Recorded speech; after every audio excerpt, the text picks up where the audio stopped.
Hello, everybody. How's everyone doing? Hello, hello. Hi. Hello, Meep. Hello, Trip. Hello, Remy. Hello, Raiders. Welcome on in. Hi, my name's Cade. I'm a Seven Sins themed VTuber. I play a wide variety of games, but today we are doing something a little different before we do Guilty Gear today. We are going to be reading some fan fiction that that the community has written. Hi, Fever. For Pride Month. It's a little after Pride Month. That's okay. I gave everyone an extension because I know everyone's been busy. But we have 5 entries to go through today. And I'm excited to read what kind of stories everyone came up with. I'm just going to give people a little time. That way people, if they wrote entries, can be here when they're written. Fever, I definitely want both you and Braun to be here for yours. So, I mean... Oh, you're definitely here. Okay, okay.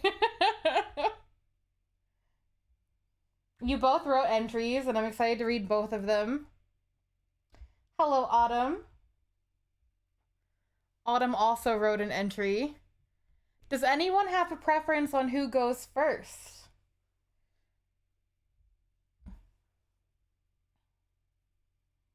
It's your first time writing, so you truly made something.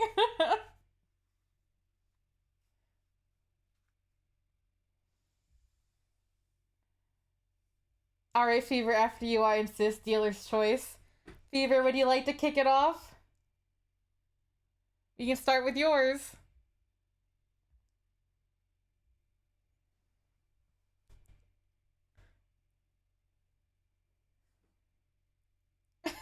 I'm waiting for... Okay. I was like, I'm waiting for your consent to do it.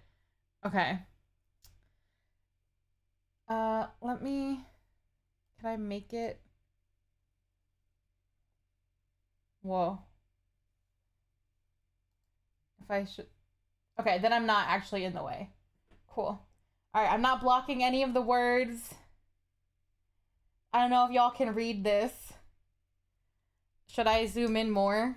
Whoa, that's maybe too big. Okay, how about right there? That should be good. As Waves Crash, a Bronzeva X Fever fanfic by Fever. I can't.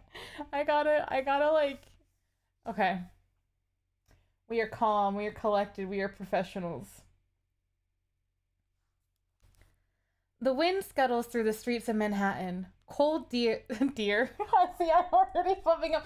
Why did I agree to do this? I can't read. Okay, we'll try again. Mulligan. The wind scuttles through the streets of Manhattan. Cold dew pierces through my fingers as light breaks through the skyline. My nerves are going haywire. I can't control the tremors in my hands. Every corner we turn, I feel as though someone is watching, waiting in the veil of the morning sun. I guess I'm not good at holding my anxiety in. He turned to look at me. Okay, hold on.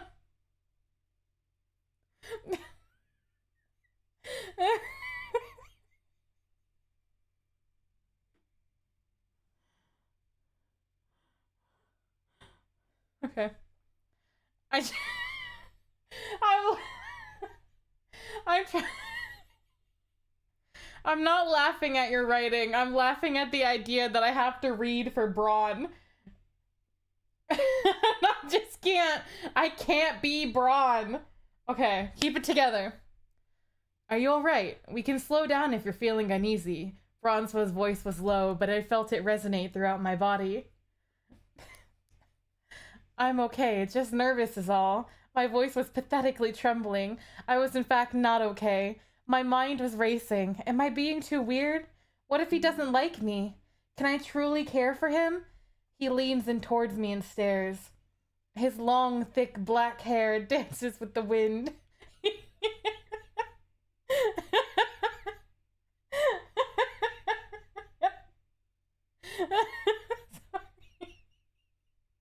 What?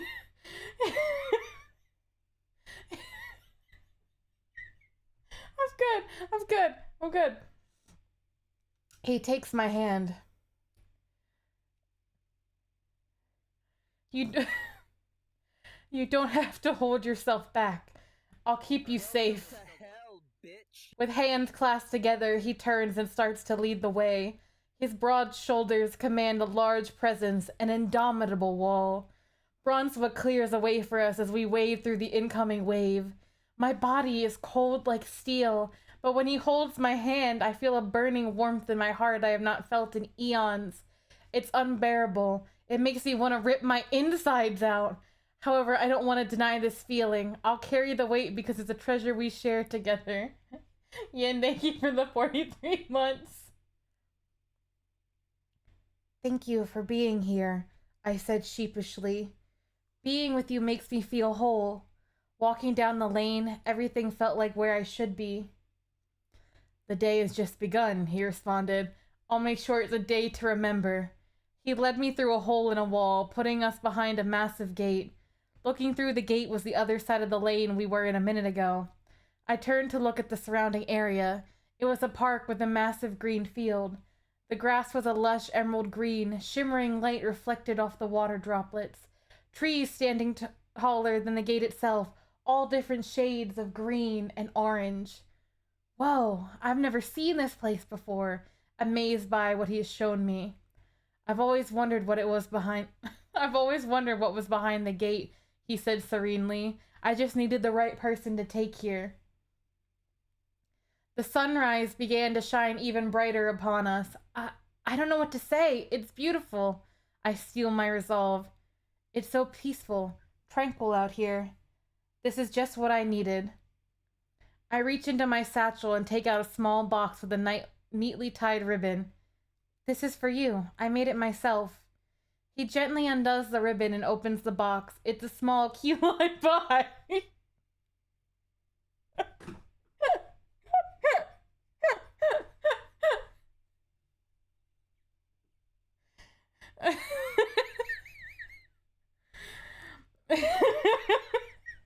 Okay. He looks stunned. You made this? Thanks. It looks really good. He pushes me towards the fence. But not as good as you do now. Any courage I had was gone. My heart is racing. It's going to burst out of my chest. He leans on the wall, inching closer towards my face. It's really happening, isn't it? Can he hear my heart beating on my ribcage? I begin to feel his breath. It's dangerously close, but I don't want to pass up this moment. I start to lean towards him and brace to give myself to him. Hey! Someone else in the Discord call interrupted us. Can you guys rub your two brain cells together and look at the map? The wave is gonna get Yellow Walker. Go now! End. Fever as Dynamo. Bronzoa as Victor. Dib as the other guy in Discord call. Apollo.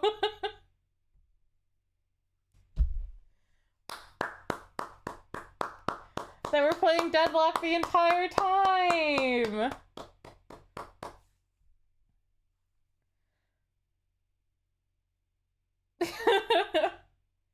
That was peak. That was peak fan fiction.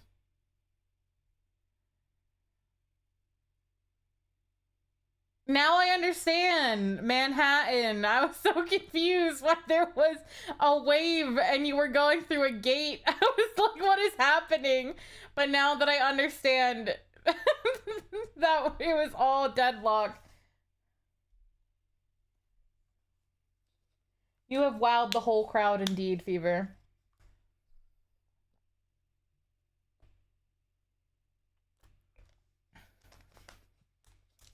Is this based on a true story?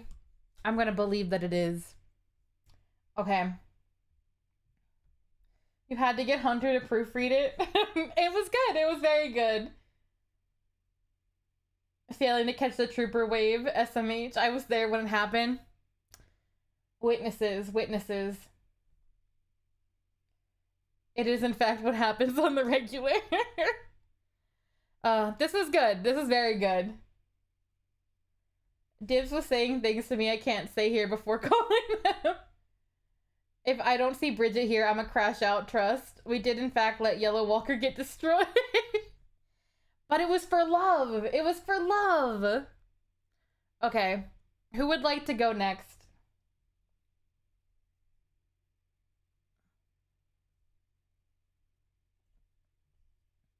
When... Okay, Autumn, I'll read yours next. Also, this also makes sense because this really set me for a loop because his long, thick black hair dances with the wind. I was so confused why Braun suddenly had long, flowing Fabio hair. I was like, what? Where have I been transported to? But now knowing that it's like Victor's long hair, it does make more sense. I would like to go last. I'm in the middle of something and can't stay on until after 6:30. Okay, Caleb, we can do you last. Because he's playing Victor and I'm cold as steel like Dynamo. I just thought it was like erotica tropes. This is your first fanfic ever? Okay. Let me make sure I get to the right one. That's bronze. I believe this one is yours, right, Autumn? Yes, okay. Okay. One final photo. A Life is Strange fan fiction by Autumn. When I saw this, by the way, I got very excited because I quite like Chloe and Max, and I never beat Life is Strange. Haha, Kate didn't beat another game. Haha. But if I did, I would have let the city burn. I would have drowned the whole bay for Chloe. Anyway. Preamble. A bit of important context for this fanfiction. I remember Life is Strange from my years in high school and college. I've always been somewhat disappointed with how the game depicts Chloe and Max's relationship and how Max uses her powers throughout the story. I believe there was a lot of wasted potential in the story and how Max's powers could represent her own biases and psychological flaws within herself. Thus, I wrote this story. This is a version of events where Max could not accept Chloe's death at the end of the story. There are 2 different fonts used in this project, which are intentional for clarity. I hope you enjoy it. Thank you, Autumn. Life is Strange deserves to be in 2026. It's a base game. Okay. How many times have we been here before, Max? It's the same thing over and over again. I've been staring at this sunset for too long. The sands on the beach are starting to lose their color. How many times have I jumped to this exact spot in time? One more time. I just need more time. More time to get it right. More time to find another path. An ending that I'm satisfied with. I walked along the beach as the waves mutely roared against the coast. Even the sun has lost its heat. It's just a remnant of a fleeting dream of what it should be. I remember when I first traveled to this place. It was so new to me then. I was just figuring out that I could travel through time. I never expected that I could change history to this extent in that frame, that singular frame. I saw the events of the past unfold before me. I thought I could make people's lives better. I thought I could make Chloe's life better. And how did that go? Hi, Obedient. Okay. At the time, I thought it was simple. Prevent Mr. Price from taking his car. Prevent that accident that made Chloe lose her father. In the end, I made a world where Chloe took her father's place. She got into an accident that left her paralyzed. I couldn't really stand to see her like that, so I fixed it. In hindsight, I believe it was a message from the silent voice of time. Things have to correct themselves. No gaps in times can exist. The fate of one person will be consumed by the next until there are no seams left in the tapestry. And if you move someone out of that spot, another will take their place. Misfortune doesn't just go away because you do a good deed. A somewhat pessimistic thought that such sinister forces can simply move to another person. Does this mean that when we escape misfortune, it manifests itself onto another person? Does that mean we can share good fortune by accepting a terrible fate? Is it selfish to try and avoid and overcome misfortune, or is it just the nature of our reality? These, admittedly, are all thoughts that came to my head after my various experiences, but I suppose you know that already. At the time, I never gave this much thought. I just wanted her back. I never wanted to accept that Chloe had to die, that her life ending in such a pathetic manner was the only correct version of events.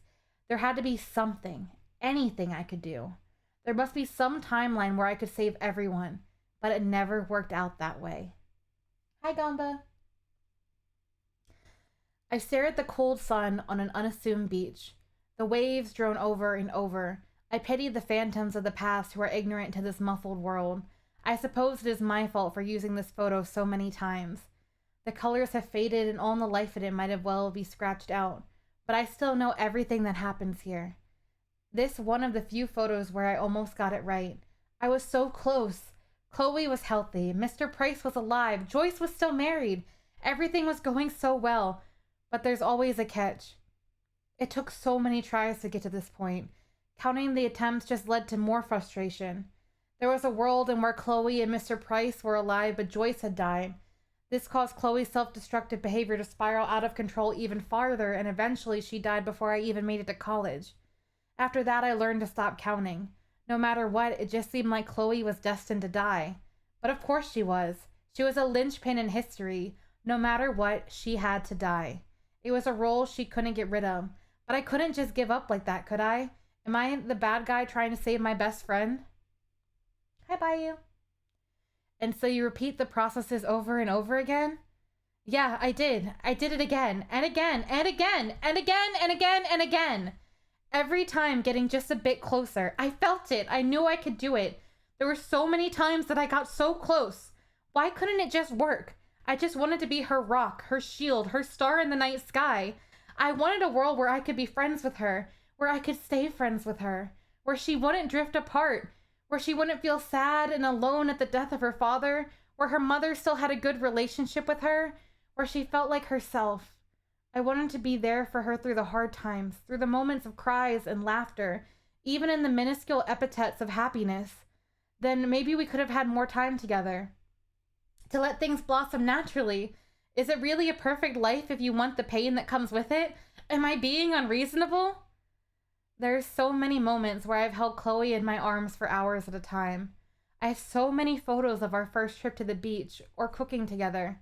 I got so far that I saw our first date when she proposed to me and when I said yes, but I could never get further than that. I changed history so much, but I could never pass that godforsaken barrier that stood between me and time. I tried so hard to push this reality past these invisible walls, but it never came true. Chloe always went missing, or died, or was killed. It was hell. I've seen the love of my life die in my arms over and over again, and each time I could do nothing to stop it. I've lived 1,000 lives with Chloe. I lived for more than 1,000 years through my time shifting and changing time. I kept trying and trying until the photos that I started with have withered and grayed. Many of my photos are unsalvable.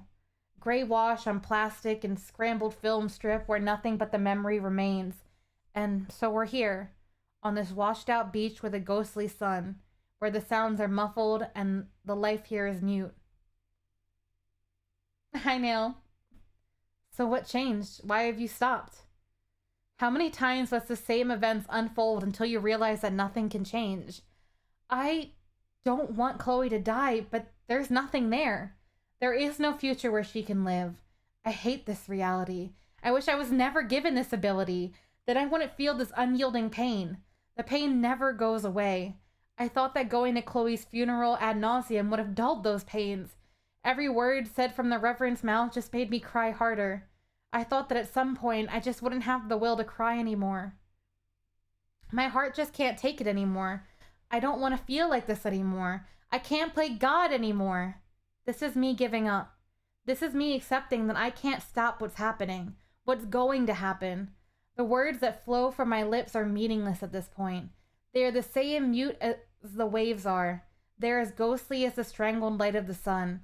This horrifying reality is only mine. So that's why this photo is so faded. It's my best attempt and the one that I kept coming back to. I guess at some level, I just wanted to have the guarantee of at least one moment of true happiness, where it felt like all my efforts were justified. But it's not worth the pain, Max. I was stunned. Is this what my life becomes if I continued down this path? Is there truly no other way? Max, I wish I was still like you. I wish I still had the hopes of my past self, the me that you are. If you take nothing from this, then understand that I don't want to scare you. I want you to accept reality. Chloe will die. That is the end. So cherish those loving memories. I wanted to catch you before you made the mistake of trying this over and over again.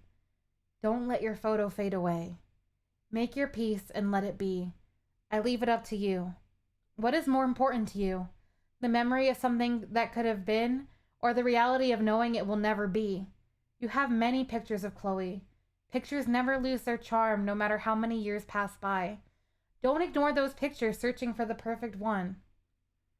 And with that, I faded away with a hollow but sympathetic look. The pain in my eyes was too much to bear, and the sinking feeling in my stomach was enough to make me nearly faint. Chloe walked up behind me, her hair flowing in the breeze as the wind swept through the bay. Chloe came up to me and leaned down with a concerned look on her face. You all right, Max? She asked as I hid my lingering sadness. I'm all right, Chloe. I just felt a bit ill. Don't worry. I probably just need to eat. Well, then we shouldn't wait around. Dad's waiting for us at the diner. Let's get something on your stomach before you pass out from hunger. That sounds great right now, Chloe.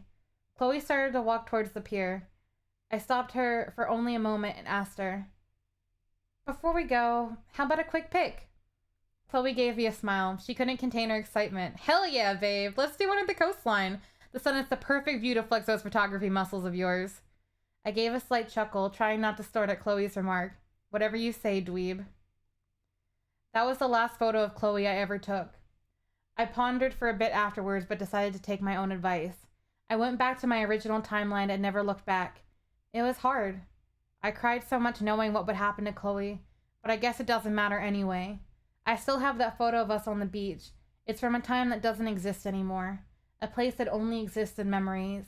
But I never once went back, and it never faded. No matter what, I will cherish this memory no matter how much time has passed.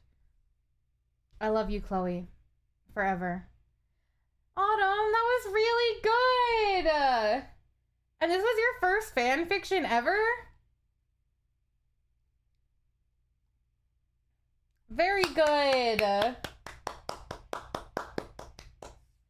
5 big booms! Boom, boom, boom, boom, boom. Okay, I'm done. But I don't know, this was really nice. I love the internal dialogue and like the one Max talking to the other Max, and it's a very interesting like idea to like have her use her powers in a more desperate kind of way. I like that kind of angst.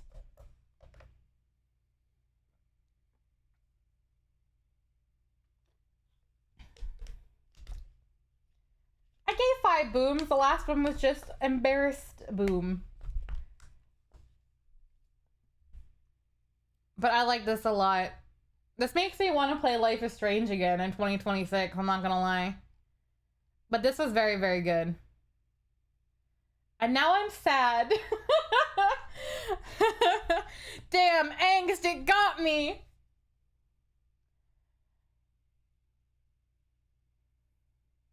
But yes, 2 thumbs up. I do love a bittersweet story. I do love angst. All right. Who would like to be next?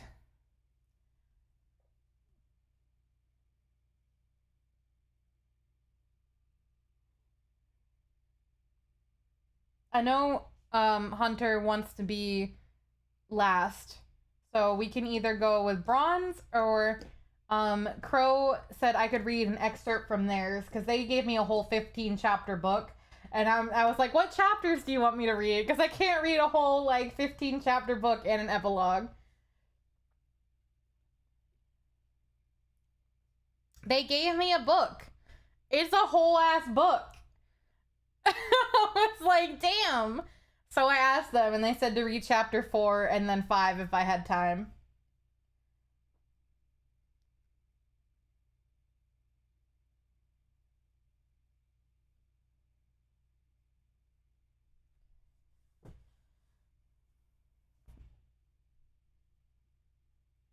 Right.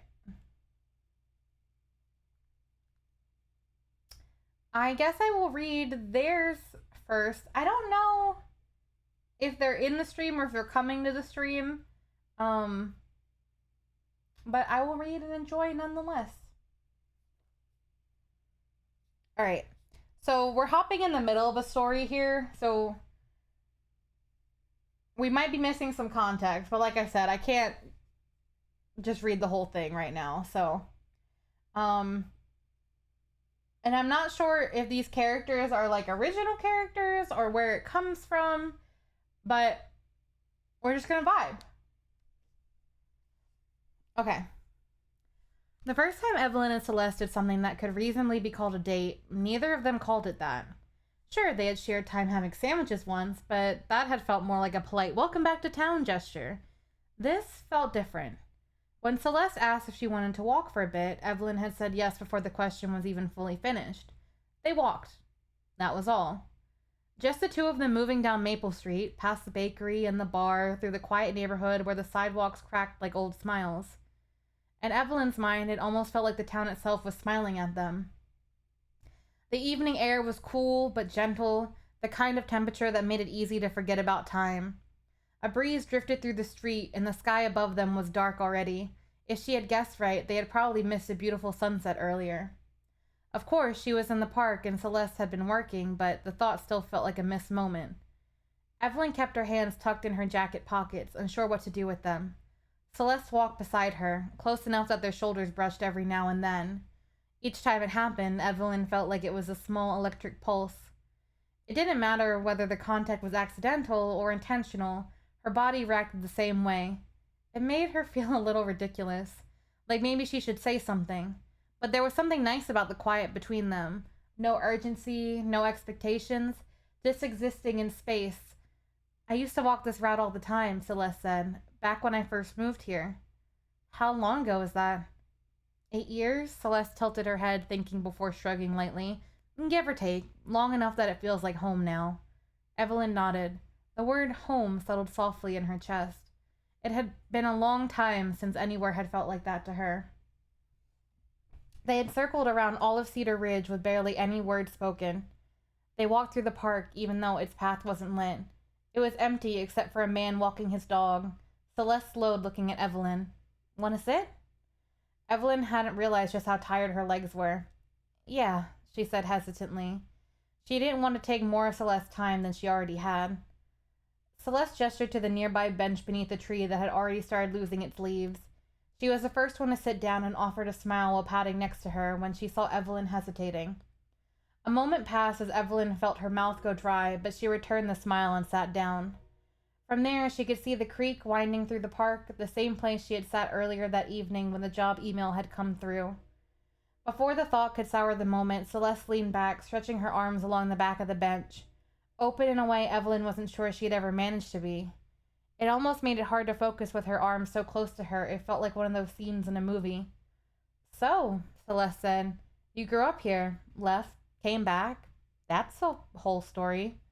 Evelyn stared at the ground. It's not very interesting. Celeste hummed thoughtfully. I doubt that. Growing up somewhere always comes with embarrassing stories, at least. Evelyn considered deflecting, joking, or changing the subject entirely. Instead, she sighed. Actually, there was one time when I was younger that I tried climbing that tree. She pointed toward it. Turns out it helps if you know how to climb. Celeste smiled. What happened? I fell straight into the creek, flat on my back. Celeste laughed, glancing toward the water like she was trying to picture it. See, that's exactly what I mean. She grinned at Evelyn. Small stories like that are what make people interesting. Evelyn snorted softly. Yeah, I had plenty of moments like that. I wasn't this perfect person you see now. Celeste raised an eyebrow. Perfect? Evelyn's cheeks flushed as she looked away. You know what I mean. Put together. Celeste hummed quietly, considering her words. For half a second, she thought about saying, perfect seems about right to me. Instead, she just smiled. Whatever you say. Her hand patted the back of the bench. I fell asleep here on my first night in town. Evelyn looked over in disbelief. You did not. Oh, I did. I was trying so hard to be this wannabe rock star that I drove anywhere I could play. Celeste said with a fondness in her tone. Why not sleep in your car then? Evelyn asked, leaning more against the back of the bench, letting the side of Celeste's arm rest against her. Well, I might have not taken the best care of my car. It broke down on me and I had to walk to the nearest place. Celeste gestured vaguely with her free hand. After a moment, she asked, if you have so many memories here, what made you leave? Evelyn stared at the ground again. Part of her wanted to dodge the question, but something about this quiet moment made it harder to run from it. I left because I thought I was supposed to. Celeste turned toward her fully. Supposed to? Everyone else did, Evelyn said. My friends. Apparently my parents. College, cities, bigger lives. She shrugged. I thought if I stayed, it meant I was settling. And now? Evelyn sighed softly. Now I'm tired. She looked toward the creek. I just want to do something. Welcome to hell, bitch. Anonymous gifter, thank you for the 5 gifted subs. I appreciate it. They will go towards the subathon. Like I said, any gifts this week will. So I appreciate it. If you got a gift sub, please remember to thank Anonymous. And hope you enjoy some fan fiction, Anon. Okay. I just want to do something. Anything. I just don't know what. Celeste didn't laugh or offer some empty reassurance. She simply nodded, like that made perfect sense. I didn't leave, Celeste said after a moment. Not really. She shrugged lightly, as if that was supposed to make a difference considering they didn't know each other before. I've moved around a bit, but I always come back. She gestured back toward the town. I know small towns aren't for everyone, but for me, this place lets me breathe. Evelyn glanced at her. Does it ever feel small? Celeste laughed softly. Oh, definitely. She waved her hands dramatically, pretending to fend off invisible walls.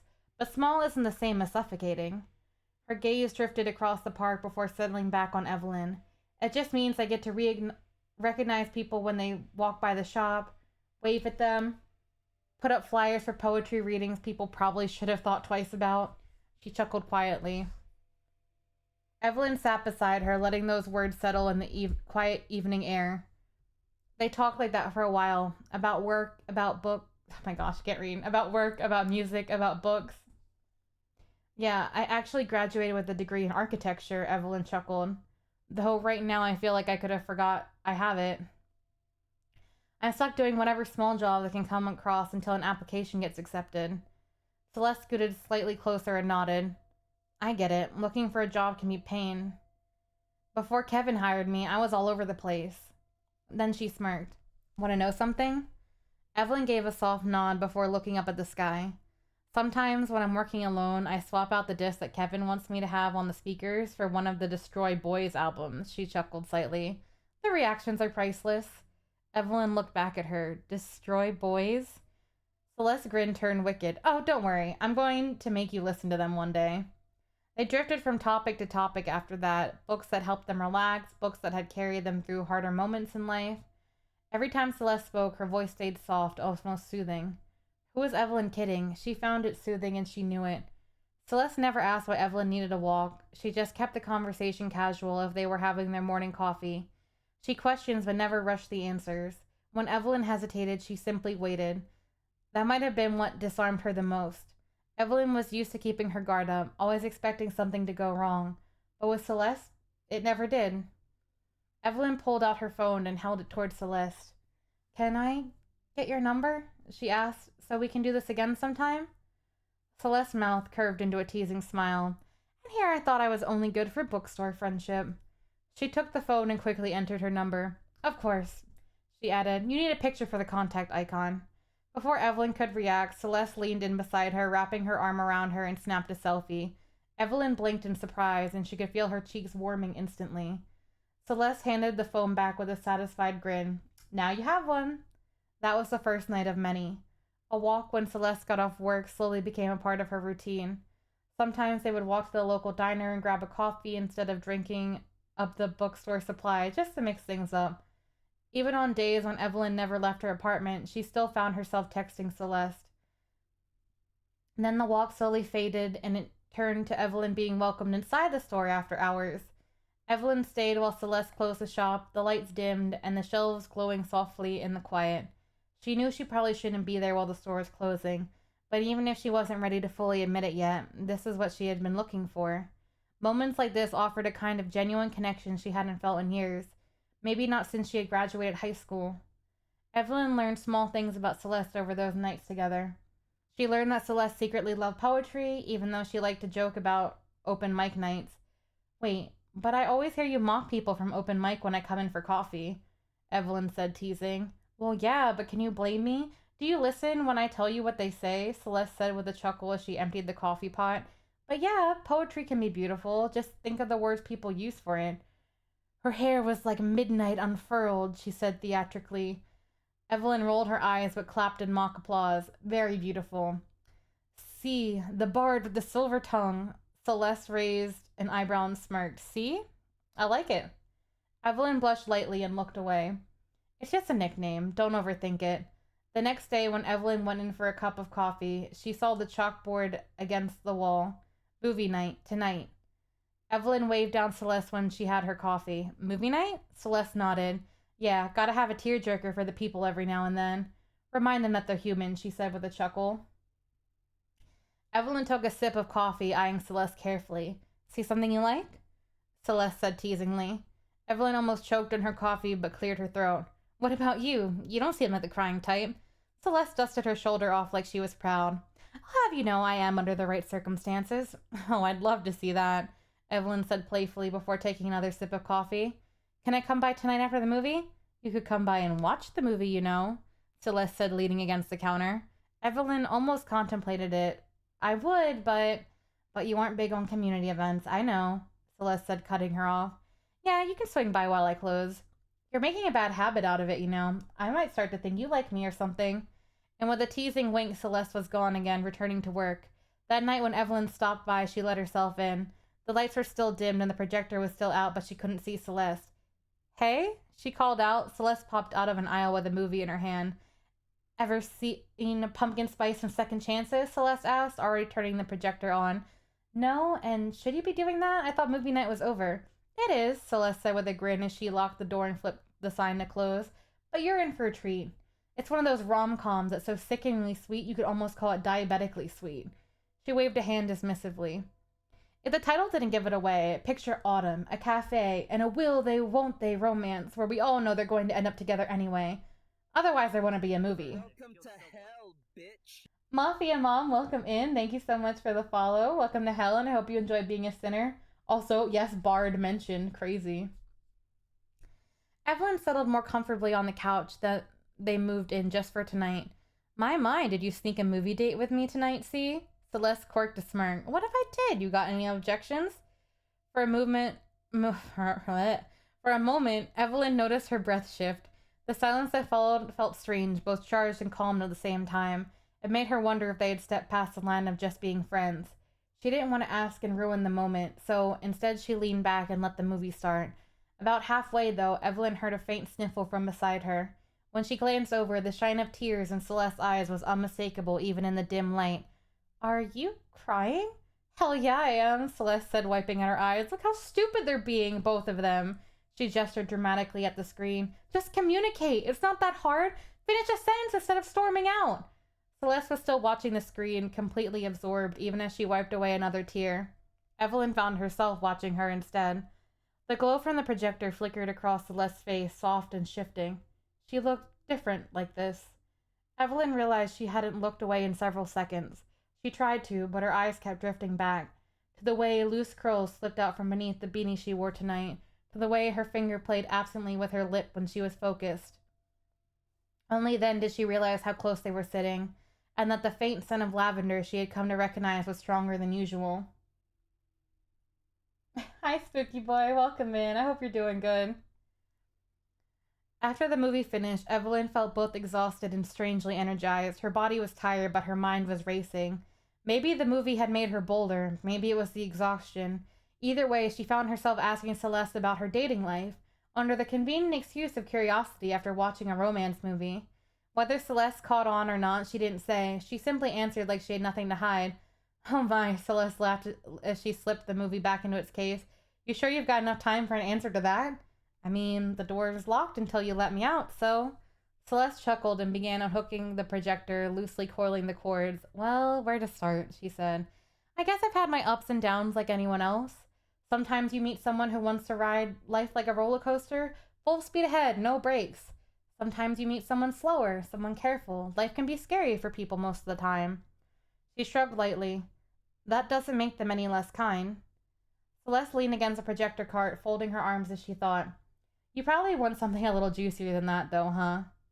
There was this girl I dated once, Jasmine. She seemed really sweet when I first got to know her. She gave a quiet laugh. As the saying goes, nothing gold can stay. Her posture tightened slightly. Turns out she had another life going on. Someone else. She drummed her fingers against her arm and shook her head. I was just the fool who didn't notice. Evelyn's fingers twitched by her side. She wanted to reach out, touch her arm, say something reassuring, but her body refused to move. I'm so sorry. Celeste met her eyes for a moment longer than usual. Don't be, she said with a small shrug. I needed a reason to move away. She pushed the projector cart towards a small storage closet. What would this place do without me if I hadn't come back, right? A moment passed before Evelyn processed what she had said. Wait, so you mean... Yep, Celeste said with a soft chuckle. Been a few years since I dated anyone. That all happened before I moved back here. She leaned against the doorframe. Honestly, it's part of why I stopped leaving town so much. She smiled, though a trace of the old hurt still lingered beneath it. Always something to learn, though, whether it's good or bad. As long as you learn it, at least that's what I say. The next morning, by the time Evelyn walked in, Celeste already had a cup of coffee waiting for her. Yeah, they got chapters for this. Also, Kirito, good luck with work. We have a sip of water real quick.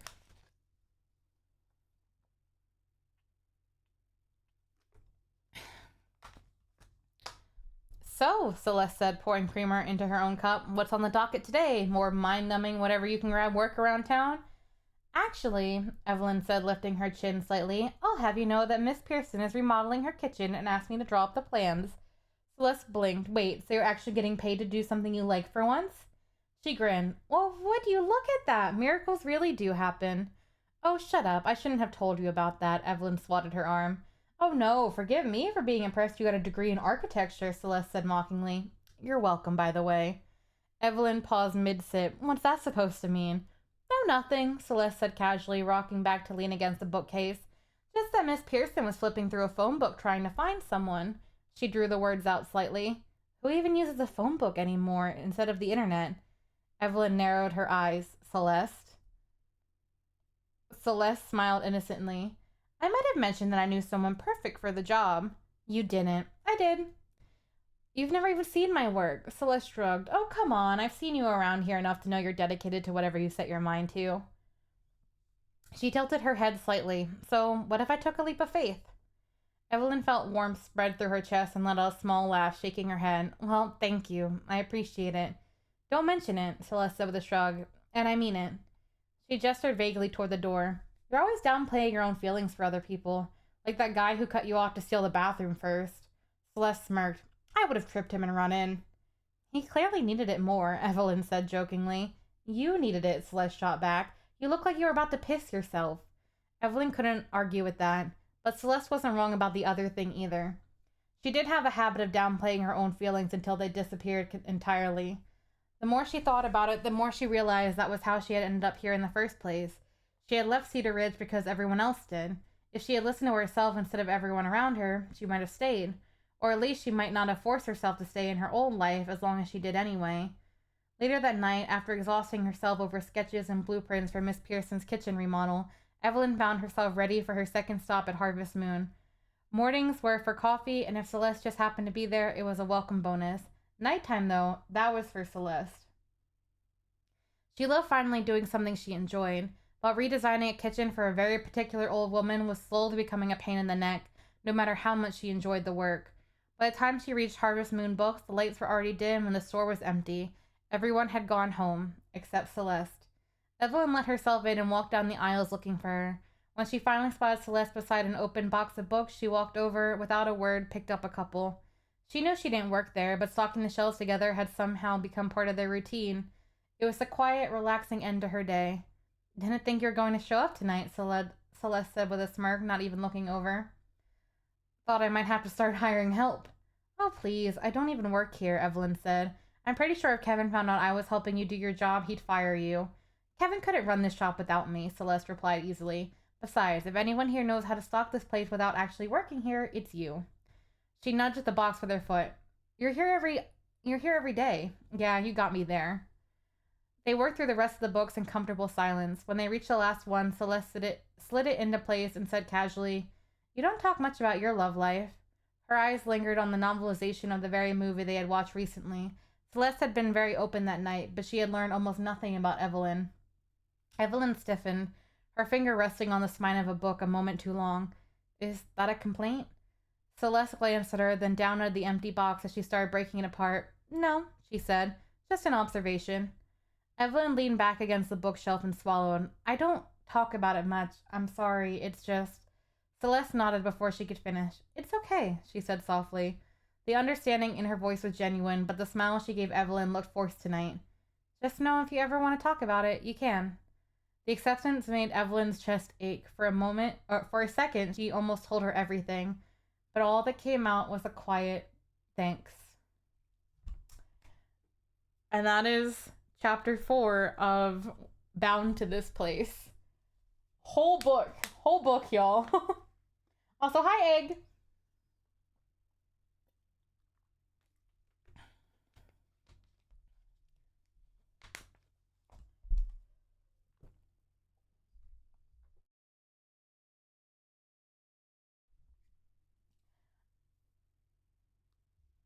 I'm astounded. Did they write the entire book just for this? I don't think so. I think the book was written beforehand and they just had like this as like an entry.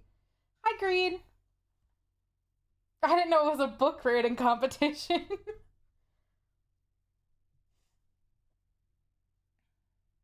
But it's pretty good. Oh my god, I just read 261 pages. That's crazy. I can't even write fan fiction anymore, let alone 261 pages of it. Holy. All right. Hi Cade, how is this Muahimin fanfic reading going? The fanfic reading is going well. We've read 3 entries so far, and they've all been great. We've had funny, we've had angst, we've had a Yuri bookstore romance.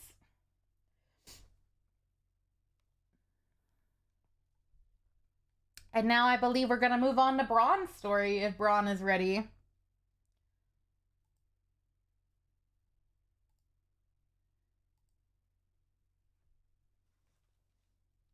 Now it's time for beefy men.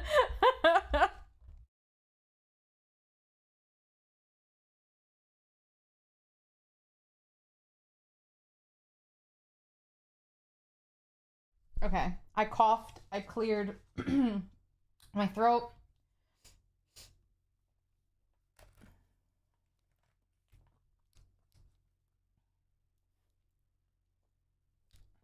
Okay.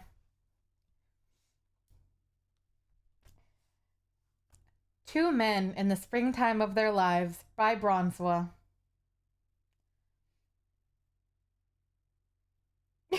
Fever. Okay. The air was thick with the scent of cherry blossoms. Petals covered the forest floor to the point where pink was the only color that could be seen. A gust of wind blew from the north, scattering petals everywhere. It was like a blizzard of blossoms in the middle of spring. As the wind died down and the petals began to settle, a flash of blue was revealed like curtains drawn to the left and right, an elegant male figure taking center stage. 2 giant fans covered his impressive silhouette as he knelt down on one knee upon the forest floor, head down in deep focus. It was not until every petal had finally settled and the forest had grown still that the man finally began to move. Each lift of his fans drew the petals to him in graceful lines as he gently spun, slowly bringing himself up from the ground. Despite the natural silence, it was as though one could hear the steady sound of drums pounding as he danced. From a gap in between his fans, a smirk could be seen from a handsome face, the mischievous glint of a pair of glasses following suit before disappearing behind the fans again. His joy was contagious yet controlled, much like his dance. As the invisible music began to crescendo, he began to quicken his pace, his fans now twirling about and kicking up the cherry blossoms once more, this time flitting down like a festival confetti. His massive figure was now exposed, a traditional Japanese garb that covered the lower body, long sleeves that ran along the arms and hung like globes of water, and no upper piece to be seen, showing showing without reserve the chiseled muscles adorning both his front and back. It was a body you could easily mistake as a hardened warrior's, with a chest the length of a barrel and dorsal muscles that could put a champion swimmer to shame. However, seeing it all in motion, there was absolutely no confusion to be had. The man was a dancer, and a practiced one at that. The sound of a single person clapping could be heard as the dancer's performance came to an end. Not too far away, another man stood next to a tarp beside one of the trees. His smile was sincere, but his eyes stayed sharp as they took in the view of not just the dancer, but the surroundings as well. The other man was also well built. Albeit, I still don't know how to pronounce that. Albeit, I'm sorry. With a physique more suited to stealth than the stage. His white hair stood like the pelt of a quilled creature, brushed upward and back, yet it held the texture of beautiful feathers. His tank top was adorned with leather, but was made with a material that was practically see-through, emphasizing his developed chest muscles and broad forearms. culminating in leather cuffs at his wrist. Below, his wide, white fabric pants exaggerated the shape of his silhouette, complementing his top and the sandals he wore.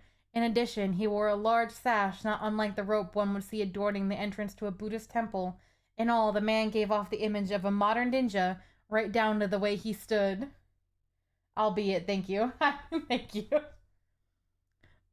Sugoi! Impressive as always, Mr. Anji Mito, the man said as he slowly walked forward. The dancer rested one hand on his shoulder and planted the other one in front of him to lean on. Thank you, thank you. I appreciate the compliments, boss. One should never let their skills dull over time, after all. Ain't that the truth? The man laughed heartily, crossing his arms. The same goes for ninjas, and I'll be damned if I ever let an opportunity for training slip by if my name isn't Chip Zana. Even ninjas need to take a breather to meditate, said the dancer. A sharp mind hones one's instincts. I can't read, Chip. I'm sorry. I need to take a second to, like, laugh at all that Chip is right now. Okay. Oh, Sasuga, Mr. Mito. That's exactly why I've arranged this meeting here today. Chip revealed a bottle of sake he had been hiding somewhere. Oh, good taste, boss. Chip rubbed his nose with his finger proudly. When you're in a place like this, it's gotta be sake. Now come on over here. Chip plopped himself down on the tarp and patted the spot next to him, signaling his friend to come over. A moment later, the two of them sat, each with a cup of sake, admiring the serene view of the cherry blossoms. The wind picked up briefly as they watched the petals fly by. A singular one happened to drift right by Chip's cup without him noticing. Oh, boss, looks like you got something in your sake, Anji said while pointing. Oh, this could be a good omen. Looks like my luck is taking a turn for the better. Ha ha ha. Anji smiled, letting a small breath out from his nose. Chip was the same as ever. They had been through so much in the time they'd known each other, yet to him, it was like time had hardly passed at all. Oh, you've got one in your hair, too. Anji reached out to remove the petal on Chip's head. As he did, he thought he imagined it, but for a brief moment, he swore that Chip had held his breath as he did so. Always a reliable partner you are, Chip said with a bright smile. He turned again to gaze at the scenery. It's not exactly Japan, but it still has a quality to it, don't you think? If anything, I'm surprised you were okay with sneaking your way back into the United States. I come and go as I please. Besides, I've always wanted to take in the view of spring cherry blossoms over a cup of sake. My master told me so many stories about it back then. He wasn't exaggerating about their beauty. They exude that feeling of wasabi-sabi.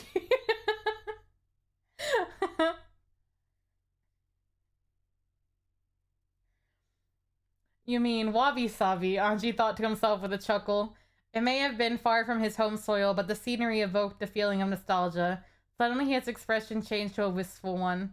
Is something wrong? Asked Chip. Oh, it's nothing. I just remember something is all, said Anji. Chip paused for a moment, letting the gears in his brain grind a bit before putting two and two together. Holy moly, I'm sorry. I didn't mean to be rude by reminding you of your home country. I know the place is nothing but a hole in the ground now, so it's not like you can even go back there. Sumimasen. Chip bowed his head deeply without spilling his cup. Hey, no need to be so formal, and no apology necessary, boss. Anji bent forward to grab Chip by the shoulder to prop him back up. As his head rose, Chip's face was closer to Anji's than expected. Neither said anything as they locked eyes with each other, taking in the details of each other's faces. Ah! Chip fell backward, startled. He scrambled to hide his reddened face with the back of his hand. Are you alright, boss? Asked Anji, extending his hand. Chip eyed it for a second before quickly scrambling to sit back up from where he fell. Chip said, clearing his throat and turning away. I apologize for losing my composure. A president should always keep his cool in the moment and not be so quick to bend the knee. No, you've got it all wrong, said Anji. A good leader is one who knows when to see eye to eye with his subjects. Plus, I appreciate that you thought about me in the first place. I know that brain of yours doesn't work overtime for a reason, he smiled playfully while closing one eye. Chip didn't even realize that his face was getting red again. Let's forget about that for now. How about a toast, he said, raising his cup. Aye, now there's an idea, replied Anji, raising his cup in turn. They clinked their drinks and downed the sake, both exhaling with fervor at the burning sensation afterward. Nothing like a good drink with good company and good scenery, exclaimed Anji. I am going to pause because ads are going to interrupt this lovely story. And I am going to continue reading it when the ads are over so nobody misses any of it. So it'll just be me for a moment. Hello, everyone.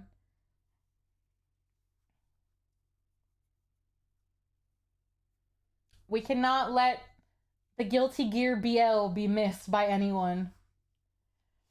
It also allows me to drink water, too. I didn't realize how much, like, reading fanfiction dries out your mouth.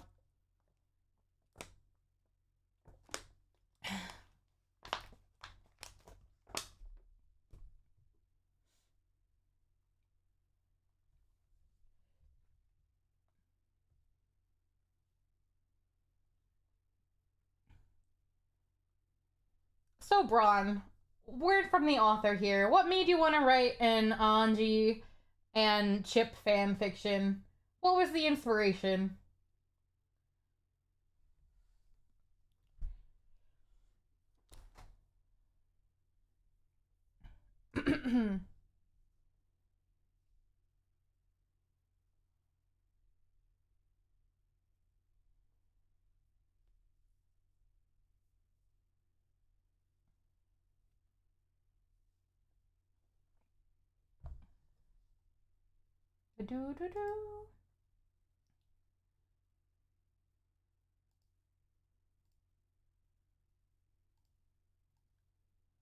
The only thing gayer than Chip and Anji is Utica and Bridget/May, and I believe the latter was most likely already taken. That is fair. I do believe the last story of the night we have is Unica Bridget, if I remember what I took a peek at.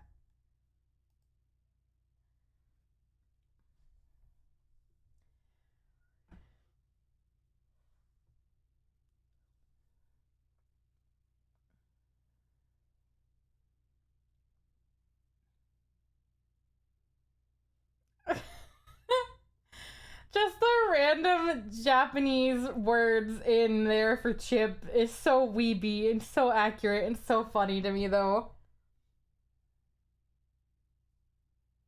Besides, a straight man writing gay guys is much less problematic than writing lesbians. That makes sense. And the only, like...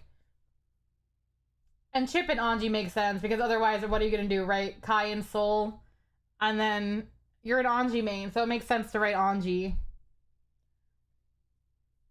Who would write Unibury? Who'd do that? Who would do that?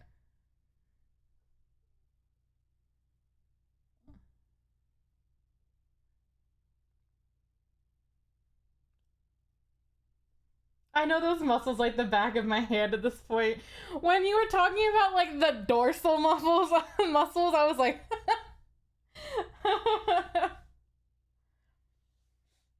oh, that's so good. Okay. All right. We are back from ads, so we will continue with the story. Exactly, said Chim. He eyed the open bottle of sake next to him. No sense letting this go to waste. What say you, friend? Welcome to hell, bitch. Bommy the Nuke, thank you so much for the follow. Welcome to hell, and I hope you enjoy being a sinner. Bronze loves to inspect men. Alright, Fever, don't get inspired for your next fanfic now. Okay. I'd be happy to oblige, boss. Then here's to another one, he said, pouring some for each of them. Is it Konpeki? I'm not a weeb enough to know. Konpeki. It's Konpai. That I do know. What is Konpeki? Wait, I didn't sign up for this shit. I'm very sorry. Hell isn't that bad of a place. You'll get used to it. Anji laughed. But you're not wrong either. The two of them downed several more cups this way, the cherry blossoms drifting gently as the day passed. A still silence settled between the two until one of them spoke up. Oh, it means perfection. Thank you. Say, did you know, Anji said, Yakuza actually exchanged brotherly vows over drinks like this. He turned his empty cup over and around, examining it with a reddened face. God, I hate Yakuza, growled Chip. They're nothing but a bunch of no-good crooks and bullies, just like the Mafia. He downed another cup of sake before slamming it down in front of him. I don't want to hear nothing more about him, he hiccuped before staring straight at Anji. What, there's something on my face? Asked Anji. No, the fanfic part? It's not a usual thing we do, but it's we did have like a competition. So I'm reading the entries to the competition. And then we're gonna play Guilty Gear afterwards.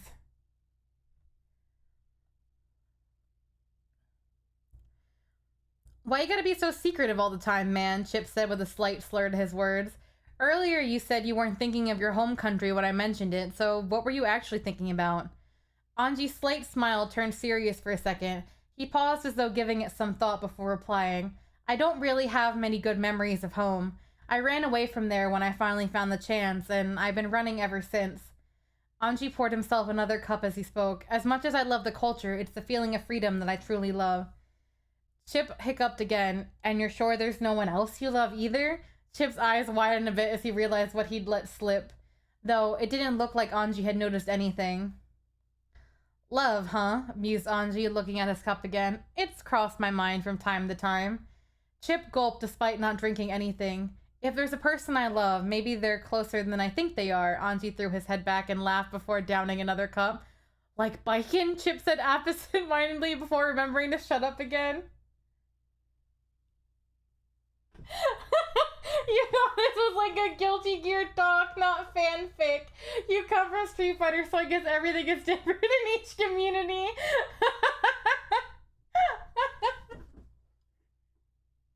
I'm sorry, it's really funny. Like I said, this is something we do maybe like once, maybe twice a year. It's not something that's very often. Usually it is more just playing the game and like, and just chilling. I apologize if this if this is a weird first impression, though. Can't wait for year 3 where we have to write something other than Ghost Fix because all the character combos have been used up. True. Oh, other than Guilty Gear Fix. Okay, I was wondering about Ghost Fix, but yeah, that makes more sense. Okay. Oh, biking, huh? Anji contemplated out loud. She's rough around the edges, but she's an honest woman, that's for sure. Anji laughed again. What's that supposed to mean? Asked Chip. Well, if I'm being honest, she's more like a reliable sister to me than anything, said Anji. Besides, she's already got people in her life to care about. Yeah, I think I know what you mean, said Chip. Both of them sat for another moment in silence, staring at their empty cups. Say, anything left in that bottle? Asked Chip. Anji picked it up and shook it side to side. Looks like there's just enough left for one more round for the both of us. Don't wait for me then, Chip smiled. One more round. Anji quickly poured out the rest of the bottle's contents, and the two of them sat raising their cups one last time. A toast, yelled Chip, clinking his cup with Anji's. Just as he was about to down the drink, Anji stopped.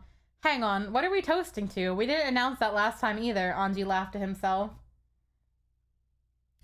Chip said after putting his cup down again and crossing his arms. He tilted his head from side to side, pondering deeply. A light bulb seemed to go off as he finally had an idea. He hammered a fist into his palm of his other hand in front of him. Each other, he exclaimed. Huh? Said Anji, bewildered. A toast to each other, said Chip, raising his cup again. Why not? Anji said, raising his cup in turn. Actually, hold on. There's something I've been meaning to try, said Chip. Anji raised his eyebrow, curious but amused. What do you have in mind, boss? I remember reading about this somewhere, how you're supposed to link arms with the person across from you as you drink sake. Something about how it makes the drink taste better. Anji smirked, trying to hold back a laugh. The act of linking arms and drinking meant a lot more than just making it taste good, but he decided that he'd humor his friend this time around. Am I doing this right? Asked Chip. Here, bring your arm this way, said Anji, guiding Chip with his other hand. Both men could feel the hardened muscles of the other as their biceps and forearms touched. Just then, Anji got a devilish idea. You know, in Japan, we have an extra step to this ritual that most people don't know about. You'd rather have this than deal with the MHA or Smash Uni? Hey, you know, it's fair. It's fair. Ron is a real yaoi fanfic writer now, and by writing in specifically why another ship isn't possible in this world. True. He validated it. Because in my brain, I was like, I wonder about biking in this world. Where's the husband? Just leaving her wife to go hang out with Chip. Oh yeah? What's that? Well, you see, with your other hand, you take the other person by the back of the head, said Anji, demonstrating. Chip's breath caught in his throat. And then you bring them forward until your foreheads touch. They were so close, both of them could feel the breath of the other on their lips. Their heartbeats pulsed wherever their skin touched. Or whether the flush of red on their faces was from the drinks or from something else was now impossible to tell. For a moment, Chip hesitated to say anything. His mind felt like it was melting. Was this real? Or was he dreaming after drinking so much? All he could do was stare down at the trembling sake cup in front of his mouth, just centimeters away from Anji's lips. Well, boss, said Anji, breaking the tension. Chip's eyes glanced upward, meeting Anji's eyes again, along with that stupid, mischievous smirk of his. Don't just sit there. Give us that toast of yours. Chip smiled, not afraid to back down from a challenge. A toast, then, to all the times we've had together, and all the times we'll have in the future. Anji smiled widely. Widely. Now that's more like it. Kanpai, they both exclaimed, as they both downed their glass cups of sake. Chip had to admit that it tasted way better than he could have imagined. In fact, it was so good that he felt himself leaning back a little too far to his empty cup. Before he knew it, he was falling backward, his arms still linked with Anji's. Whoa! There was a small crash as the two men landed on top of each other, knocking over the empty bottle of sake on the tarp. When Chip opened his eyes, he was immediately greeted by Anji's gentle expression hovering over him. His hands were on either side of Chip's head, barely propping himself up, his naked chest almost touching Chip's. Neither said a thing, and for a while, all they could hear was the rustle of the breeze through branches, bringing down another flurry of blossoms. The sun was now high in the sky at midday, but the shade from Anji's head blocked any shine from interrupting Chip's gaze. Countless scenarios raced through Chip's mind, each of them making his heart beat faster and faster. When he finally found the courage to speak, he could only utter 3 words. Help me up, said Chip. Without another word, the dancer grasped the ninja's hand and pulled him up. For a brief moment, their chests touched, and it was like 2 rocks colliding in space. The impact creating sparks and heat and an indescribable sensation of breaking open. When they finally sat up, the two of them leaned against a tree beside them, side by side, staring up at the sky. Chip was the first one to break the silence. Do you think a man is any less of a man for wanting to get closer to someone? Anji crossed his arms underneath the folds of his sleeves. I think a man decides for himself what he should or shouldn't be. No one else can or decide that for him. Chip turned to look at Anji. Anji continued staring at the sky. And hey, if something feels right, why not follow your heart? He turned toward Chip and smiled as bright as the spring day. Chip grinned back. Well, partner, are you ready to take on the world with me? Without missing a beat, Anji replied, wouldn't miss it for anything. Very nice, Braun. Very good fanfic. I lost it, and it was like 2 rocks colliding in space. It's such a fun way to describe that. You have like 6 to 12 docs on Street Fighter, and then 4 I made. I was not expecting a whole fanfic. Hey, welcome to a whole new world, buddy. Oh my god. Where's the... What do you mean, Deku? What do you mean? It's all...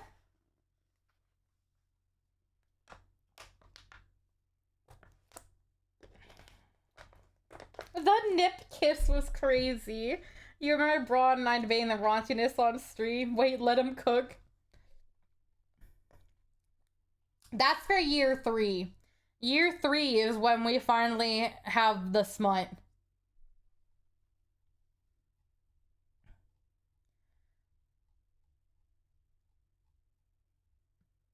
That's awesome. Where's Sugoi? Impressive as always. Fucking Chip. Chip, I just want to shake you by the shoulders, you... No, I can't read smut without laughing. It would not be productive for me to read fanfic with any kind of smut, because it would just be me giggling immaturely. Cade OnlyFans opens up. It's exclusively for reading community submitted smut fics. Plot twist. My subathon, the super secret sauce. That is the, maybe that could be it. Maybe that's the super secret sauce. Is I'll read your smut fanfics.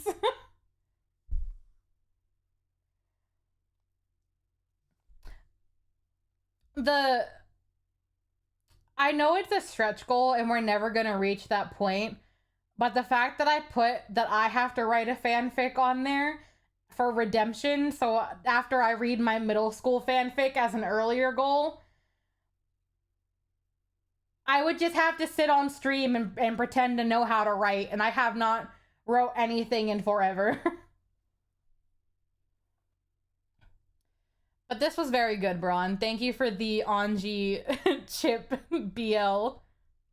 Oh no, you mean like wasabi sabi?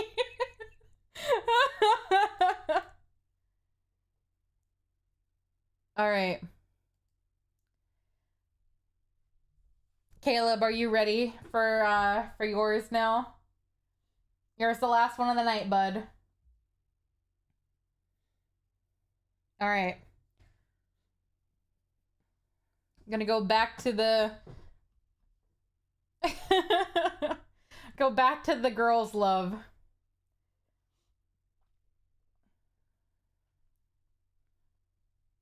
Okay. I'm ready to fucking die. Oh no. Who do I play in Strive? I play Kai. This was not the girls versus boys night I expected. I play Kai, but I kind of want to learn Robo Kai or Jam. Both of them seem pretty fun. But I don't know, there's a lot of characters I want to learn.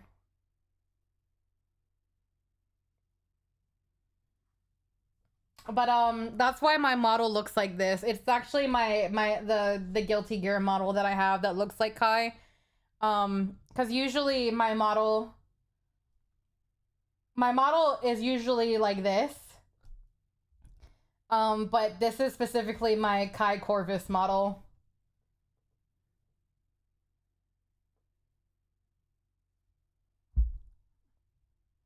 And then I can drag and install and undrag and install.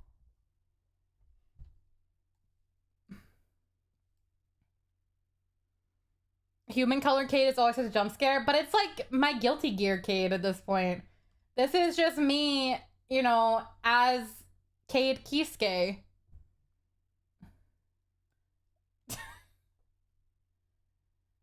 Okay.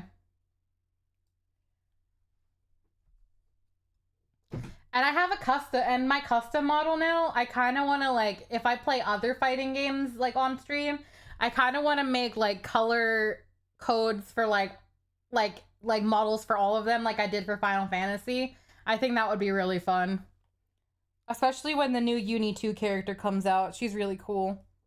I want to learn how to play her.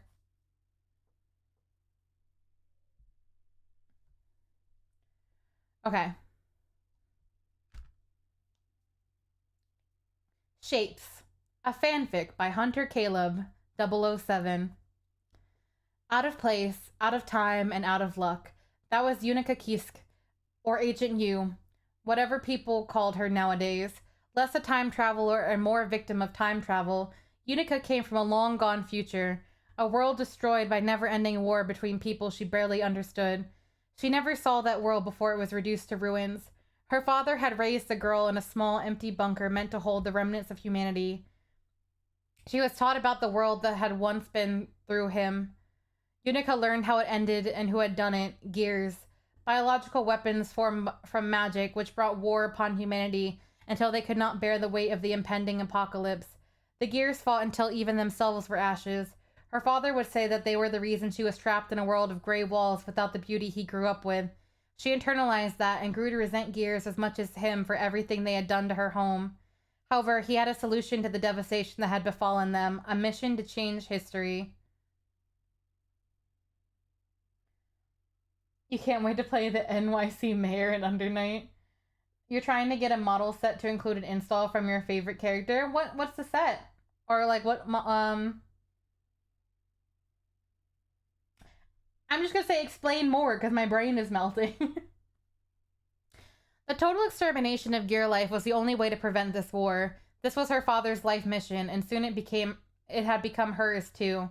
They worked day and night preparing for the Herculean task of rewriting fate doing all it took to get them an inch further. It failed in a way and succeeded in others. Unica did it. She changed the future, but at a cost.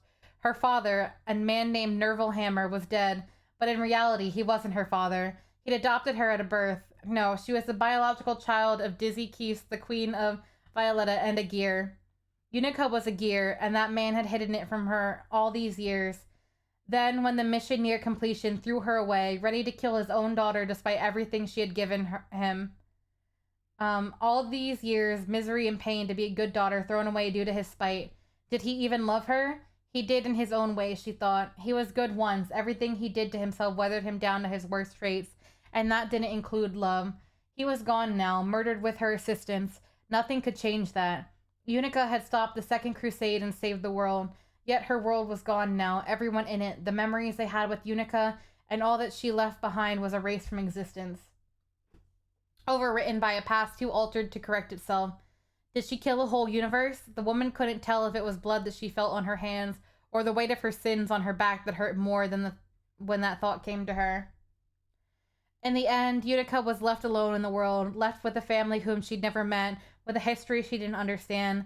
The woman loved them and was grateful to have them in her life. That didn't change the fact that she didn't belong with them. Someone with too many bridges burned before they were even built. Despite helping to stop her father, people still looked at her strangely, as that terrorist woman who tried to destroy the world, which they were right for. The chaos she caused must have ruined countless lives. Still, the distasteful glares burned her the same, no matter how much she told herself it was deserved punishment.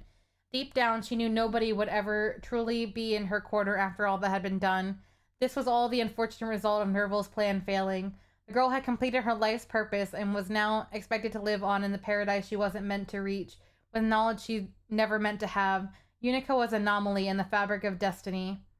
Unica sits on a bench and stares into the blue expanse of the sky, mind reciting these facts about herself over and over, the last pieces of her past life, bound to memories that she wouldn't dare let fade.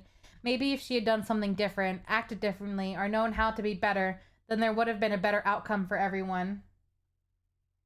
It's a Shinigami, but the character that's your favorite is Oro, not by looks. You just love Tengu. Stone satisfies your ADHD every time I hear a combo. Oh, that's really cool, though. Also, hi, Gar. It is fanfic night. A year had passed since Unica supposedly saved the world. She works for the United States government after insisting they do something with her, as a strange form of repentance. They made the girl a Secret Service trainee under the supervision of Giovanna, one of the president's head guards, much to the woman's dismay. The two were on a daily patrol to scout out an area Vernon was visiting to deliver a speech and make some fake promises to help him get reelected in due time. Nothing Unica understood, nor did Giovanna care about. Still, a task needed to be done, and nobody was going to do it but them. Hey, newbie, get off your ass and start checking the perimeter. I'm supposed to be the one lazing around. Giovanna barked from across the street, voice drenched in sarcasm and tiredness from her work she barely paid attention to. The wolf lady was adorned in a suit issued to all service agents, twisted to fit her personal preferences, an unbuttoned jacket there, a few buttons undone on the undershirt to show herself off, and some more breathable pants. She had enough power to make her outfit look however she wanted, and that was to appeal to her target demographic. Unica wasn't so fortunate, bound in some tight suit that made it difficult to breathe during the midday heat. Maybe it was for the better, though. Not wearing the same jacket and shirt every day took attention away from her. She looked over to her coworker and began to speak. Miss Gio, I have a question to ask you, Unica spoke slowly, as if she was gathering the strength to speak each time her lips moved, and even then the voice that escaped was minuscule and weak compared to her superior. Yes, it better not be something like where babies come from again, if it's the babies again. How did you find your shape? Unica said with those doe eyes of hers staring the other woman down. They reflected the innocent naivety that laced her speech, a stark comparison to the righteous revolutionary of the future she had depicted herself as so long ago, a forgotten facade to the person who relied on it for so long. Giovanna pinches the bridge of her nose like she had been asked the same question a dozen times over. Find my shape? What shape? I told you before. It's simply following the shape of your body. You need to find a dress that accentuates the natural shape of your body. It's really not that. No, I don't mean that. I mean your identity. How did you find yourself? Somebody very close to me told me about the importance of finding oneself, and you're the most well-put-together and self-sufficient person I know, Utica interrupts. Christ, kid, you actually thought that? Giovanna blurted out, a rare instance of her speaking without thinking about what she was going to say. Those eyes Unica had, despite their crimson color, were dull and drained by an aura of melancholy that even she could recognize. Exhaling into her hands, the wolf lady walks over to the bench. She collapses into it, arms laid out and back leaned, a juxtaposition to her coworker who stood straight, shocked by the sudden movement. They're going to start docking my pay again if we don't get moving, so I'll give you the short and simple, alright? Trial and error. You'll never discover yourself better until you're overdosing on the dirty floor of some dilapidated apartment you don't know on a substance you can't pronounce with a bunch of old bastards you can't stand after doing something you didn't really want to but did anyway to spite your parents. What? Don't worry about that part. You just need to go out, explore, and interact with people. I found myself through trying everything I could. I tried to see whose shape would match mine, dated every man I could find until I got here. No better way to discover your shape than to find the limits of its outline, Giovanna says with an earnestness Unica had never seen before, free from snark and sarcasm, her attempt at making sure those words were convincing. Unica hung on to every word, repeating those final words until her mind filtered out an answer. The gear girl had understood that this would take time, that she would need to journey the world to find it, and she had been doing that for the past year, but nothing ever happened, no magic realization, no clear indicator that she found herself, and whenever the thought came to mind, a deep sense of dread fell over her, something she only felt when failure seemed imminent, that she would disappoint somebody. Unica did not want to fail, not again, never again. This conversation gave her one answer, the clearest route to finding her shape, something Giovanna and Giovanna alone could help with. But did the woman have the strength to do it? Would the hot stud hunter Miss Giovanna be able to really fix this dilemma? Or would Unica ever be able to find her shape? Her face blushed a dull pink as she shouted, Miss Gio, can you help me get a hot stud? She drops her head to hide the embarrassment. The woman hadn't experienced such a feeling, always confused by others' reactions when she spoke bluntly about what they called private things. Now Unica's face burned hotter than she thought possible in flesh just from saying those words. For real? Giovanna looked at her dumbfounded.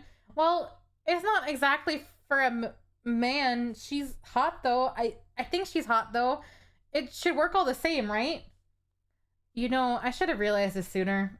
Well, it should work for the ladies all the same. I've been asked out enough to know.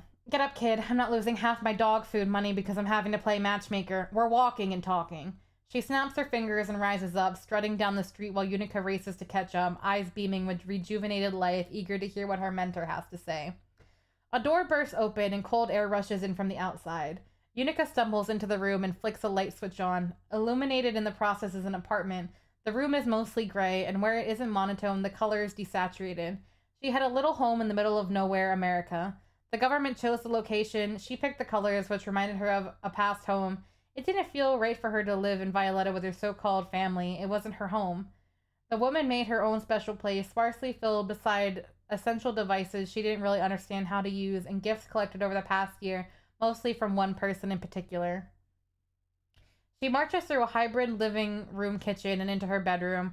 Articles of sweat-drenched clothing are undone and thrown to the floor until she falls into her bed, exhausted by a long day of work.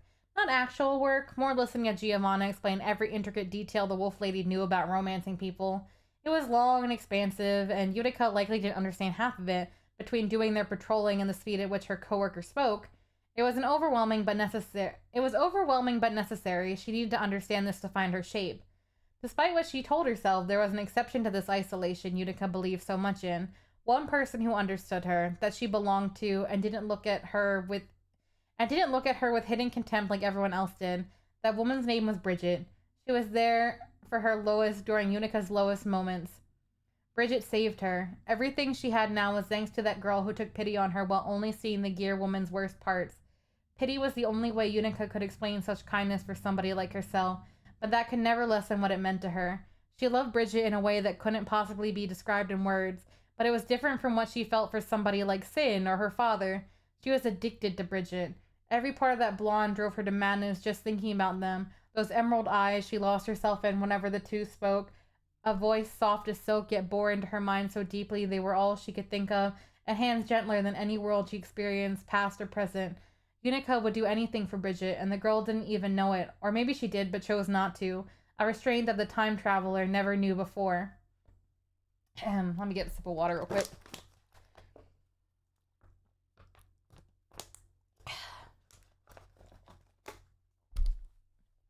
The quest to find herself, to find her shape, was all due to Bridget's command in the first place.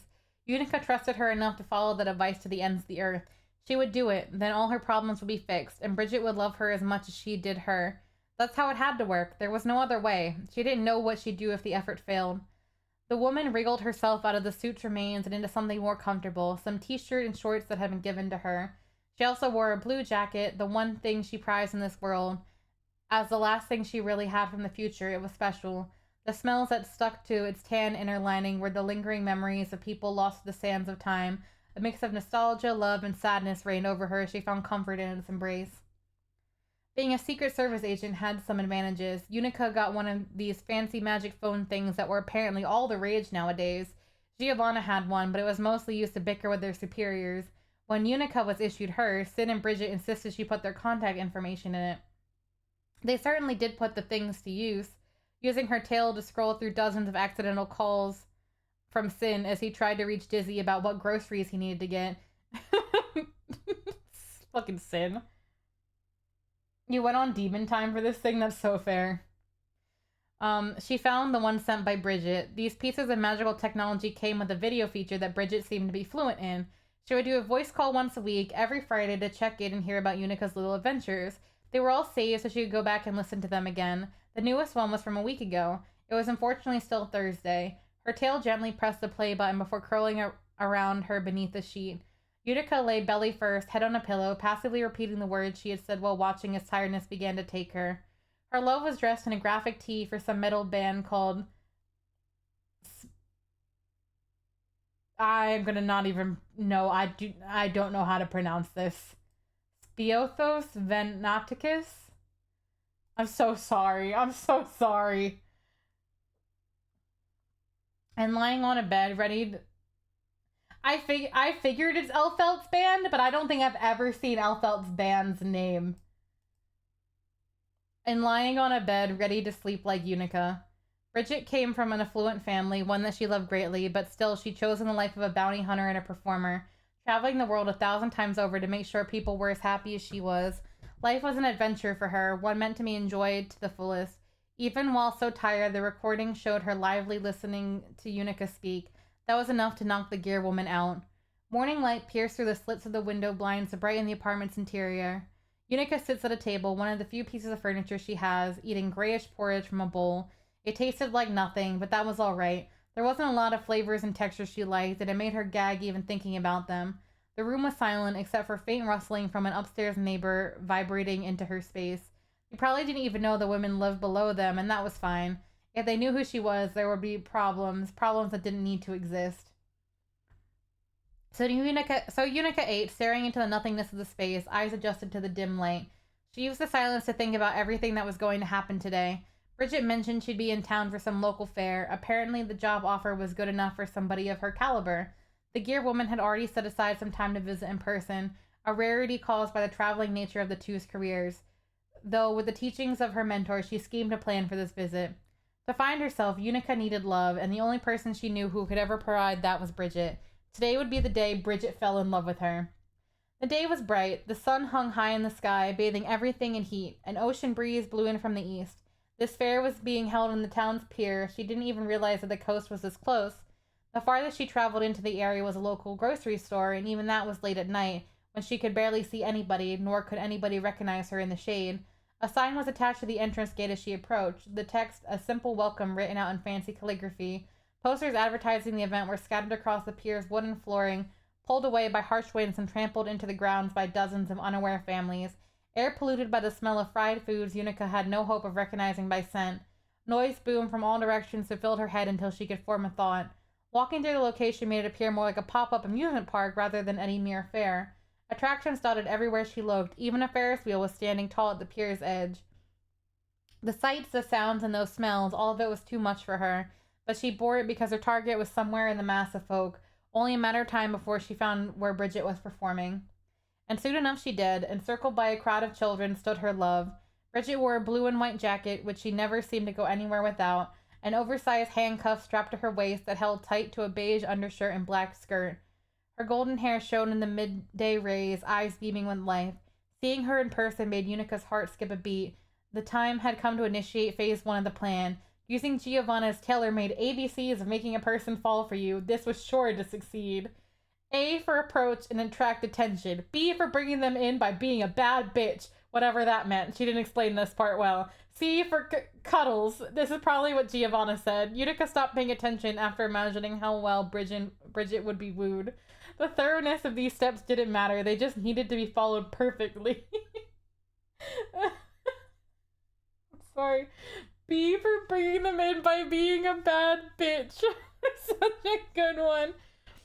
She watched from a distance as Bridget performed with those yo-yos of hers and that toy bear she called Roger. Together they put on a show that left the crowd enraptured. It went on for some time, maybe an hour. Unica wasn't paying attention. Eventually the people would disperse, leaving the performing girl free. Oh, I see, Caleb. I see.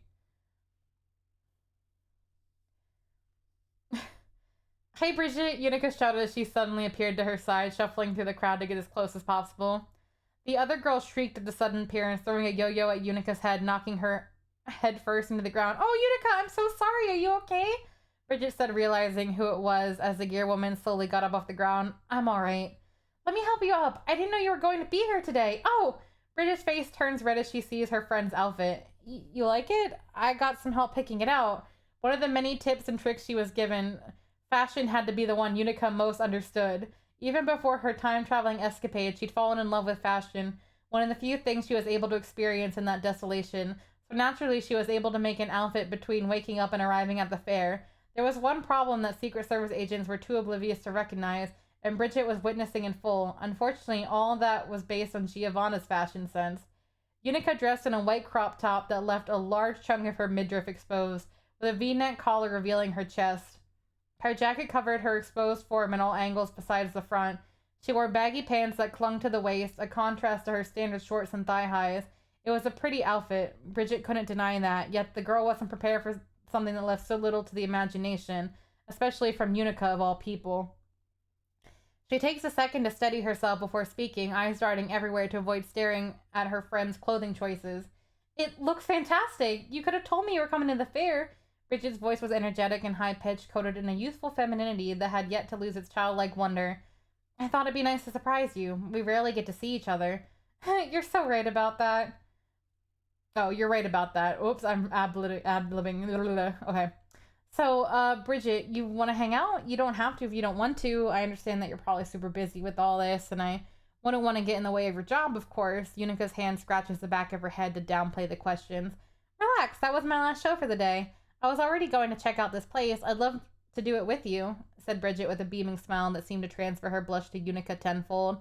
As the day went on, nothing changed. The crowds were just as loud, the smells just as pungent, and the visuals just as bright. Unica would have left immediately if it weren't for Bridget. She led the way, taking her by hand into a world the gear woman only now discovered. Around they went, dashing between carnival games rigged to fail and food far too deep-fried to be legally served anywhere but here. Time blurred as the two ventured deeper and deeper into the fair. Constant colors and floods of sensations. Bridget was surprisingly good at everything they encountered. Rings tossed at the perfect angles, a dozen targets knocked down within seconds, and tens of stuffed animals that smelled like cigarettes and smoke were forced into her companion's hands. Winning as much as possible before the carnies glared like they were ready to murder. Unica didn't win anything. Despite years of trading, she missed every shot she tried. It frustrated her beyond belief, yet those feelings were tempered whenever Bridget glanced over with words of encouragement. Soon the sun began to set. The two had done everything they could until they were left riding a carousel several sizes too small for them, decorated in plushies and trinkets like war trophies. The fair was closing down for the night. There was no point for the place to run when it was far past the target demographic's bedtime. Skies were bathed in various purples and pinks as the sun descended below the horizon. Bridget walked over to the pier's railing, following the waves as they crashed onto land with her eyes. Sweat ran down the woman's face as she breathed in the salty air. Even someone as energetic as her had limits, and running across an entire fair for a day pushed that limit. Another smile grew across her face, satisfied that she got the most out of today. Unica followed her to the railing, some wooden fence. She leaned back into it, gazing at the sunset. Roger trailed behind, dragging a cart filled with their bounty. Seeing that stuffed bear move on its own felt uncanny in a way she couldn't describe. Silence fell between them, neither ready to discuss the adventure they'd gone on today. Unica spoke up, her voice still meek. "Want to come over to my place? I was preparing dinner before I left. It should be ready by now." "What?" Bridget says in shock of the directness of the question. "Yeah, a hard day of work deserves a proper meal, no?" "I'm not confused about that. You know that. Why at your house of all places? I can make you better food than the local Danny Missiles." Unica mumbles, looking at Bridget, and glances to hide her embarrassment. Bridget turns around with a cheeky smile and says, well, that sounds perfect to me. We could take my bike. Should be the fastest way across town. You can go on ahead without me. I still have some business to finish up before I can call it a day. Okay, I'll see you there then." Utica waves as she walks off. The sound of a motorcycle soon echoes through the quiet townscape. The blonde woman returns to gazing at the sea as her teddy bear companion finally catches up. He stares upward, seemingly waiting for a comment. "She always told me how hard her cooking was." She chuckles to herself. "Well, let's get going, little buddy. I gotta stop by a store for something." Bridget begins to skip away to her own destinations, leaving Roger to follow along once again. Winds rushed past the bike. The vehicle was another piece of magical technology Unica had. It would only take a few more minutes to reach her apartment, but that was still enough time for her to meditate on what to do next.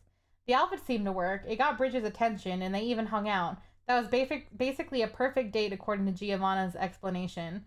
Now all these efforts were about to culminate in finally having dinner with the love of her life, too. This couldn't get any better, she thought, yet a major flaw in the plan reared its head as she opened the door and the smell of smoke seeped through the gap. Muttering under her breath, she opened the oven, only to be blasted by thick black clouds that smelled of burnt meat. Utica could not cook anything, no matter how hard she tried. Today she attempted to make something beyond microwave dinners. It did not work. Instead of a beautifully cooked steak, the oven had a pan with a single black square on it. Upon closer inspection, the charred piece crumbled into hot ash between her fingers. With a sigh, the girl walks over to her fridge and pulls out another cut of meat. There are 10 other fresh slabs inside the container. She pulls the piece out, throws it onto a pan, and discards the tray into the trash that is already overflowing with them. She worked relentlessly to prepare the dish using her own homemade recipe. The girl never dared to ask someone like Dizzy about how to cook, too afraid of looking like a fool and lacking the courage to attempt it. That was a non-issue, though. With enough trial and error, she'd surely master the skill. It took an hour for her to throw it into the oven, and that would take 30 minutes. All that needed to be done now was to set up the room. By the time the dish was ready, Bridget would be here, and Unica's plan would finally be completed. The doorbell rang, a blaring jingle that racked Unica's mind. She ran to the door, only to face the one girl she didn't want to see right now. "Sorry I'm a bit late. This town is such a maze." Bridget maintained that same cheerful tone and smile she always used. Roger appeared to hand her something she hid behind her back. "But I'm your guest after all, so I made sure not to come empty-handed. Ta-da!" Pushed into Unica's face was a small potted plant, a pure green thing with thick vines that jut outwards in straight angles, each leaf lined with small, dull spines. "It's aloe vera. This little thing can do so many things, so much potential for good in such a normal plant. It reminds me of you. Also, whenever you showed me your place during calls, it felt so dreary. Thought this could help." "This is beautiful. I love it. Come in." The gear girl beckons her guest inside, placing the potted plant on the living room's table. Utica seemed to dart from room to room in her apartment while Bridget found the closest chair at the table. Dreary might have been an understatement. The more she looked around, the less she saw. There was nothing, just gray upon gray in all four cardinal directions. It'd drive any sane person mad if they lived here for longer than a week. It felt more like a prison cell than a home. What has her friend been doing during her time off? Did she do anything? The other woman reappeared and sat down on the opposite side of the table. "I've been learning how to cook recently. I have a steak in the oven. You will love it. I used my own secret recipe for it," she said from across the table, ever so slightly louder than she normally did. Like the two of them were in a noisy restaurant. This was another tip the wolf lady had given her. One of the best ways to make people want you is to take them to a fancy dinner. Unfortunately, Unica didn't know any places like that, nor did she know how to make a reservation. So the obvious answer was to hold a dinner at her home. The aloe vera even worked as a perfect vase with flowers. "That's cool. The last time you tried to cook, I got food poisoning for a week. I can't wait to see how you have improved." Bridget gave a light chuckle. "Yeah," she replied, looking away, slightly hurt by the comment. Bridget promptly stopped laughing. Again, the two fell quiet, an awkward silence neither was willing to break. Unica never thought this plan of hers would work as well as it did. Bridget never expected her friend to be this outgoing, following along out of curiosity and kindness. A day of blushing, embarrassment, and fun. A day they wouldn't forget for better or for worse. "Bridget, I have a question for you," Unica asked, staring at the table. Analyzing the wood grain was better than trying to make eye contact. She doesn't give a chance to respond before continuing. "Do you love me?" Of course, silly. I wouldn't be spending half my day with you if I didn't, would I? No, I mean, do you love me? Like that feeling when you see somebody and your heart is ready to burst out of your chest from just how fast they make it flutter? Why do you ask? It's been a year since we met. I still remember the moment you found me, the face you gave me. I would have died in that alley. You would have turned me in after my recovery, but you chose to stay by my side. You could have turned me in after my recovery, but you chose to. Okay. You changed something in me. You taught me that I could be something better, that change was possible for somebody like me, a monster like me. Yannicka, don't say that about yourself. Do you remember that moment under the stars when you told me to find my shape? She said, watching as Bridget slowly nodded. Spending today with you has made me realize something. I found my shape. I've had it for the longest time. It's you. My shape is you, Bridget. I love you. You complete me. Bridget, do you want to be my... Why do I smell smoke? Bridget interrupts the woman's moment, forcing her back to reality. A cloud of smoke had coated the ceiling. The oven had been beeping incessantly for almost 20 minutes now. Neither of them was paying attention to the time nor the kitchen during the conversation. Crap. An hour had passed since Unica put that steak in the oven. Utica scrambles toward it in a mad dash. Flames came from the oven's insides, forcing her back. Bridget watches from the table as she fights to extinguish the flame. The gear girl's mind panics as she fails to find a fire extinguisher. Her most obvious solution was missing, while the fire only grew worse.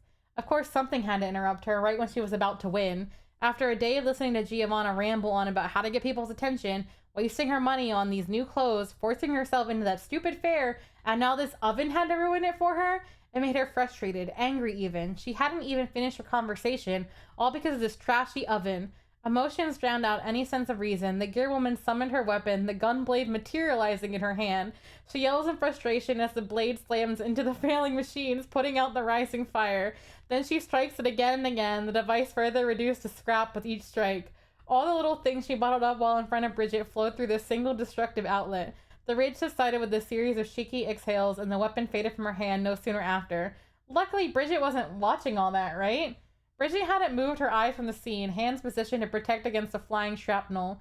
Utica freezes at the realization, so close to the finish line just to lose her cool, to break down and show that side she never wanted her love to see, that brutish, hateful terrorist who saw nothing but destruction. The past that she worked so hard to fix returned in the single moment of frustration. She couldn't control herself, and if she couldn't control those feelings, when would it happen again? Would the next outburst be another oven, or maybe somebody she cared for? Maybe it'd be Bridget. The potential ramifications of her actions drive the girl mad as she stands there. Another mistake to be added to the collection whenever she got lost in her thoughts. She'd ruined everything for herself. There was no way of coming back from such stupidity. She knew that. The other woman drops her hands and begins to open her mouth. Are you all right? The question is so simple, yet it pierces deeper than anything Unica had ever heard.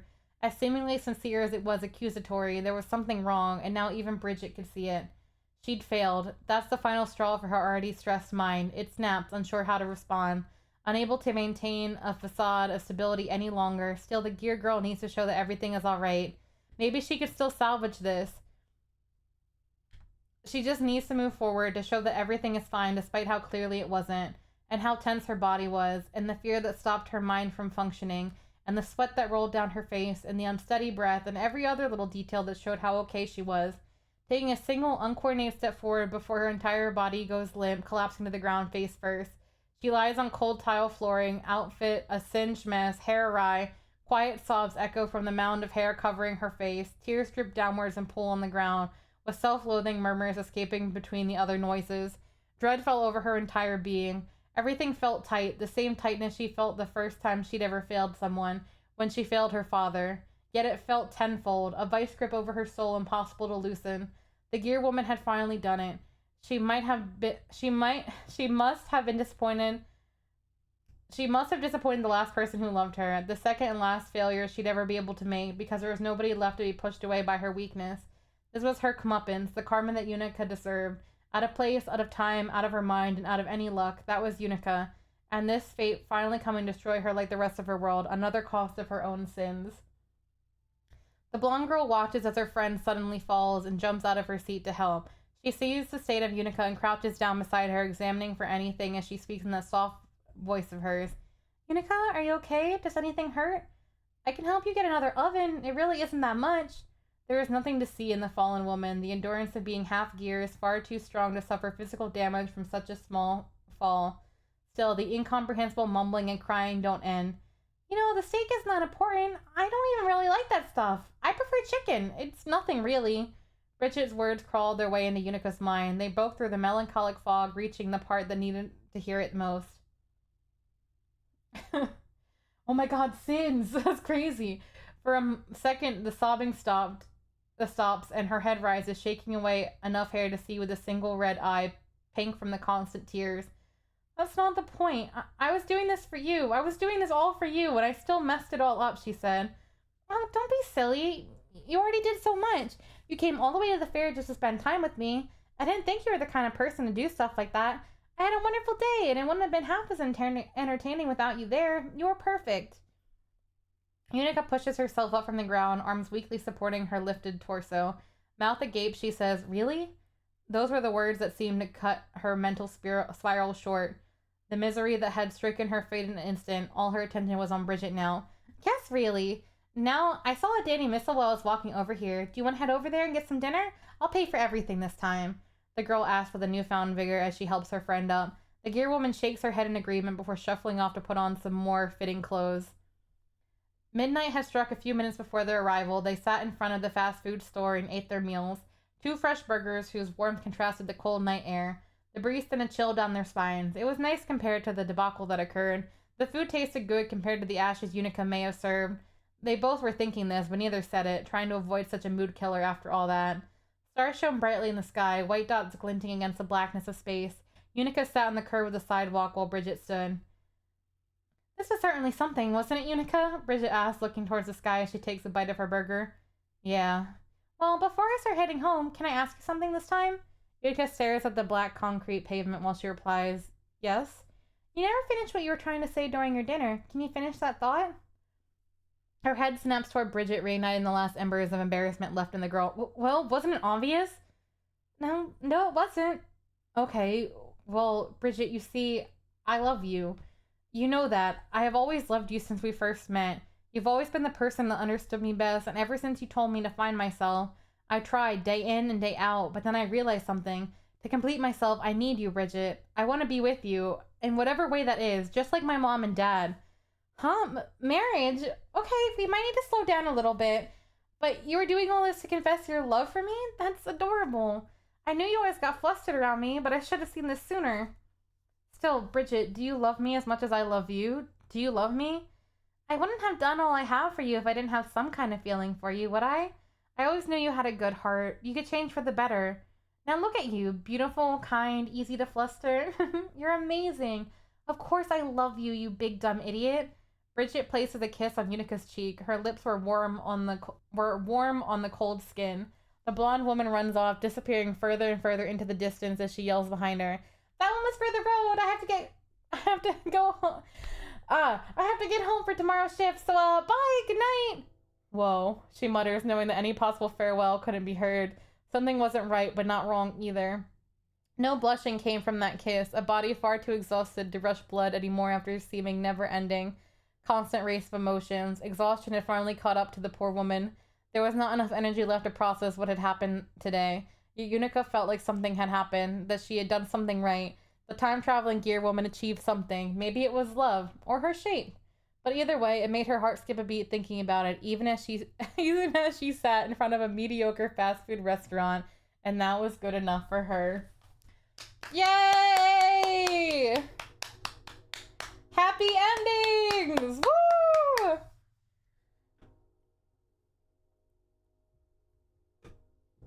That was cute. I like that one. Also, Unica girl failure agenda is so good. 5 more big booms. So true.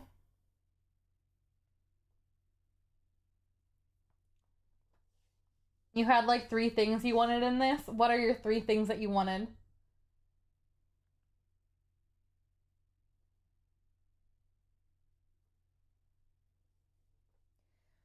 My God, how am I ever gonna choose? This is hard. To advocate for Unica having an actual character because Braun said she had nothing. Braun's a Unica hater!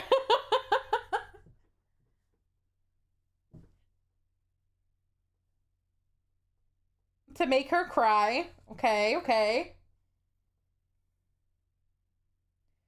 I love how entertaining this is. Been listening on the side. Damn, where have I missed? I think Hunter's taking me out of context again. See, I'm glad that you like it, Bommy. I like doing this stuff like as like I love Guilty Gear. I love playing the game, but I also love the world and characters so much that it's fun reading like the fanfics and just fanfics of like other media in general. It makes me happy. I think unless someone did a last minute response that I don't know about. Yeah, okay. We read all 5.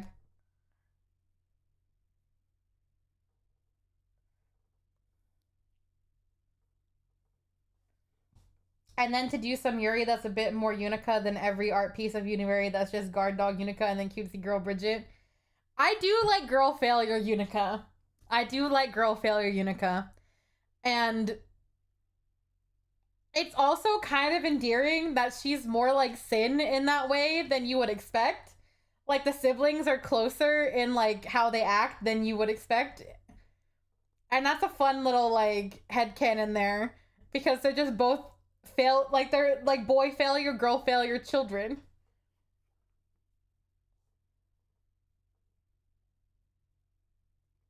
It's kind of like last night where you turn into someone being so fucking wasted drunk was all entertaining. I normally don't like stuff like this. Well, I'm glad you liked it this time.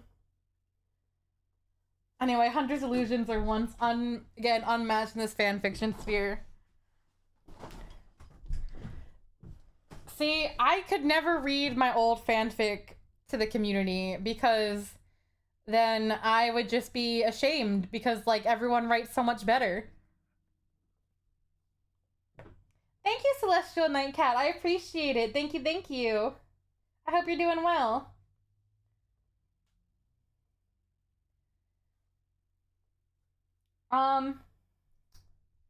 I have some decisions I have to make about how I'm going to somehow give different places to all of these.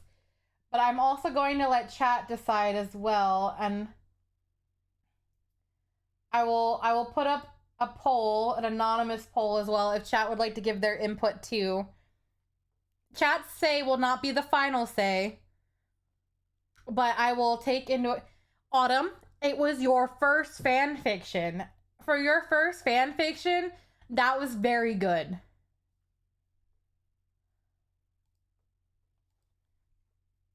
Okay.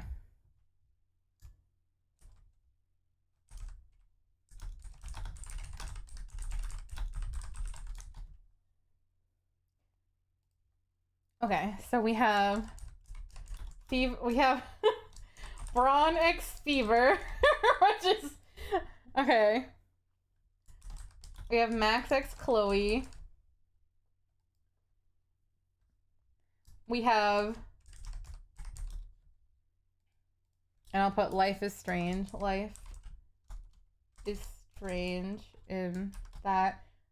Then we have Celeste X Evelyn. OCs, I believe. Then we have Anji X Chip. And then we have Unica X Bucket.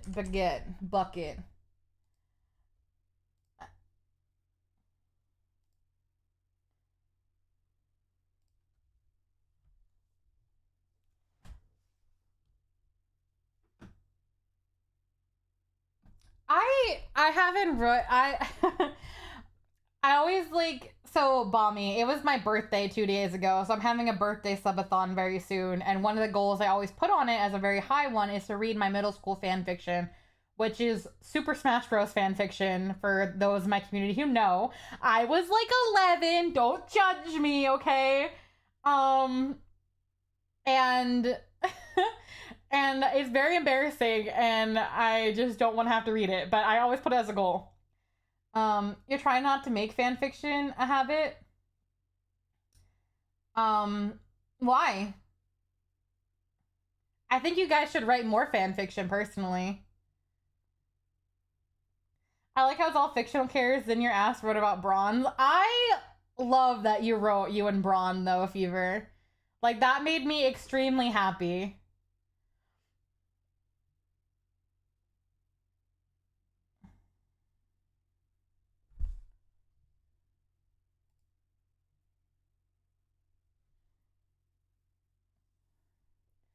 In your original vision, you were having it as a girl failure, ex-girl who's a bit too happy and enabling, accidentally dragging her down, but I feel like that's a bit more of a layer 3 fanfic after stuff has been set up to emphasize the doom spiral. There. Every story is fanfiction, you think about it. True. Yeah. My original version was basically doomed Yuri, but I didn't have that set up yet. I'm glad it was funny, though. I loved Giovanna's character. Giovanna cracked me the fuck up. I love Gio. Not that I have any complaints about fanfiction and how great it is, but I'm not exactly looking to make that your reputation. I mean, it's not the worst thing. Like, it's like Braun, modern day bard, writing poetry, a little bit of fanfiction on the side as a hustle, you know.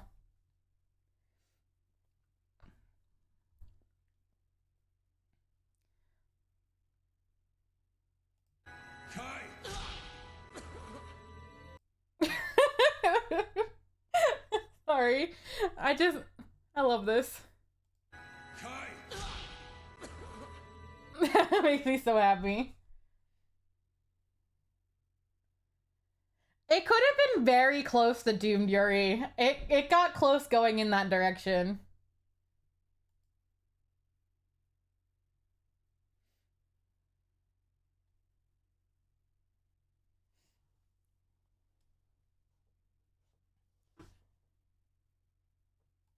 Yes, okay, I get it. For the side hustle, for the side hustle.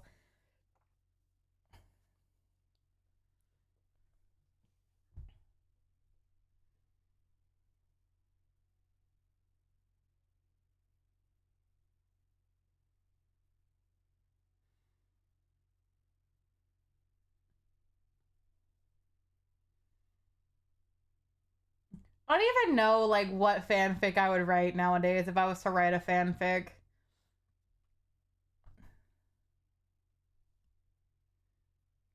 That shit's hard to decide.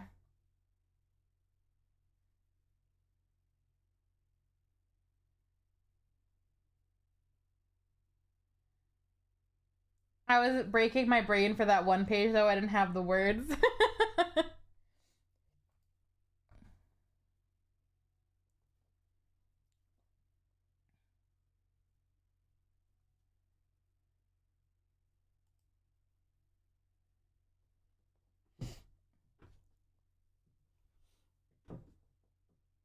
Oh, this is gonna be so hard to decide, guys. This is gonna be so hard.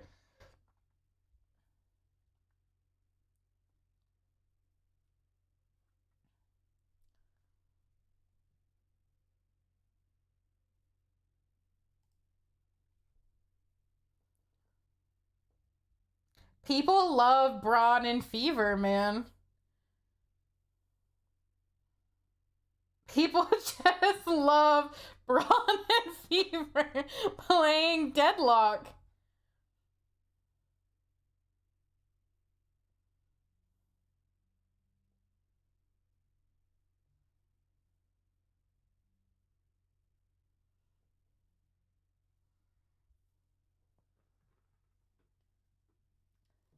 All right, we had a two-way tie. We had a we had a two-way tie over Braun's story and the story containing Braun. Okay. I should have made a more formal rubric of how I should grade these.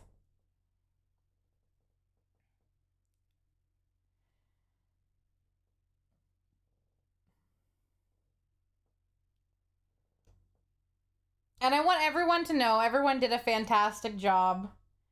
Please do not get discouraged if you do not win this time around. There are always going to be future competitions. And I enjoyed every piece of literature that I have read tonight. But someone must win first, second, and third. We will play Guilty Gear. Don't worry. We will play actual Gear after this.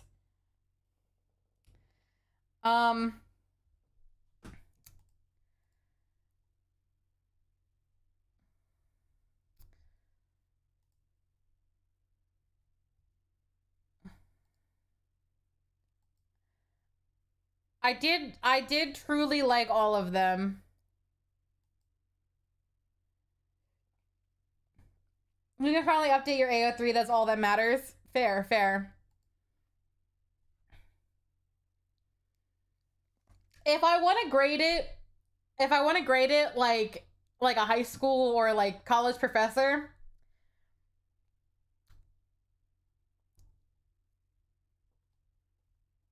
I will say I think Bronze was the easiest to read grammatically. So I will give Bronze a little gold star for that as well. I enjoy reading fan fiction that flows very well like this. It makes my smooth brain not have to work overtime. He gets the gold fan.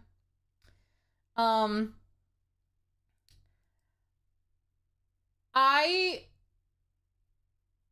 love the headcanons that came with Caleb's. Geo and Unica and their interactions, and it may have my favorite line, which is just my favorite line in the whole thing, which is B is for being a bad bitch. So that also wins a gold sticker for my favorite line. For the fanfic that I would most likely want to keep, like would be the one that I would click on personally, would have been the Life is Strange one. I fucking love angst. I love angst, and I love death loops, and I love all of that dark shit. So this made me very happy as well. For going above and beyond writing a fucking book, like, I think Crow also did a fantastic job with his, or her, I actually don't know the pronouns, with their OCs. So, and cute, not library, cute bookstore Yuri is very cute. And Fevers, you get a gold star for making me laugh uncontrollably. So I am in a very difficult predicament. Everyone got a gold star.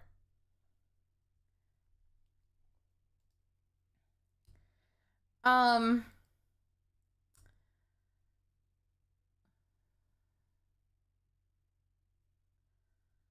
me think on this.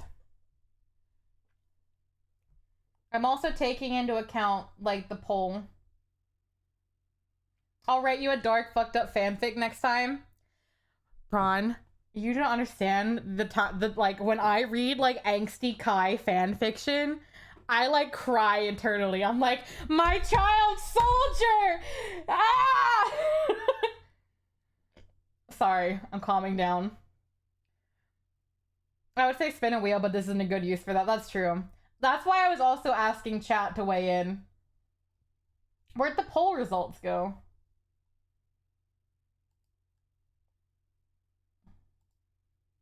View results. Okay.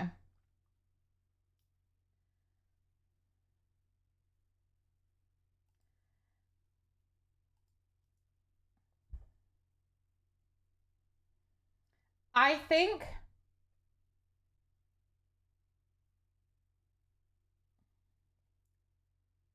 Hmm.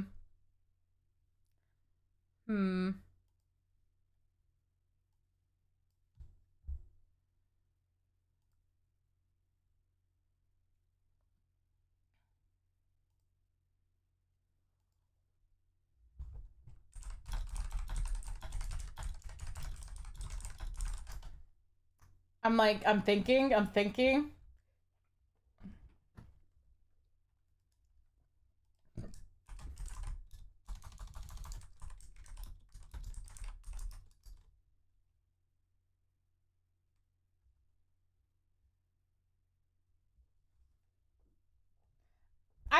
just genuinely liked that it was Braun X Fever. I think if there was a poll up, I had a poll up for the best fan fiction, like the chat liked the best.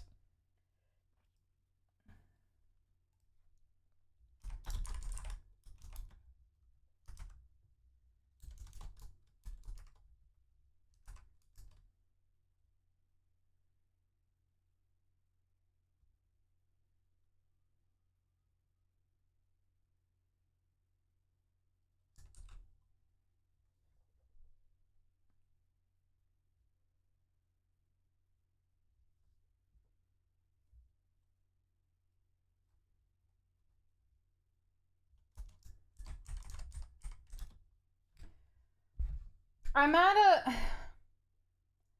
Who won? In the poll, chat voted for the Braun X Fever fanfic and the Anji X Chip fanfic, and that tied. So now I'm trying to think of, like, my personal picks and, like, add them to, like, these as well.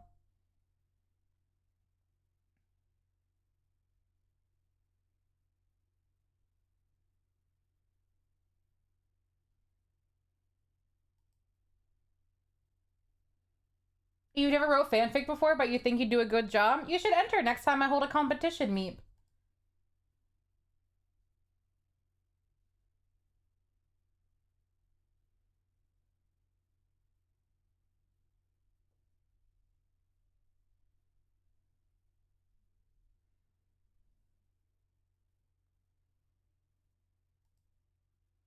I also want to take into account how much chat likes certain things.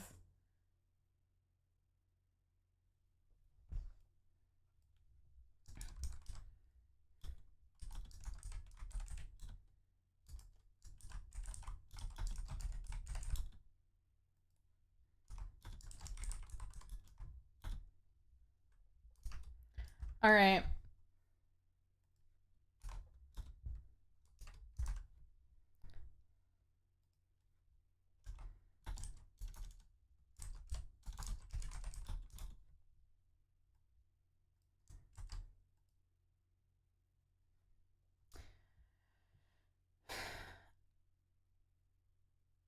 I think these are the I think this is okay.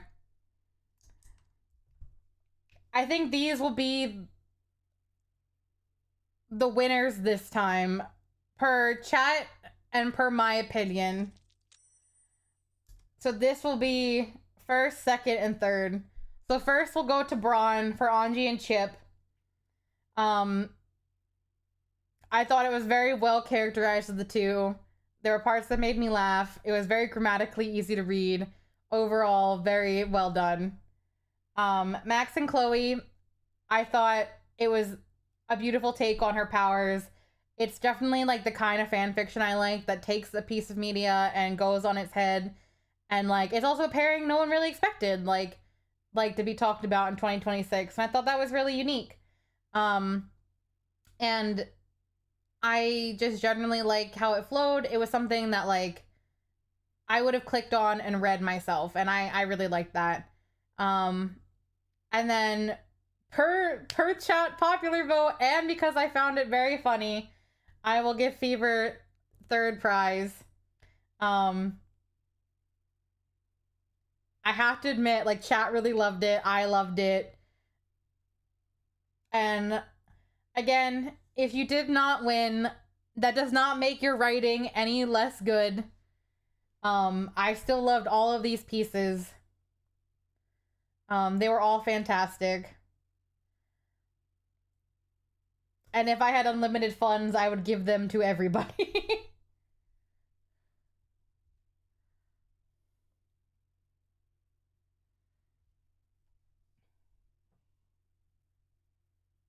But congratulations to all the winners. You did very good. It was 2 hours of reading fanfic.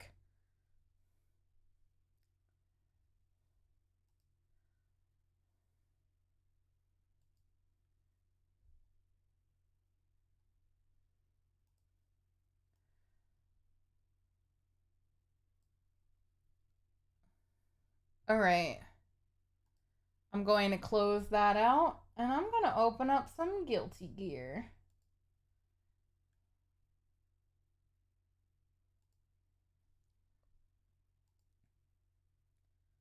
Mamma mia.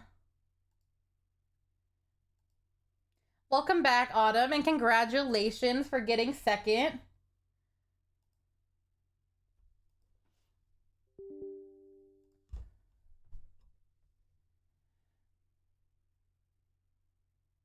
You think you'll leave your writing to school, not anywhere else, because goddamn, I didn't pass high school English almost every year. That's fair. It's not for everybody. Like, especially like in a class environment. If you like writing, you like writing, and if you don't like writing, you don't have to write. Yes, GG's to all the writers. All very good stuff.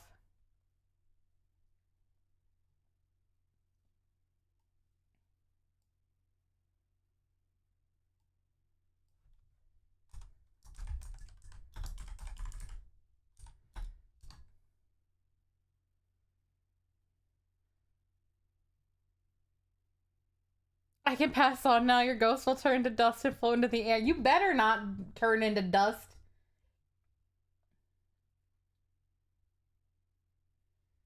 But things you could write about might look Speak your truth. As long as it's not offensive to anybody else.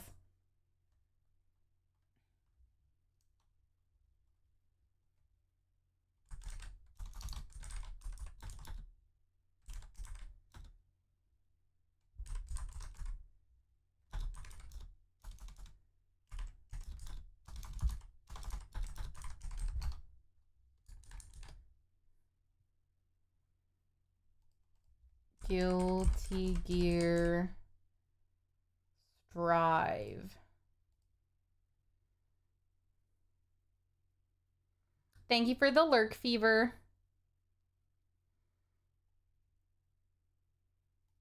Oh, yeah, some people would be like, whoa. Whoa.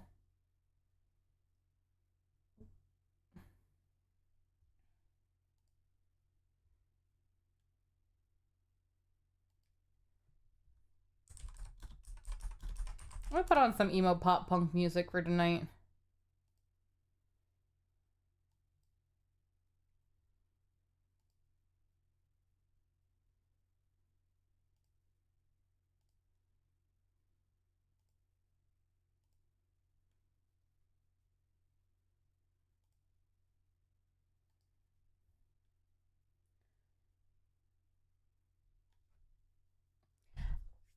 If you ever think that a story is not appropriate for class, I want to tell you that when I was like 11 years old, we got a picture prompt of two people riding bikes in the woods together. And they were smiling and happy and having a good time. And we were supposed to write a happy story or whatever, I guess, was like the idea around this picture prompt. I wrote about a girl tripping her bike over a log, getting head trauma, and going blind. So never be afraid to write something dark for class.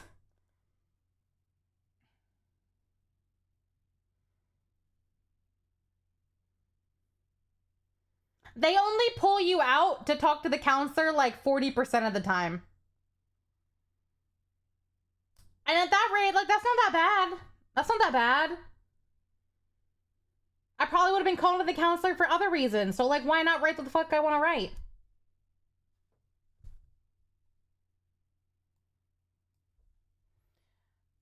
Guilty Gear is not launching.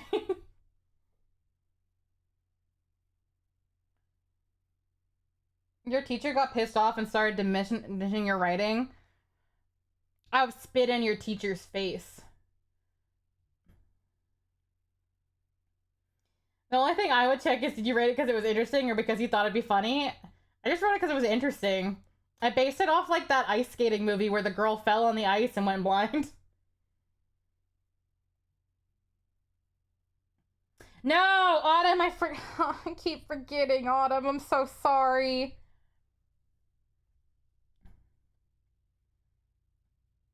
I also tried to write a vampire novel when I was in middle school, and that was just abysmal. I fucking hated that. If your classmates hated it, then tell them to eat a flaming bag of dog poop. That's all. Like, just write for yourself at the end of the day. I will watch it soon, Autumn. I will watch it soon. And I apologize for not watching it yet.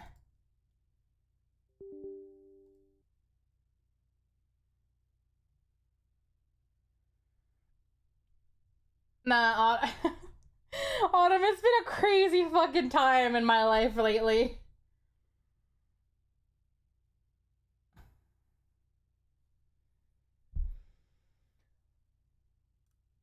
Oh, Guilty Gear's finally launching.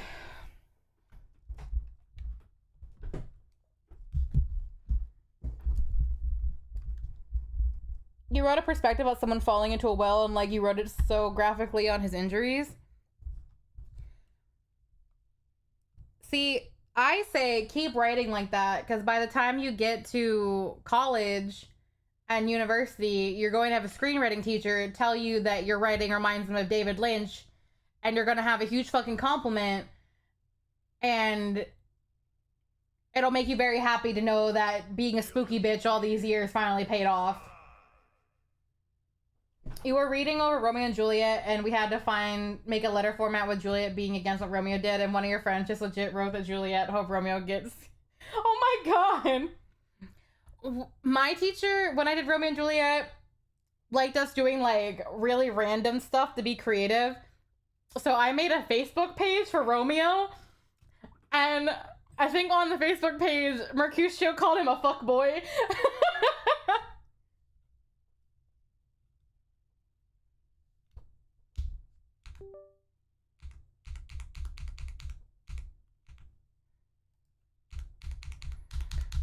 Come on, Guilty Gear.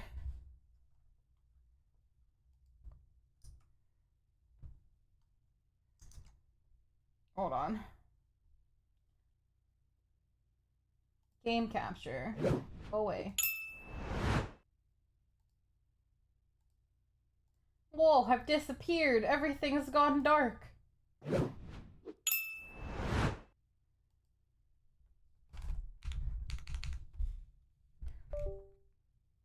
Some teachers also just aren't meant to be teachers. Just like some nurses are not meant to be nurses.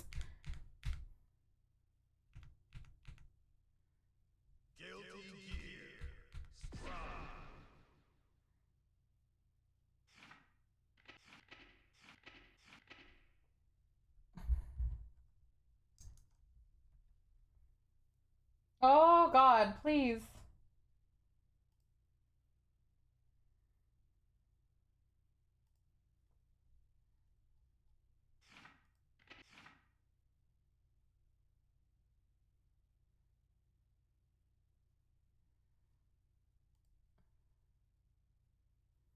Alright, let me just...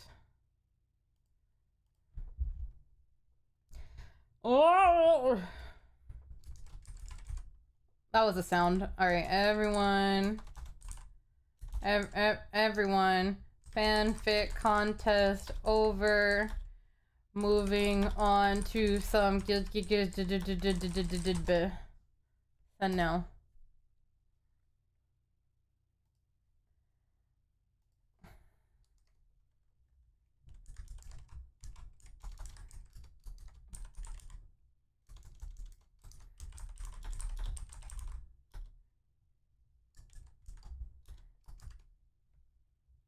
We'll just do 44 and see if anyone's in there.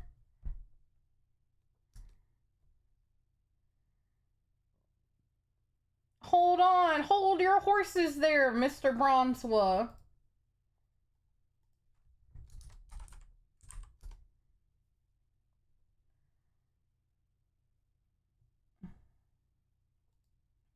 I'm glad that, like... that Geo got some love. Lobby match.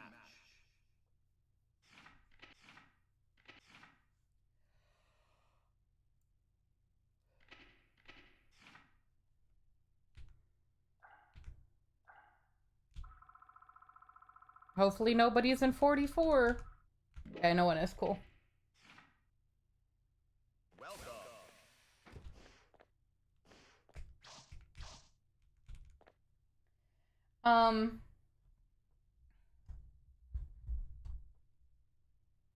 It does say we're playing Guilty Gear, right? Yeah, it does. Okay, cool. Cool.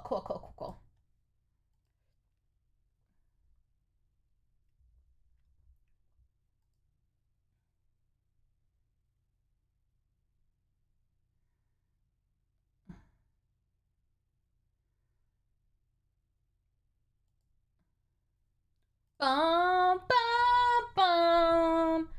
Bum, bum, bum. Bum, bum, bum. Technically, Braun is first in the queue, even though the queue was closed, so I'm gonna fight Braun. Are you ready? Whoa, is that Anjay Mito? AKA the good pal of Chip Zanoff? The guy with really cool dorsal muscles? Oh, I'm so not ready to play this game right now.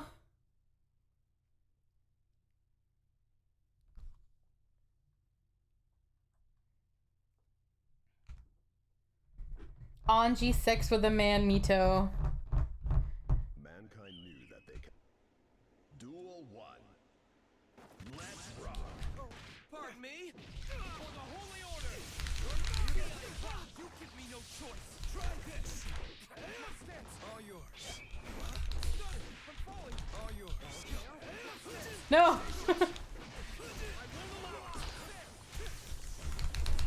No! It never stops!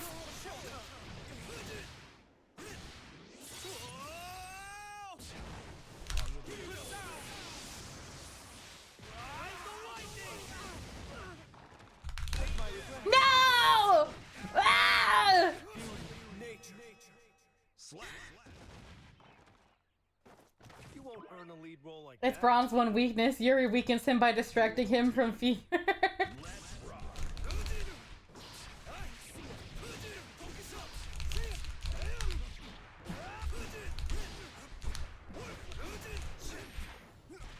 No! No! Slap.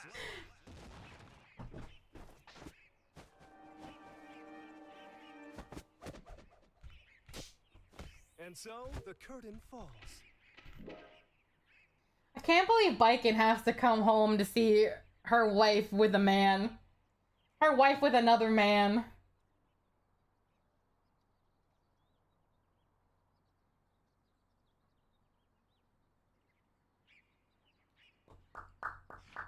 Mankind knew that they cannot change society. Duel 1. Let's rock. An opening. You give me no choice. DI clock. DI clock. Slash. Block. I've got you now. Saw that. You give me no choice. Impressive. Dazzle. You're mine. Good stuff. Stunning. You're mine. Oh god. That's about enough. Ah! No! Try this. Oh.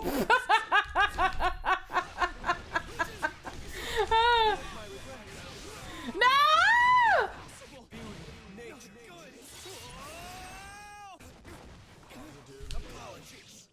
Slap. Hi, Q, are you?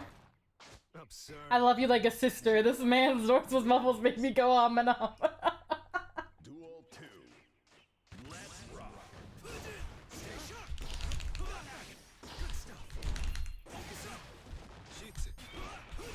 This guy always be spinning.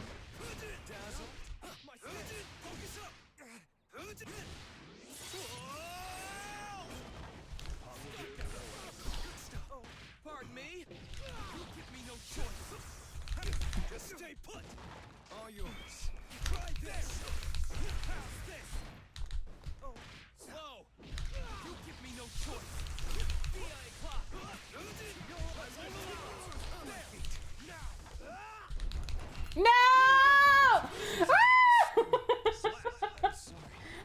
is your gambit.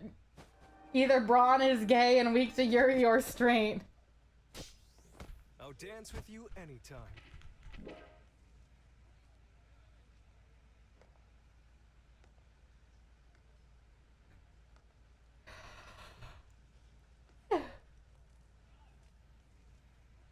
You could RC if you get spun to keep yourself safe by blocking. Knew that they cannot change society. So instead Oh, of reflecting on I did not know that. they blamed the beat. Duel 1. Let's rock.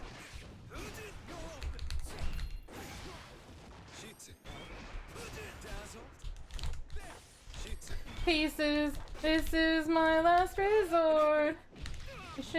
No breathing. I fucked up doing my inputs. My last resort.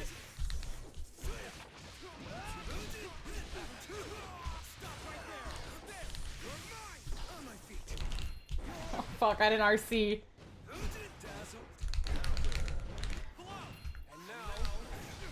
Oh, okay. Pardon me. For the holy order. Take a breather. Oh, fuck. I thought you were gonna sex for the man. I waited. Ow! Duel 2. Let's rock. Slow. Behold my true strength. Dazzle. Ow. Stun edge. Not quite. Oh, nice grab. That was bad of me.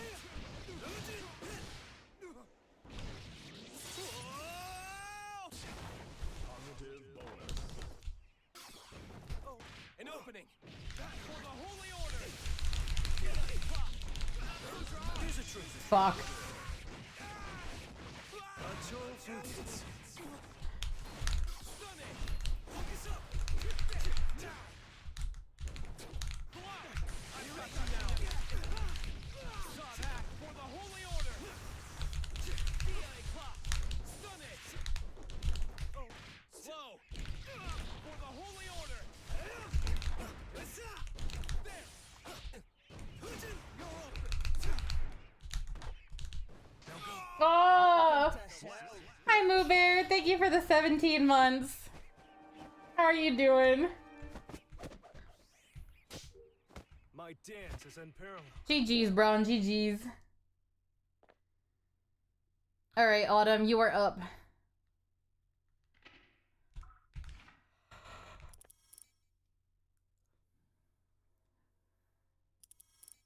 Welcome to hell, bitch. And Garcia, thank you so much for the follow. Welcome to hell, and I hope you enjoy being a sinner.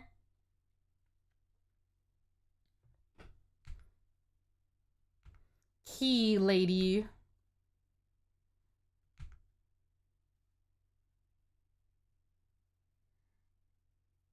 Mankind knew that I hope you're having a good night. Duel 1. Let's rock.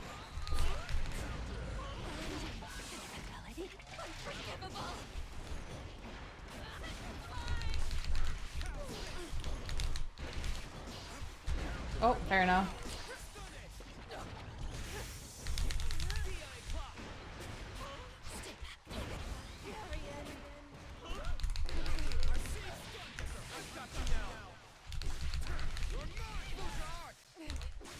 Oh, I did not do the right input. I'm rusty after reading fanfic for 2 hours.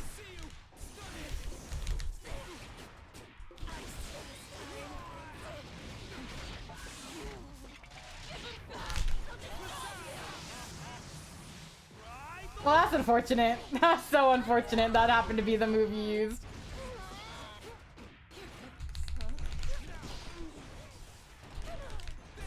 I have Yaoi and Yuri on the brain.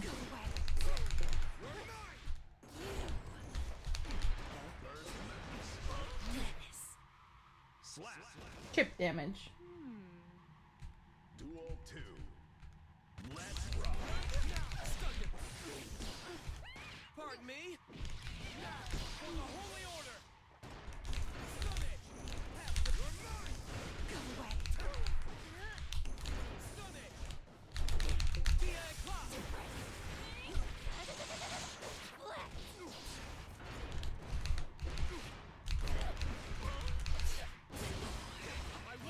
Oh, nice.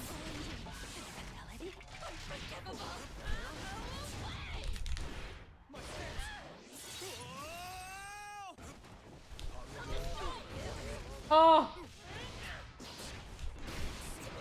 Good job. Slap.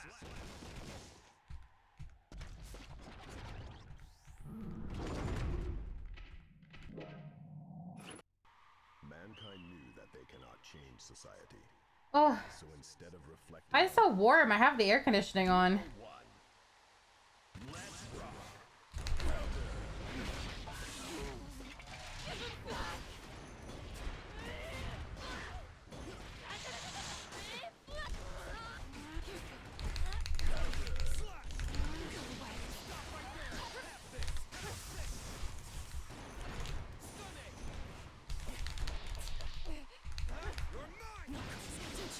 Because you were reading spicy fanfic on stream. It's not my fault. Did you see what Braun wrote? He wrote nip touching.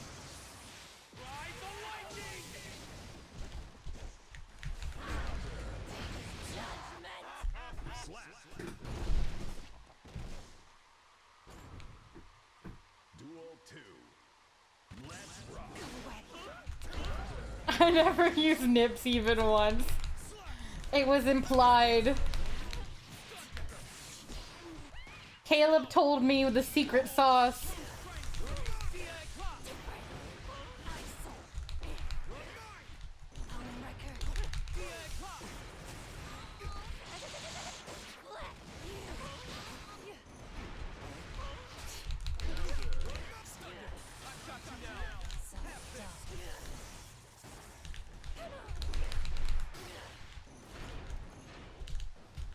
An opening. Behold my true strength. I see you, Future.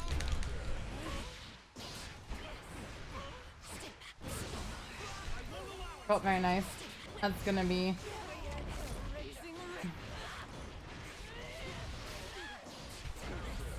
Oh, that's a death.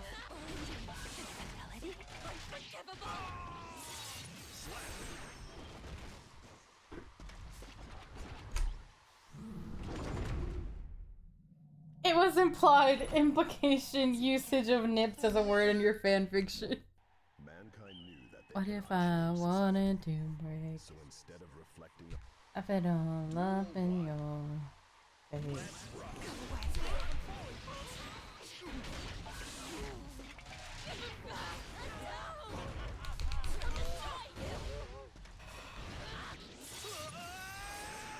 Yes anymore. Fuck.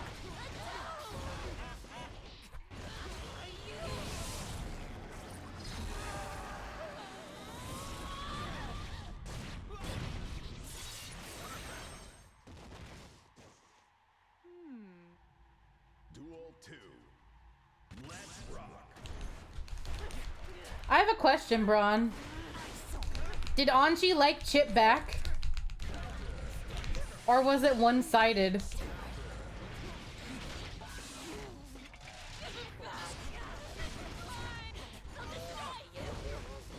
They wanted more. All night, waiting for all night. Ah!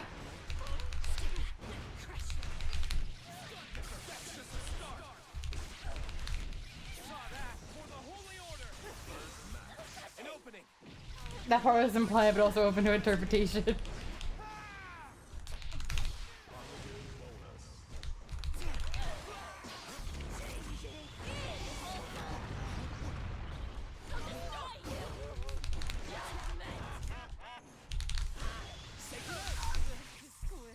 Slap. Ambiguity is what makes art. True.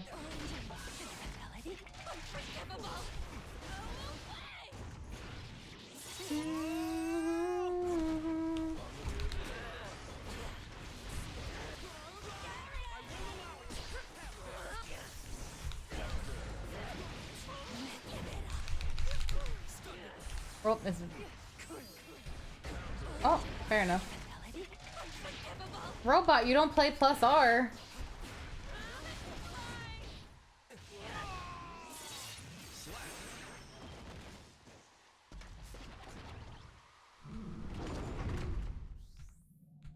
GG's, Autumn, GG's.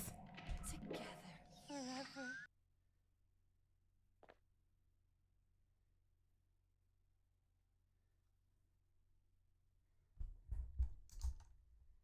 Marry me, marry me.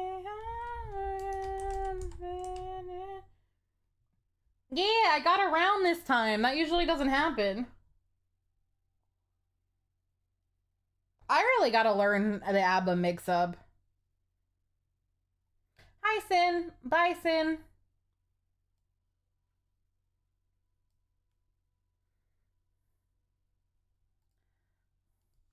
Break me down.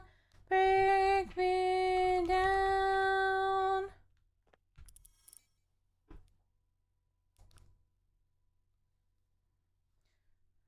You wanted more. I'm waiting for.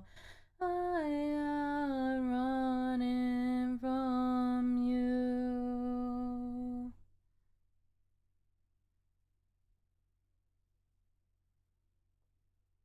Are you ready? Hello, Sin. I hear you want your iPad back.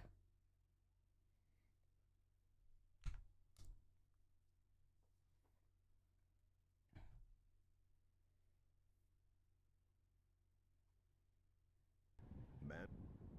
Duel 1. Let's rock. You're fault but mine. With your heart on the line. Fucked it up this time.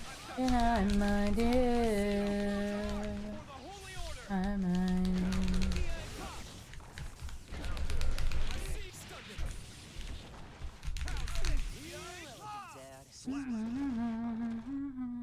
Duel 2. Let's rock.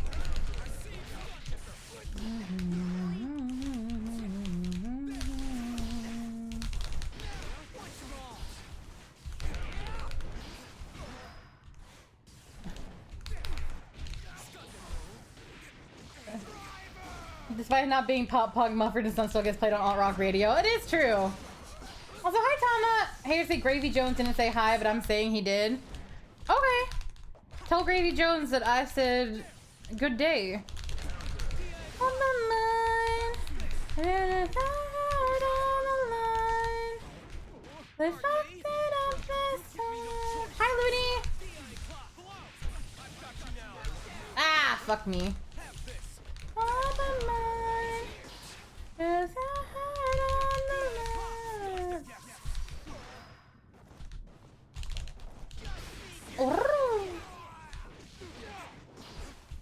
My dear. Whoop.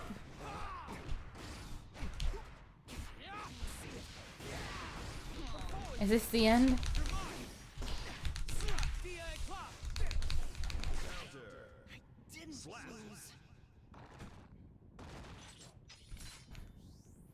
Great fight. Duel 1. Let's rock. I think this is from what, like a Pop Goes Punk, maybe?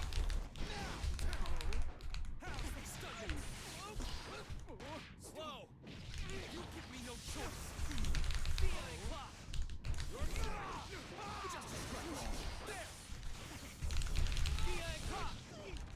Saw that.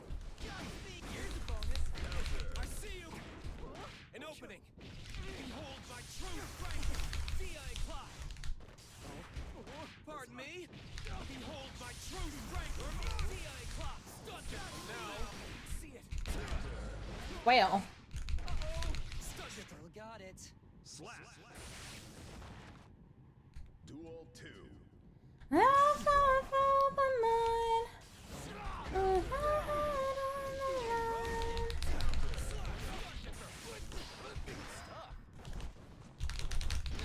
Woo!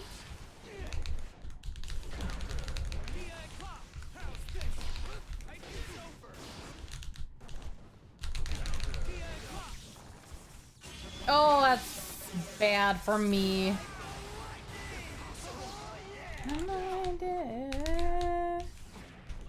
opening for the Holy Order. Prepare yourself. How's this? Okay, it's not. I'm so close to being dead. Oh, oh, oh. I'm dead now. Goodbye. Slap. Duel 3. Let's rock.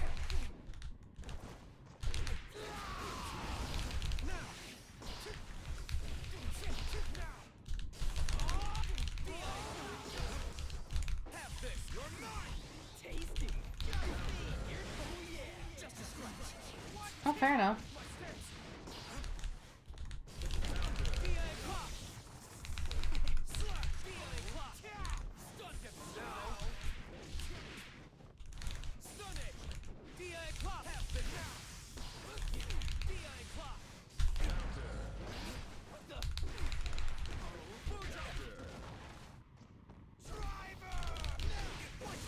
I'm dead.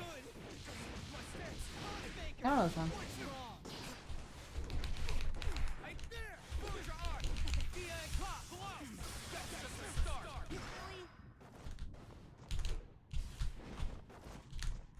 Just speed. DA clock. That's just a start. Oh, nice burst.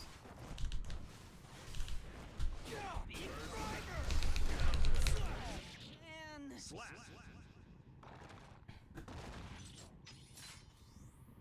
Great fight. That was very close. Duel 1. Let's rock.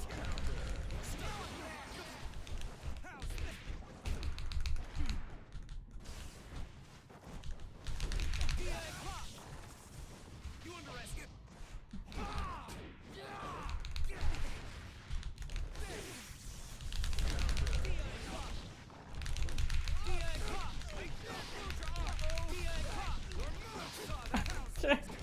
I can't reach it. So sad. Oh, pardon me. I screwed up. Slap. Duel 2. Let's rock. I see you. 5 big booms. Oh, pardon me. Behold my truth. You underestimated.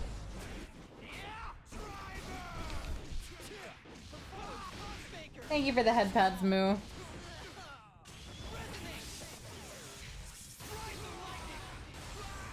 Whee!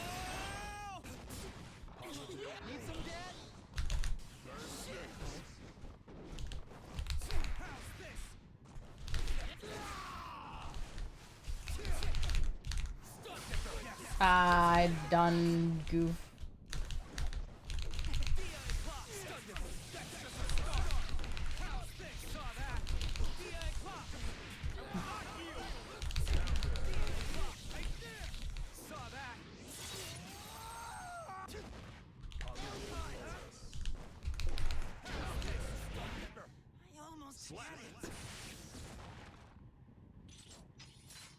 GG's. I'm doubling your homework. I'm doubling your homework.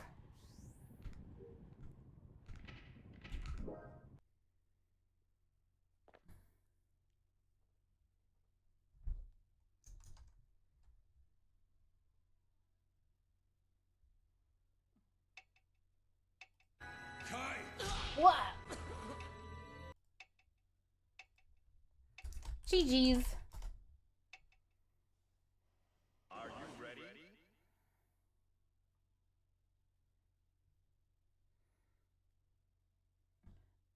Deku, are you Minecrafter now? Who is Minecrafter? Oh, they're gone. No, it's like, you're not Minecrafter. That's not you. On the door the other day. In my face. And the mortal stalking still reverberates. Oh, go on, drag this coffin just in case. Okay. Damn. Okay. It broke. Bodies tremble as it shivers down my spine. Adrenaline kicks and shifts into overdrive. Let's just go to this one. Snake eyes every single time you roll with crooked dice. I felt the doctors as they tried to pull me down. Can I can't use that one. Don't fail me now. I've lost my goddamn mind. It happens all the time. Meant to be here, trying to consume. The drug in me is you, and I'm so high on misery. Can't you see? Okay. It has been a while since you pulled out Sin. I was surprised. Duel 1. Let's rock.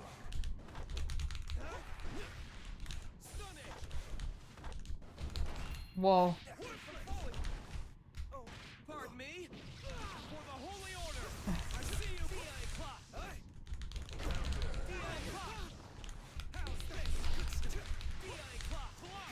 I've got you now. Whoop. Hi, Daniel. Goddamn mine. It happens all the time. Believe it, actually meant to be here. Trying to consume. If I used my super there, you would have died, but I'm a fool. So high on misery. Can't you see?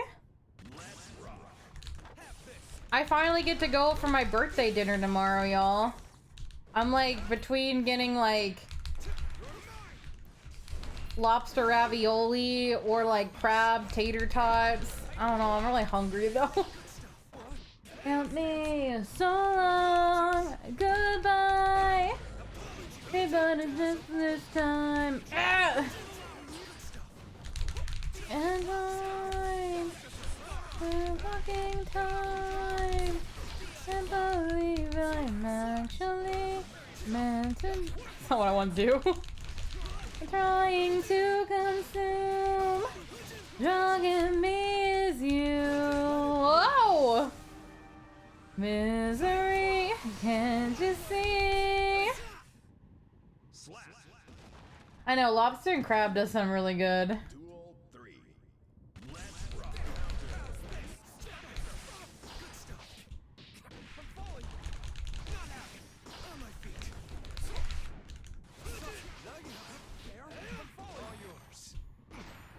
What's wrong with your mouth?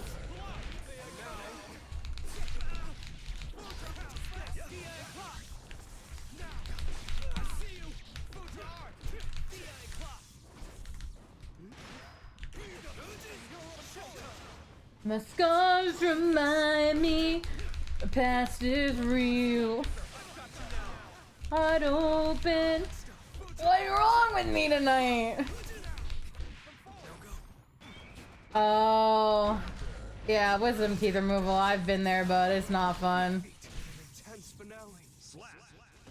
General, your pain, and I can't help you fix yourself. Whenever you like. Okay. Wide open, I saw myself shut. My weakness is that I care too much.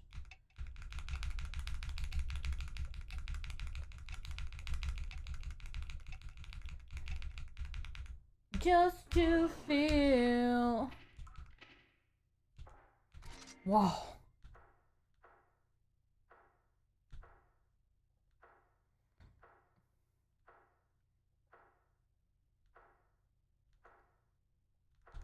Fuck it. A normal chip. Look, it's the fan fiction.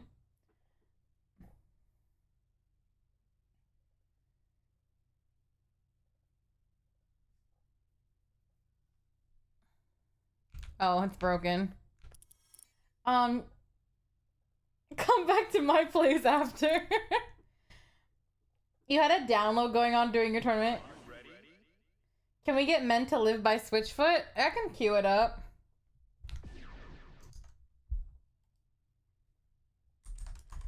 Hi, Grizz.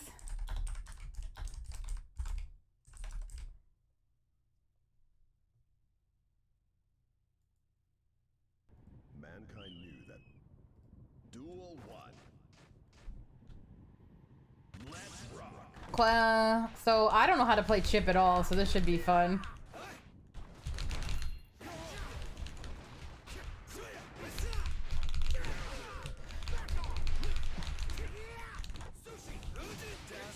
Sushi.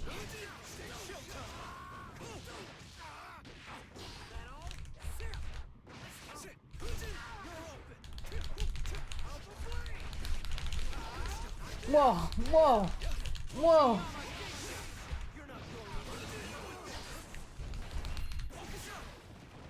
I'm doing Chip things. Not well, but I'm doing them. Damn. Just to feel.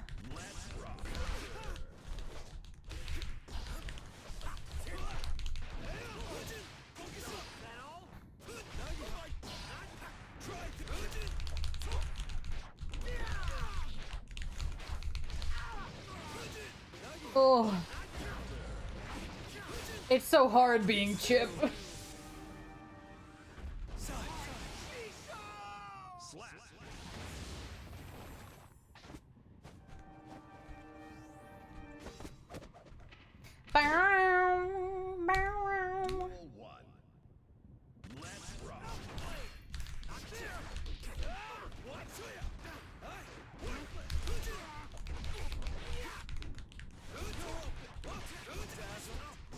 Hi, Lonix.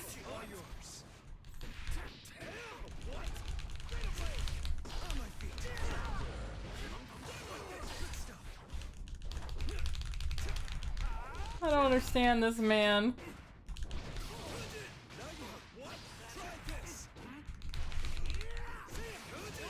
We were meant to live for so much more, but we lost ourselves.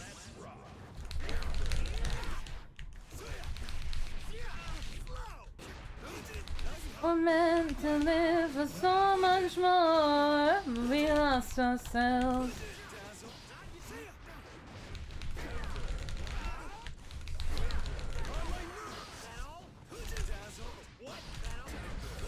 Whoa, whoa, whoa! Holy moly, guacamole! Ah!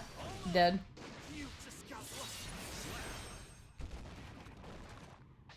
Sugoi!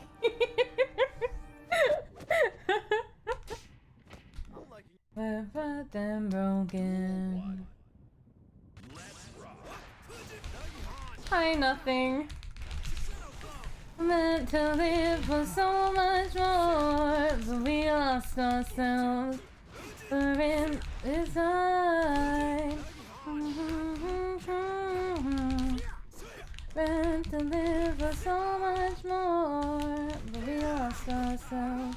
Somewhere in this time.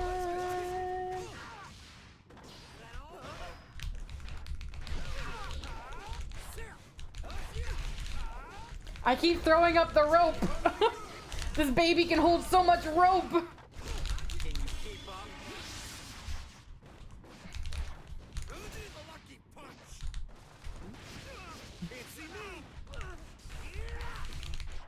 How do you do his Rekka? How do you play this man?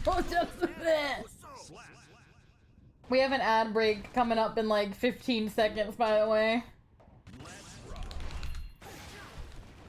We were meant to live for so much more, but we lost ourselves.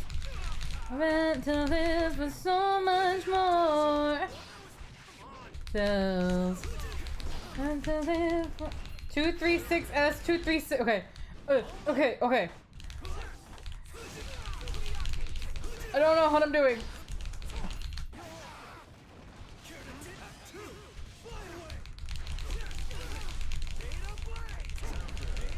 I'm not doing it correctly. I'm panicking.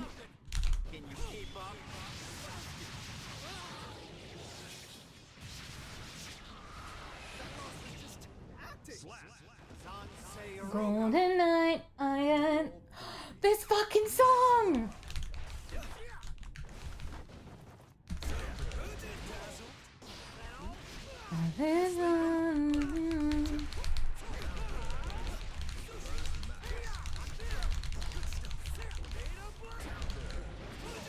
Hi, Jonesover. Whoop.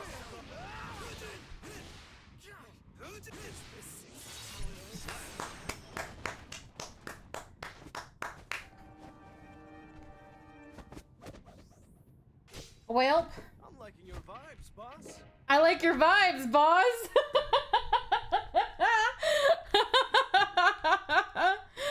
Oh my god, it's just like the fanfic.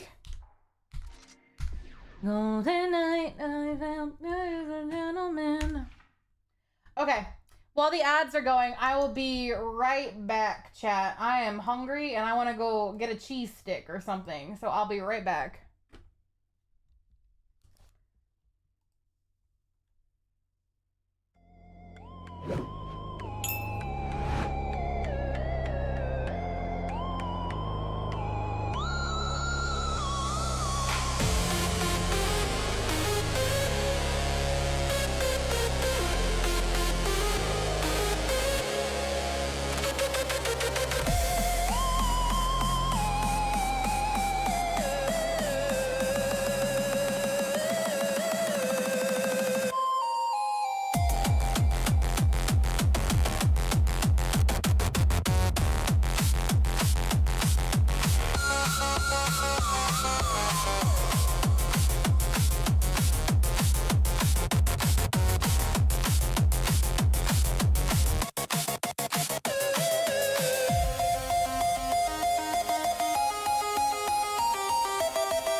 Hello.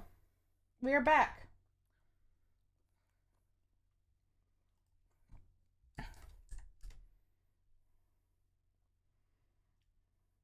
You did research for that fanfic. That's how you found out that Chip hates the Mafia and the Yakuza? Yeah, I had no idea until I read that today.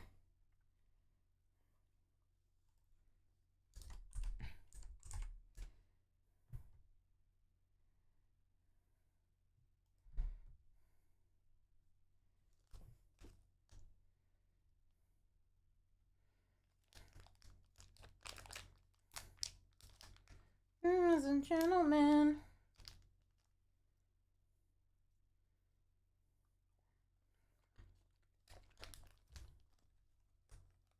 You prefer Answer Chip, sorry? That's a fair ship too.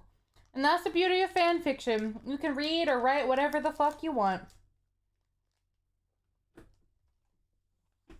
Good night, Lonnie. Sleep well. Thank you for stopping in.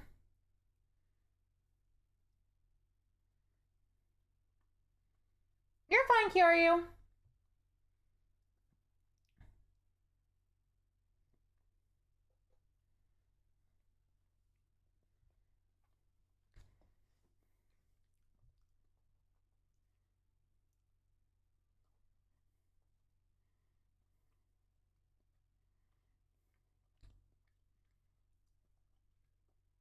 I have to use blue Roman cancel 5 times and get an air throw.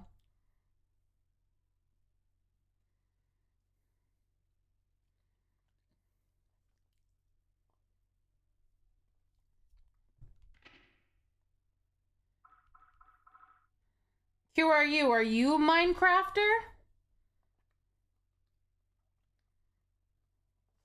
Okay. Are you ready?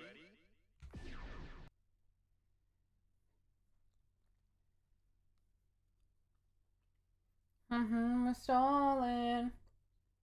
Circles again. Mankind. Duel 1. Let's rock. Just Tokyo Drift and get the meter. True.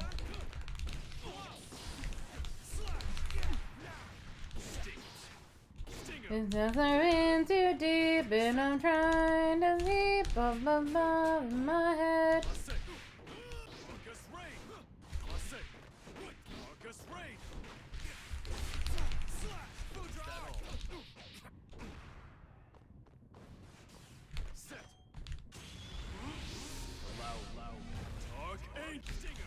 Oh, I tried to jump it.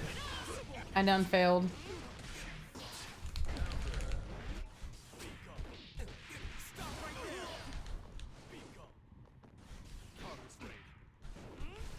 There we go, 1 blue.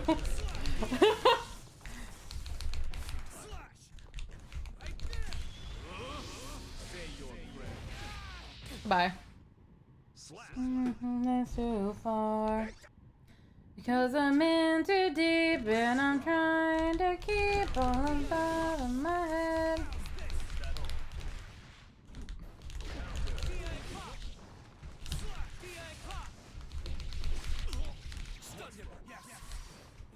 An opening. You give me no choice. Focus raid. DI clock. What's DI clock? So through. Stinger. Focus raid. Focus raid. Focus raid. Focus raid. Girl Kisser 69, thank you so much for the follow and welcome to hell. Hope you enjoy being a sinner. Well then, time to get offensive. Kai. Win. Duel 3. Let's rock. You're a sinner by nature. Me too, bud. Me too.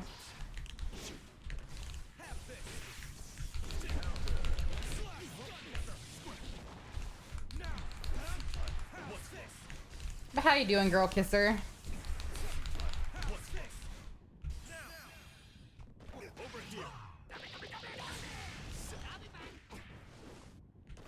Living the dream?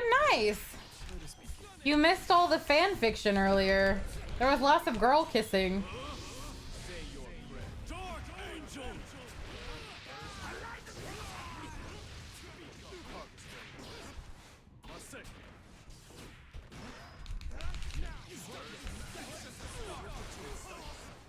Hi, Kenji Cat. Carcass raid. Carcass raid. Your turn.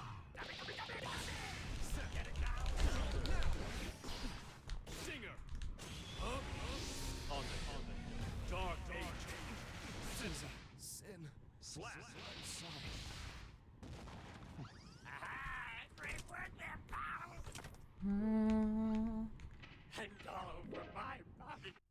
Mankind knew that they cannot change. Duel 1. Let's rock. It's so weird to see like Toaster Robokai after everything. An opening. What's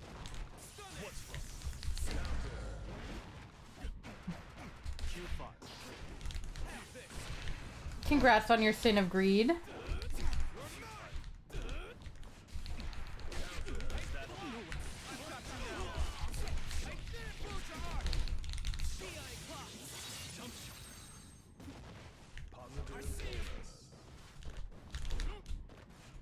Carcass raid.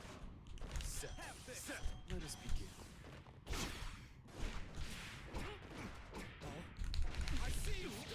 That's just the start. I see you. Too careless. Slap. DA Duel 2. Let's rock. Stun dipper. Is that all? Stinger. What's your nine? I'll say. Pardon me? You give me no choice. DI clock. Carcass raid. An opening. You give me no choice. That all? I see you. DI clock. Blue. I'll say. There. What's wrong? Here? My stance is raid. Q5. Stinger. Form. Set. Slap. That's just a start. Close your heart. DI clock. DI clock. Positive bonus. Over here. Oh, nice. Get it now. Victory's mine. Ride the lightning. Slap. Looks like I win this time. Mankind. Duel 1. Let's rock. Pardon me? For the Holy Order! Slow! For the Holy Order! DI clock! Stunning! Right there! Damn. I'm falling! Q5! I won't allow it! DI clock! Stun dipper! And now... Future arc! DI clock! Ah, I got pushed so far away. Testing hearts. Shopping carts and ah, my ball! I have one more night. Not gonna turn around. Slap. There are now 4 Robokais and they take turns using the body. Really? 2. Let's rock. I made a way, forget yesterday. We'll make the greatest day. When they say no one anyway. Slow! For the Holy Order! Now finally free. Goodbye. I'll say. Carcass raid. There! Is that all? You're not! DI clock! An opening! For the Holy Order! DI clock! Stun dipper! That's just a start! DI clock! Jump shot! Should have rented a new head too. I'll say. Q5. He accidentally cloned himself? Stinger! Let us begin. Stunning! Slap.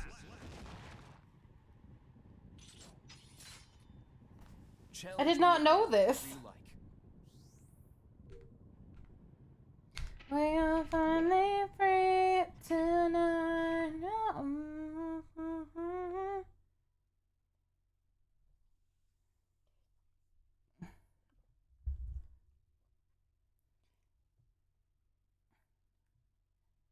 Oh, it's first to 3 QRU if you wanted to play more.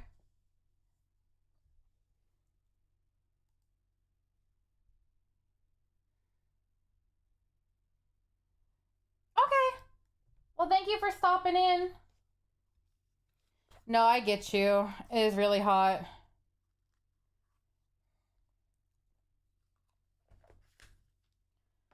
I forget yesterday. How do you often use stream Guilty Gear? At least every Thursday. And then occasionally some other days too.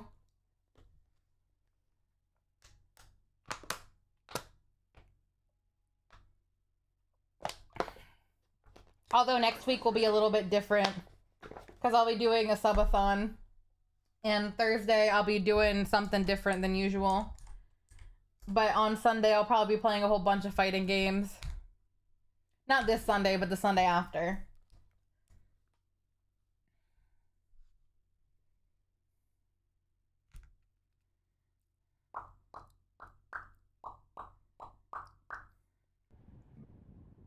Duel 1. Let's rock.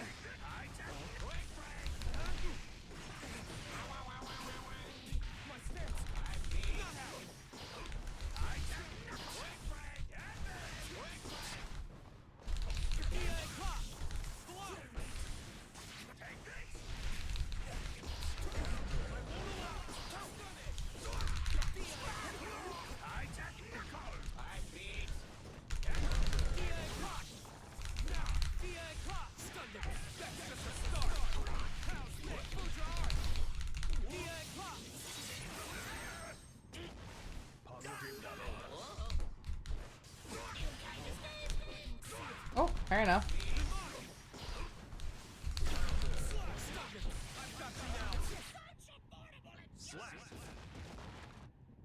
Duel 2.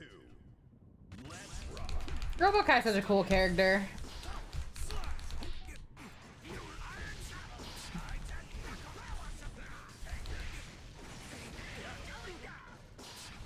What character do you play, Girl Kisser?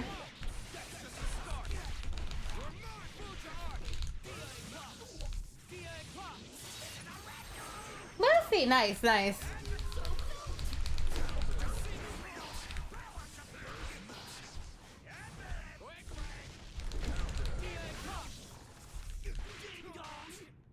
Ding dong.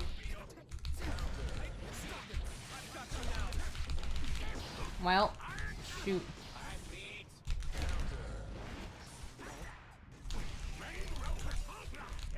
Yeah, robot, you play Chip? That's really cool.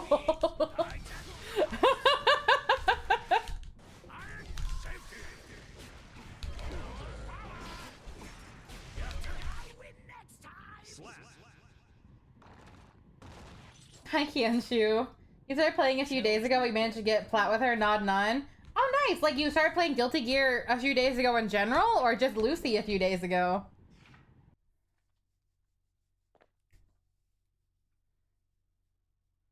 Holy shit, congratulations. Do you come from other fighting games, or are you just a natural?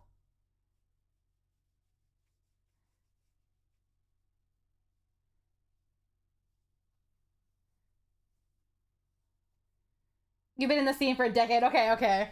Guilty Gear Strive was, like, my first, like, real fighting game in, like... Ooh. That I ever really tried in, I guess. I got really invested in, the lore, and then I liked the characters, and then I started playing. Oh, it's fair, Deku.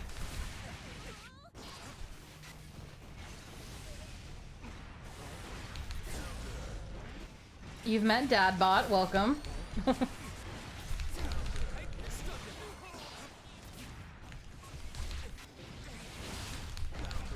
I'm an unk, but I'm like still new to the scene. I'm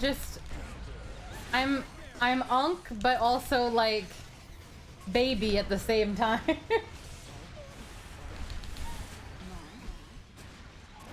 Oh, no, no, no, no.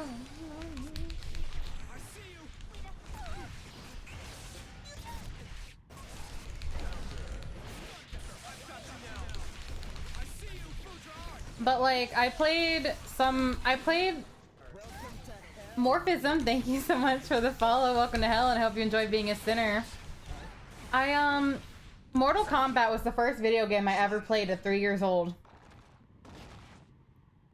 That's my origin story. And then I really loved Evil Zone as a kid, my one-button fighting game that I played by myself against the CPUs. And then I didn't play fighting games until Super Smash Bros. Brawl again. And I played like that with friends. And then I didn't play fighting games again until Guilty Gear.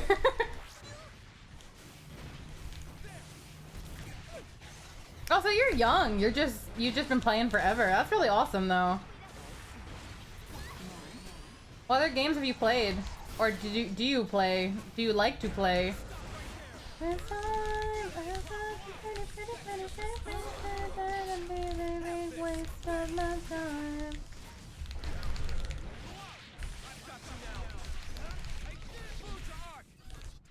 I loved Evil Zone. I loved Evil Zone. I played the girl with like the ghost spirit, like the college girl with the ghost spirit in her. And I also played like the man in the suit with the long black hair. Those are the two characters I played the most. I wish Evil Zone was like on a Fightcade or something. I like wish that people hadn't like forgotten about it into the test of time.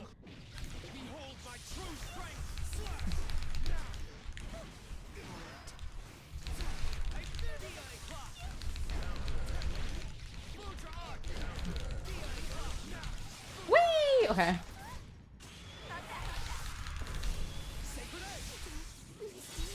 The dude in the suit was sick, throwing seals and stuff. Yes, he was my homeboy. I loved him. Welcome back, Kirito. You mashed with fighting games when you were young, but started the first one where you actually tried to learn. The first one I really tried to learn was Super Smash Bros. Brawl. And then I matched in Tekken Tag Tournament, but didn't really like play it. Skull Demon, thank you so much for the follow. Welcome to hell, and I hope you enjoy being a sinner. You wish them's fighting herds, and I never got that game. You know which one I'm sad I never got for free is oh my god, what the fuck is it called? I don't remember. It's the one that's like, it's just like class names are the fighters. I can't remember the name of it. Dungeon Fighter? Help me.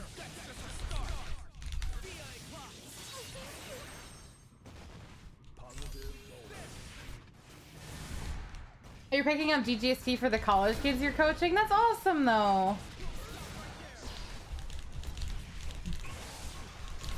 Fuck, I tried to super and I couldn't. DNF Duel, thank you. Thank you, thank you, thank you, thank you. I never got that while it was free, and that makes me sad.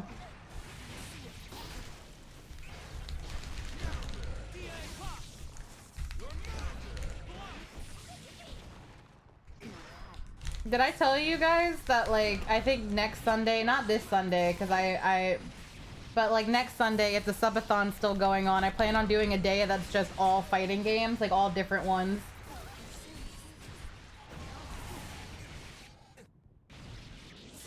I'm excited. It's been a while since I played a lot of them. Oh, I'm dead. I owe everything to Miss Silly. I love Jacko Valentine. I'm glad you're... Duel 1. Let's rock.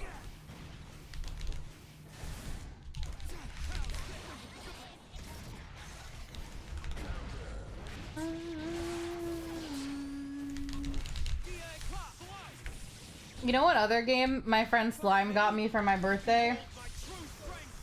She got me Stellar Blade, so we might play Stellar Blade on stream one of these days as well. If you guys are ready to see some ass cheek games. Not that the game is ass cheeks, just it has ass cheek.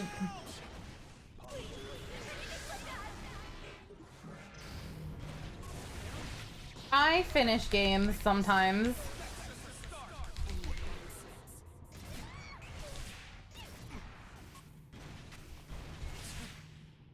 Slap.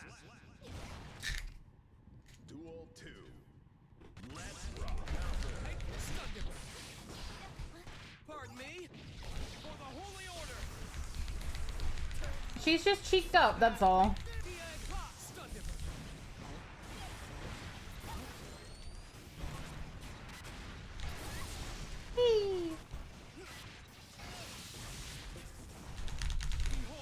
Oh, that's not what I meant to do.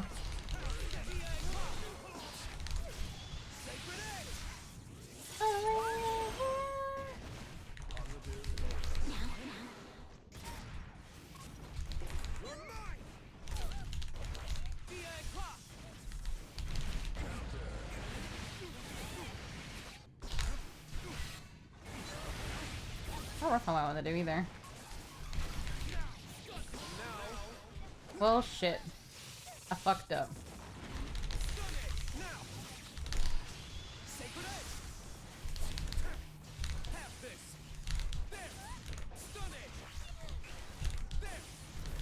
Damn. You saw the Delta Room, buddy? Can't wait for Chapter 2 stream. Such a good game. It is a really good game. The voice acting was bad, good, and Evil Zone 2, like having Colonel Campbell do narration saying whack ass stuff. It was just generally like a good time.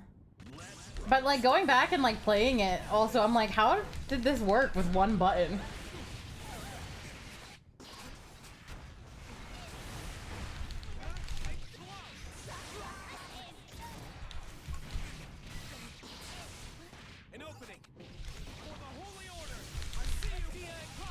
Don't spoil anything for me. I don't know anything about it.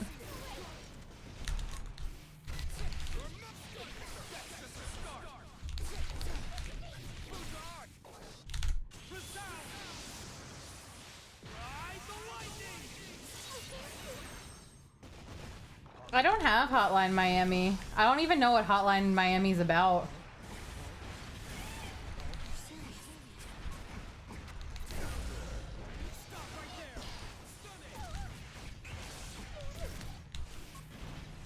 What is Hotline Miami about?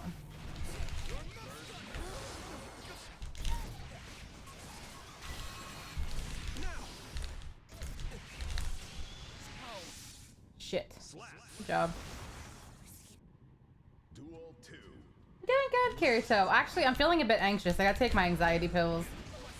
I don't know why I'm feeling anxious all of a sudden.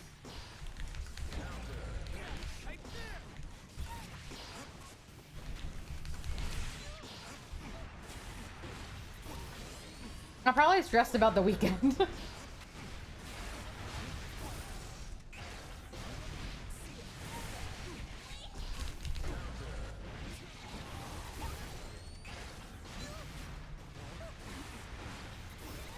Hi, Hachi.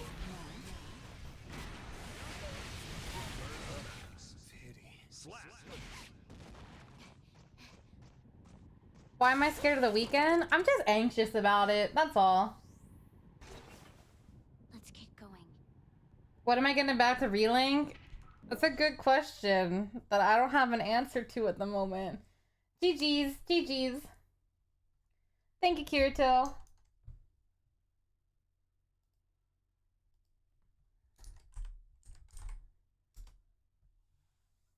Meet you were up.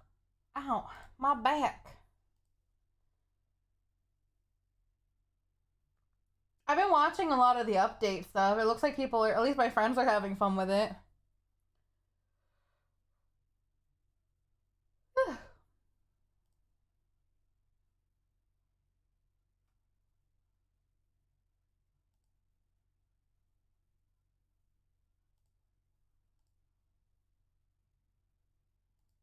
Sorry. Looking at something. I would like to play the token beta.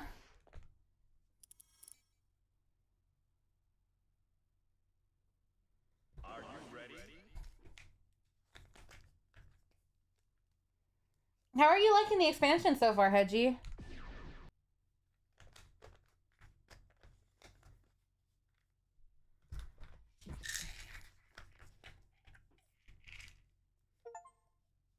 Jonesifer. Jonesifer.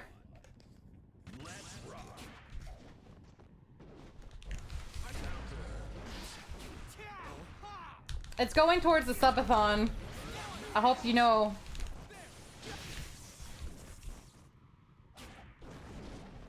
If I made my own lyrics to sing over Magnolia Eclair, that would be actually really sick. I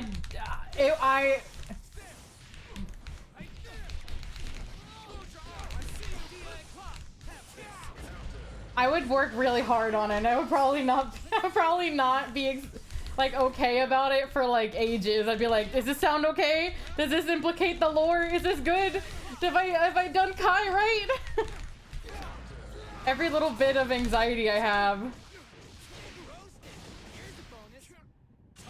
Now I want to listen to Magnolia Eclair. I'm gonna put it on.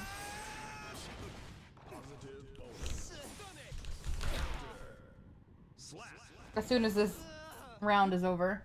Duel 2. Let's rock.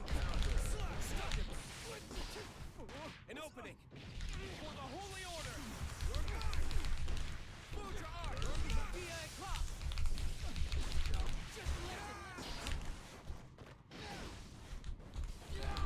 Aw, Moo Bear, you're so sweet. What the fuck? I see you, Gun Dipper. I've got you now. How's this? You're mine. How's this? Hot Baker. She looks like such a cool character, Hedgie. I should have just flashed there. Stun Edge. I screwed up. DA Clock. Duel 3. Let's rock. I see you. Right there. Pardon me. Behold my truth. You're mine.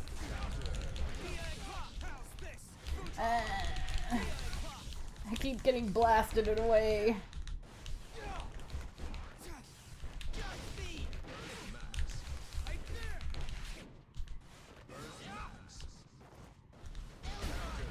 I think it'd be really great if you create films of any GG songs. Know you love Kai, such as that one.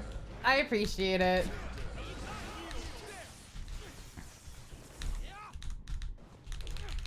I'll think about it. I'd have to think about like what I could do.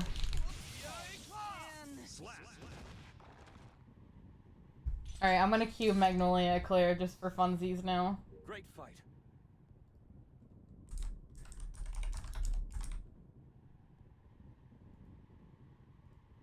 Add to queue.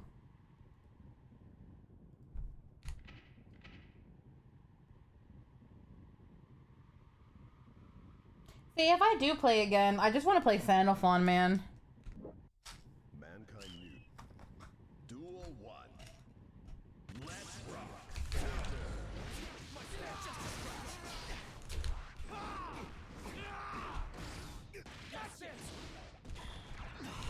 Tasty.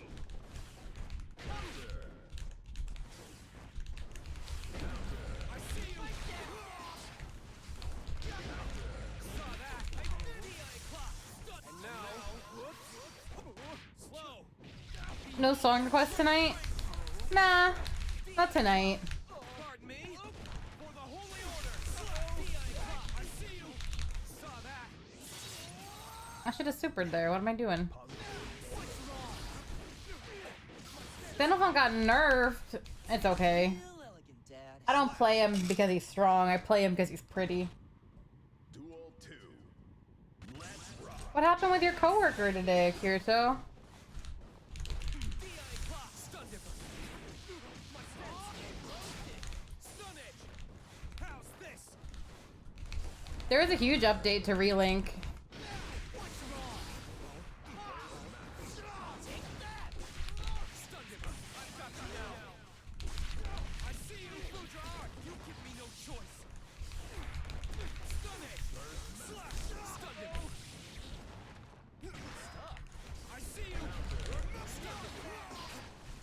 You kind of want to get relinked? It's pretty good from what I've played.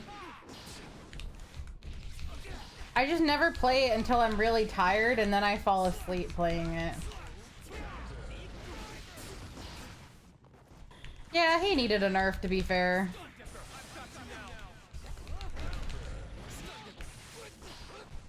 An opening. I almost Slap it. I'm doubling your homework. Oh, that's such a good song.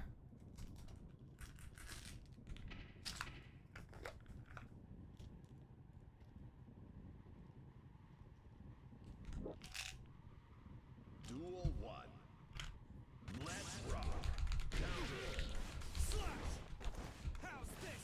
Beef driver. DI clock. Blow. Roasted. Here's a bonus. Beef driver.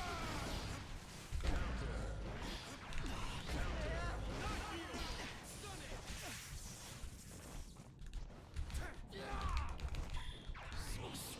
Who's melting? Pardon me? You give me no choice. DI clock. DI clock. Resonate. Oh. Beef driver. DI clock. Here you go. An opening. You're mine. Sacred. Just me. Real elegant, Dad. Slap. Duel 2. Let's rock. Oh, it's not anymore? I didn't know. Oh god, I didn't know that.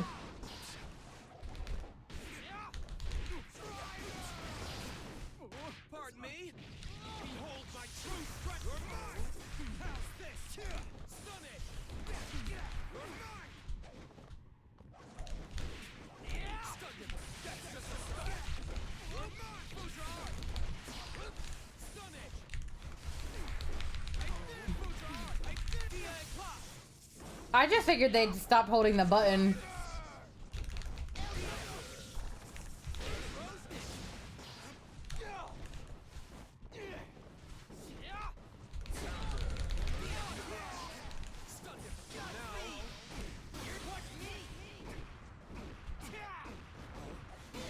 Here's a bonus. Pardon me? Behold my truth! DI clock! I saw that! DI clock! DI clock! Slap. I'm doubling your homework. GG's, GG's. Wins.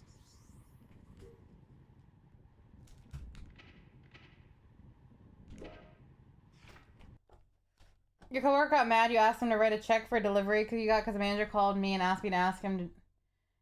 He was disrespectful to me, saying we can't do anything. I said, quote, anything else, and he gave me the silent treatment and left early, and I had to close alone. What the hell? He seems like a shitty coworker.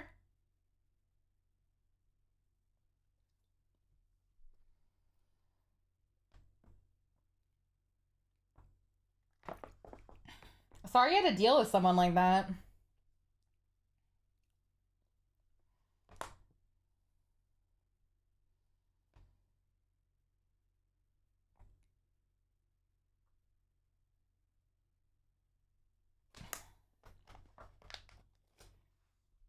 I'm doubling your homework. He will learn what arithmetic is.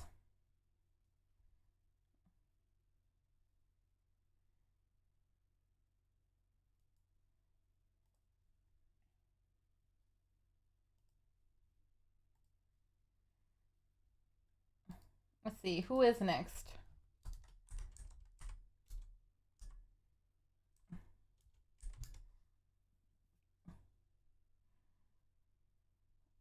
All good, Grizz.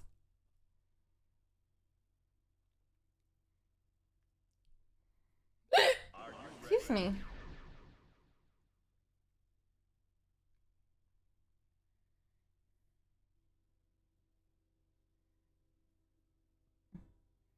Oh, good luck, Kirito. I hope it's not that bad.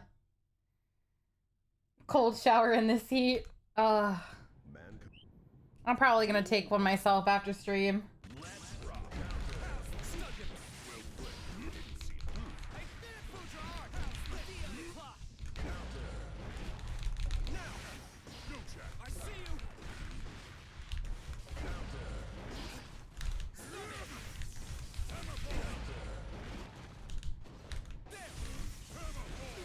Oh.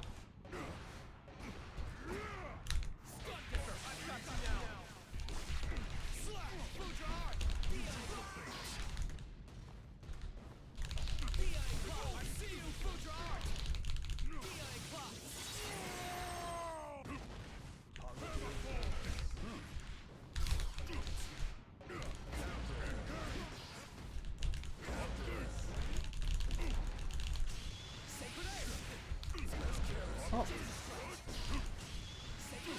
Show me the light. Slap. Is that all you have to? Duel 2. Let's rock. I see you. I hope you get to survive it too.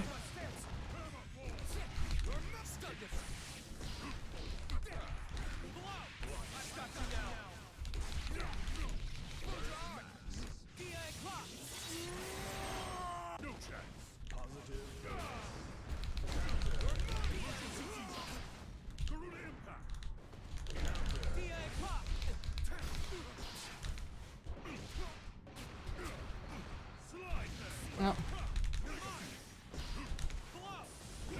Oh, goodbye. Slap. Duel 3. Let's rock. Thank you for the gnome.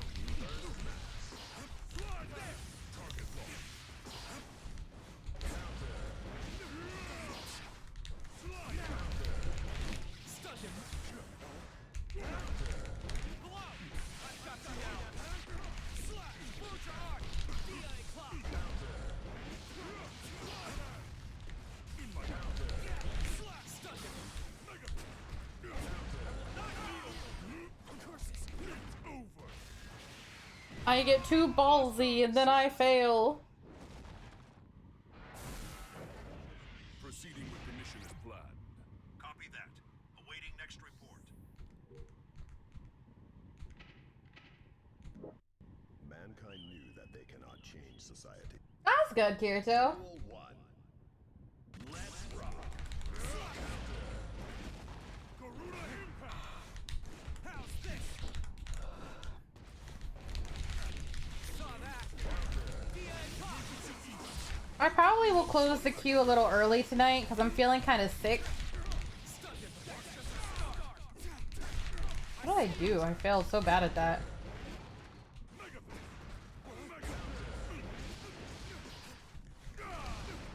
Garuda impact. Garuda impact. Garuda impact. Bagas bintik. Garuda impact.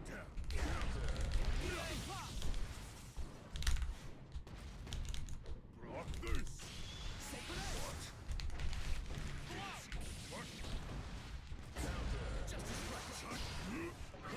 Fair enough. Slap. You won't be moving for a while. Potemkin wins. Duel 2. Let's rock. Yeah, I can tell that I'm starting to feel a little sick because I keep yawning. And when I yawn a lot, I'm like, huh, that's weird. Enough. But I will finish Q. Do not worry.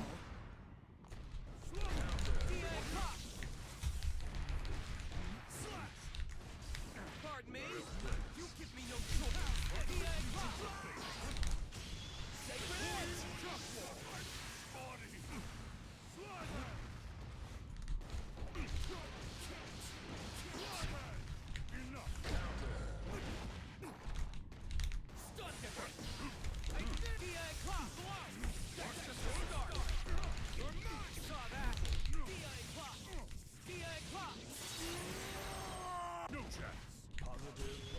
Oh no. Goodbye.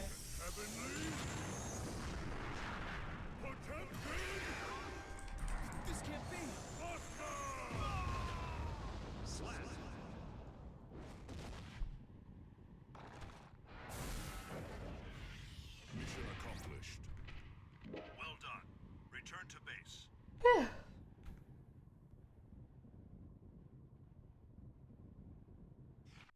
Mankind. Duel 1. Let's rock. I know I should play more defensively against Potemkin, but I'm so impatient. And I just want to have fun. I see you. Hammer pistol. That's careless. Hammer ball. Just a scratch. Sunday. You choose your fate. Go. Forced stop. I see you. Slider. For the holy order. I see you.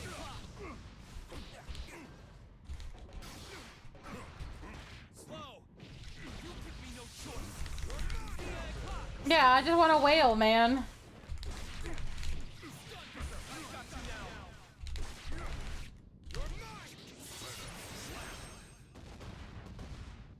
I'm in my element. Duel 2. Let's rock. How's this?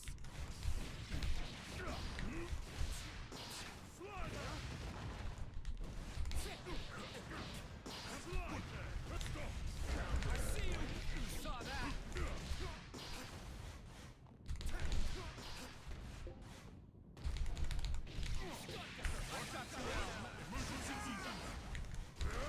I've tried to burp face that and I failed. Garuda impact. Garuda impact. No chance. Oh, goodbye. Buster. Slap.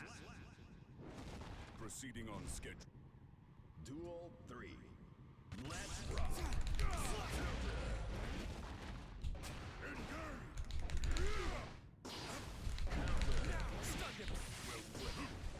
Slow. For the holy order. For the holy order.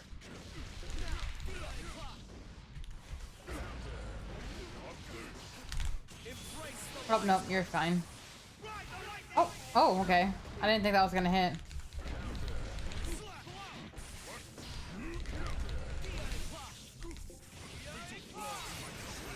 Your manager said yes to your days off request at the end of the month, getting July 30th, 31st off, and you're gonna go watch Spider-Man Brand New Day. Nice! It's always good when your days off get approved. Mankind. Especially when you have something fun planned for it.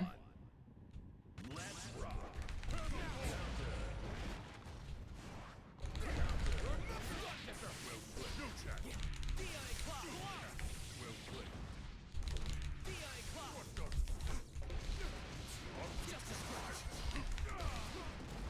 Garuda impact. Slide tag. You took the base. Target.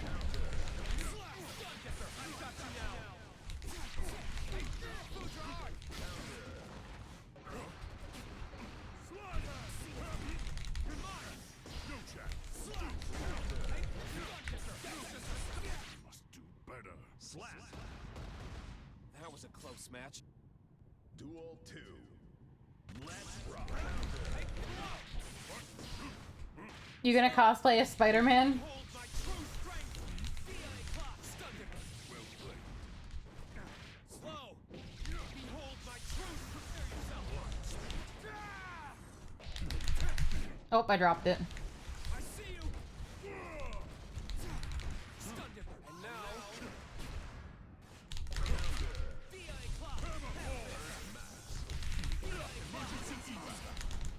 Oh, what am I doing, man? I just felt the desire to do that for some weird reason. President Gabriel. That was a fine bout.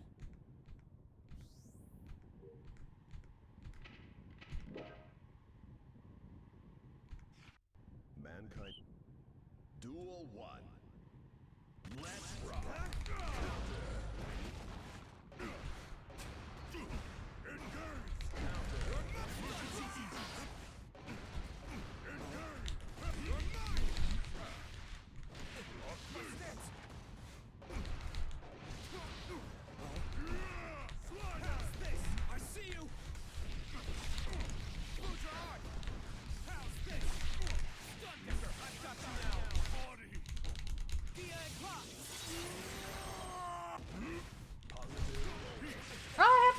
that, Kirito.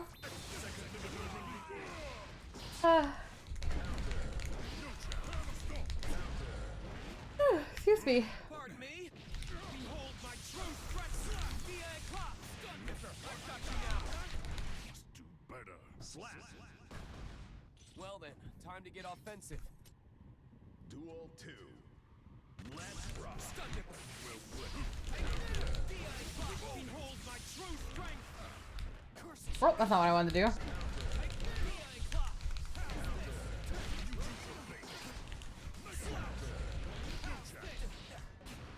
I just gotta get through work tomorrow, man.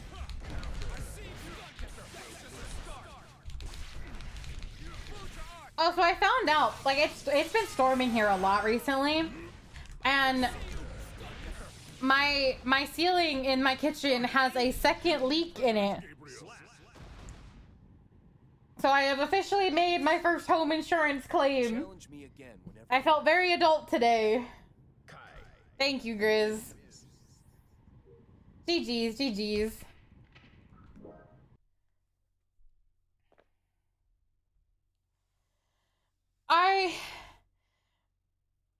There's crown molding, and the crown molding was leaking water. I have no idea. I didn't even know that was possible. I was like, hello?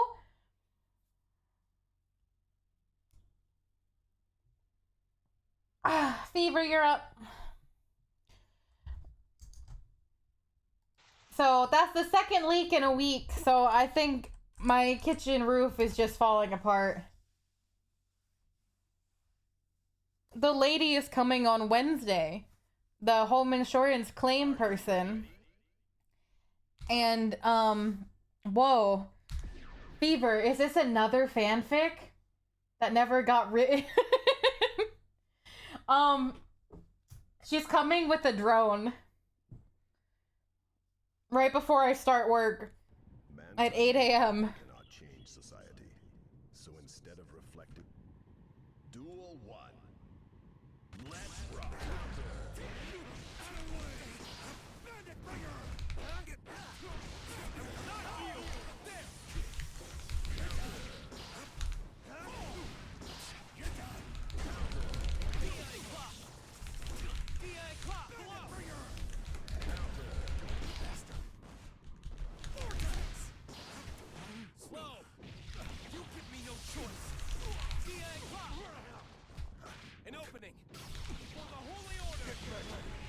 Whoa.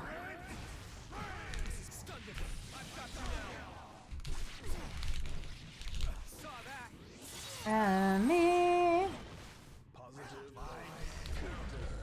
That's how the story ends. Story goes. Interesting. Slap. Next round's anyone's game. Kai. Duel 2. Let's rock. Kyle Keese grabbing in my Guilty Gear. It's more likely than you think.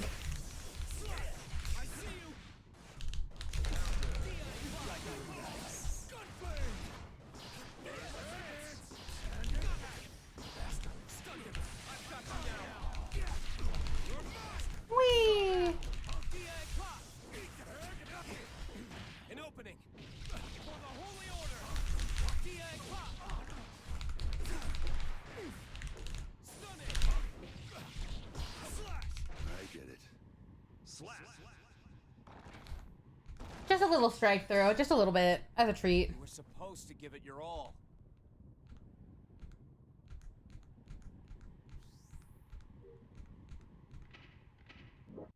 Yeah, I'm hoping that they can take care of it anyway.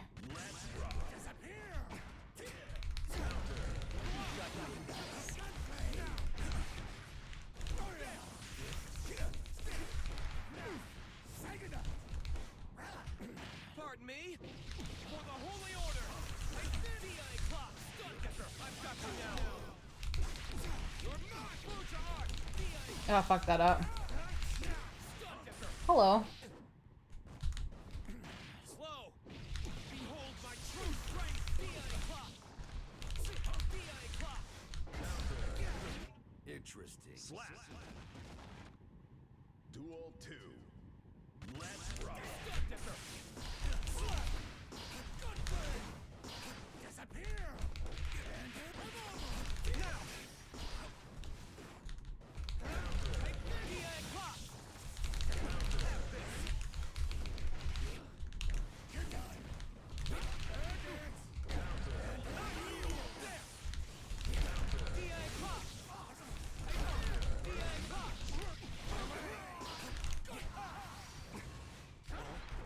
An opening. Wah!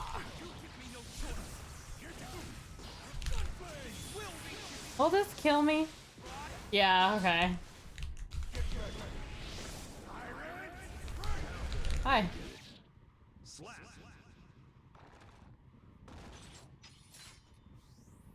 You were supposed to give it your all. Man. Duel 1. Let's rock. Thunderbringer! There! How's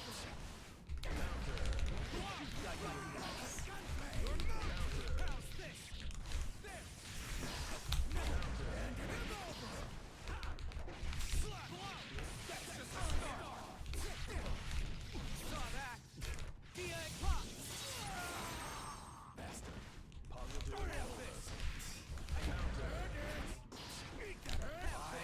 Whoa, whoa.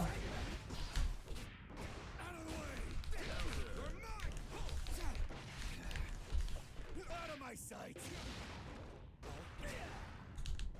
Curses! Gasp! Shouldn't have held back. Slap. Stunned him! Duel 2. We're just being silly.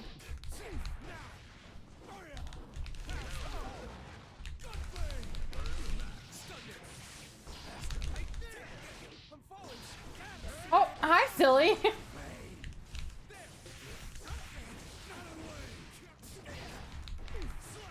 Stunned him! Slap!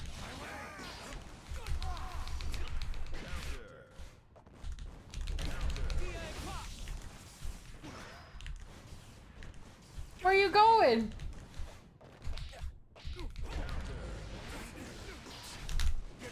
Oh, fuck me. Slap. Hi, Genmu. How are you? Duel 3. Let's rock.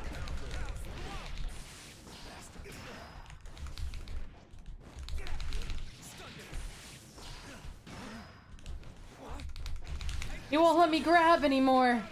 No. Now! Stunned him! I've got you now! Slap! Saw that! You give me no choice! Go draw! I wish I had free pizza. Slap. Or was I always here? Whom the fuck knoweth? GG's, Fever. GG's.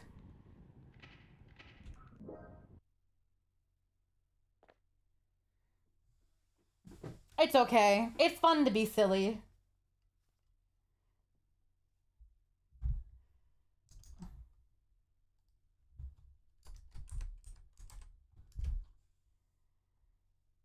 Alright, Meep, you're closing the night.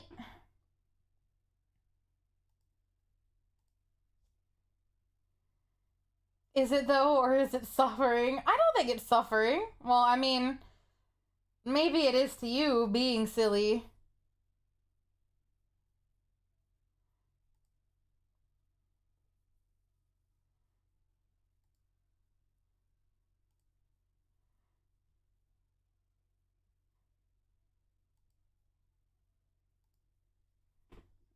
No problem, Meep.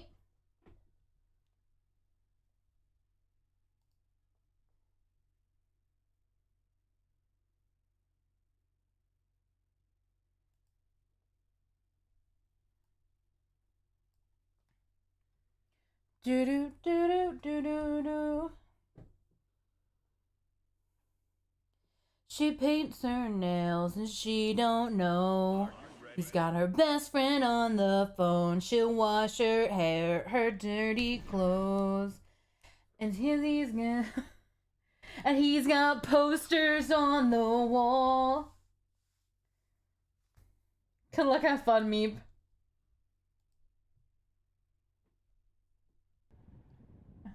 He don't know anything about her. He's too stoned. Nintendo. Let me see. Just the flavor of the week.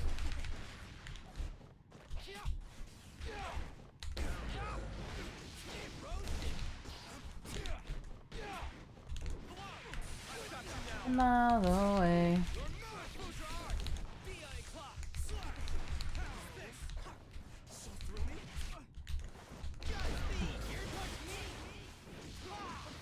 Okay.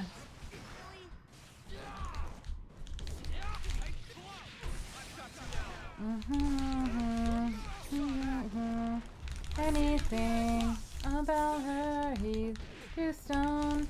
Nintendo. Hey. Oh, I died. Slap. Duel 2. Let's rock. What am I doing? An opening. You give me no choice. You're mine. I see you. It's over. I've got you now. Hi, Striker. How are you doing?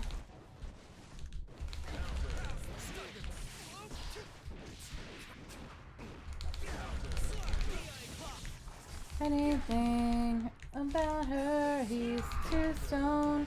He's too stoned. He's too stoned. Oh, public holiday today. Very nice. What's the holiday?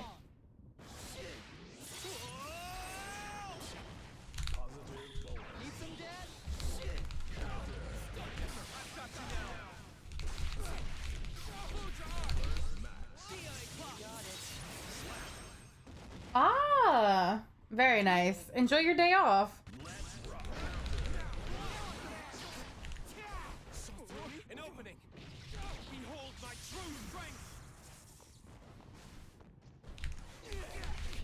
I see you. Have this. How else is that? Take that.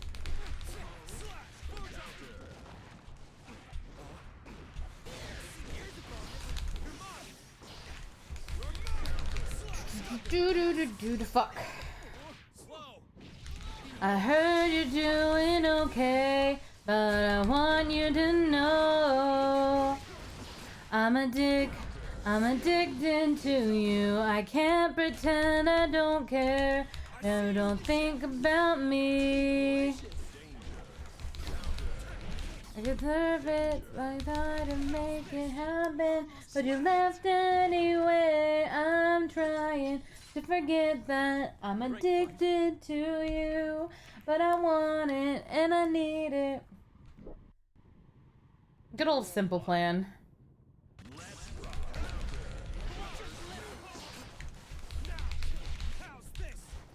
Do this again, Heartbreaker, Heartbreaker, Breaker.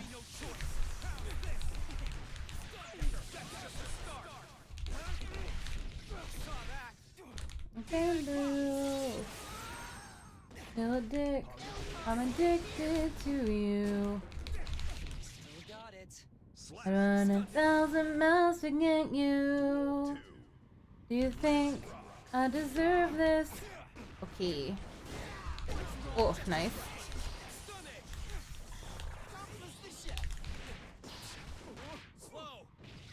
I'm trying to forget that I'm addicted to you. Hi, Badger. It's over. Can't forget what you said. And I never wanna do this again. Heartbreaker. Heartbreaker.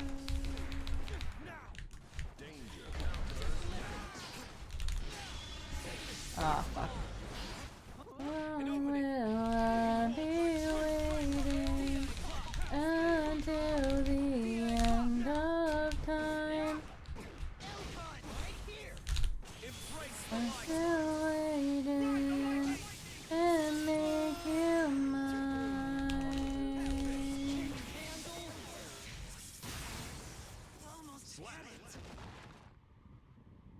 That's close. It's going well, Badger. How are you doing? Trying to forget that I'm addicted to you. But I need it. I'm addicted to you. Trying.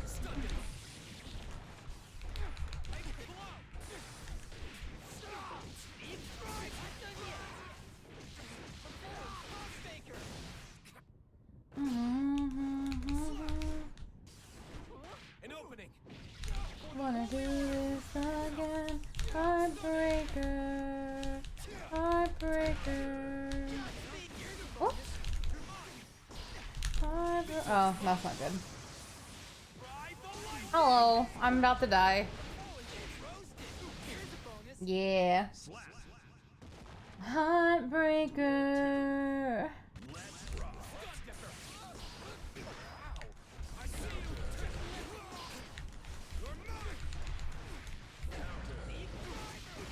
Whee! An opening. Behold my true strength. Close your arms. Stun it. Stun it. That's just the start. I saw that. Na, na, na, na.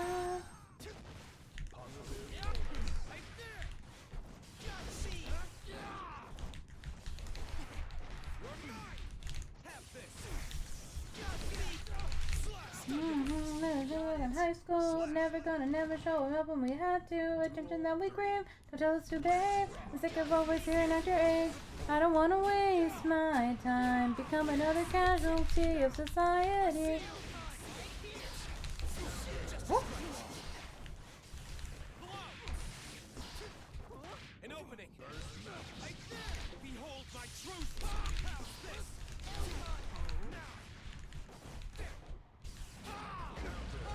No, isn't all we left when old people fall. Oh, I think I'm dead. Yeah, it's over. None of your concern. I guess I'll never learn. I'm sick of waiting told to be Count on returned. your boys sometime, you know. Very nice. Duel 1. Let's rock.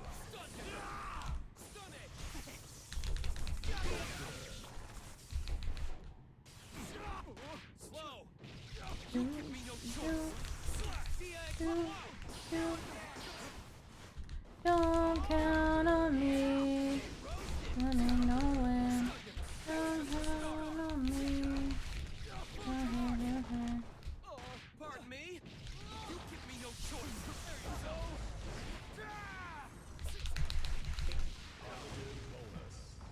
Stunned him. I screwed up. Duel 2. Let's rock. Stunned him. Whee! Right there. Slow. You give me no choice. You underestimate me. I keep dropping.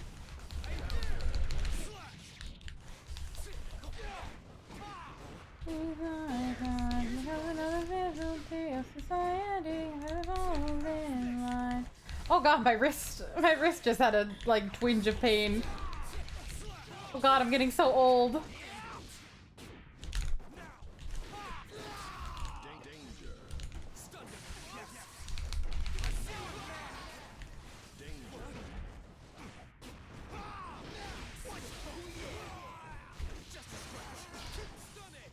Danger.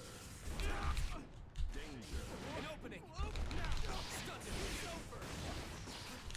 Embrace the light. Oh, you didn't do a move. The lightning. Watch it. Roasted. Here's a bonus. Danger. Compliments the chef. With the tights underneath, I got the breath of the last cigarette on the teeth. I'm doubling your homework. I'm sorry, Meep. Ugh. GG's, GG's.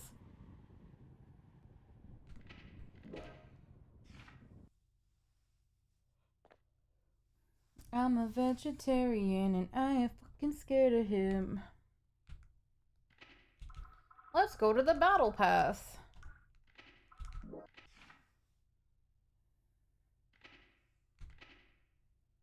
Blazing pass.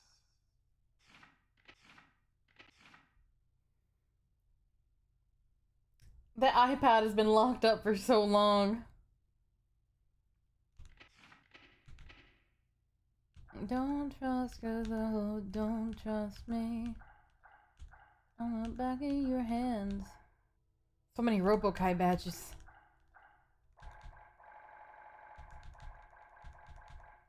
Red and purple lipstick all over the page, bruises. Cover your arms.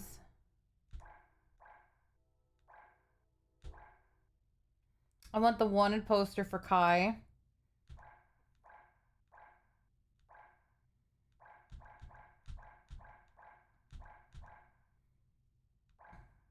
And I want the Thunder Seal.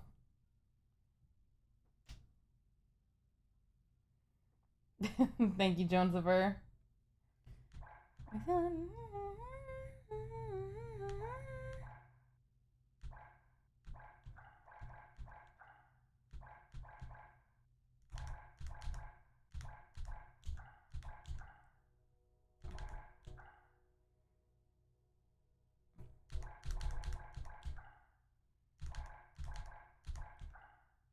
I also want the Dizzy UI. It's very pretty.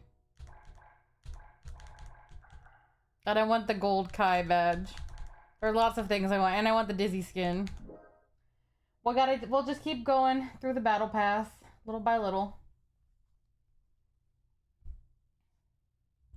But I think we're going to call it there for the night. I'm not feeling too great. I'm feeling a little sick. So I'm going to go lay down or take a shower. One of the two. I think the heat's getting to me.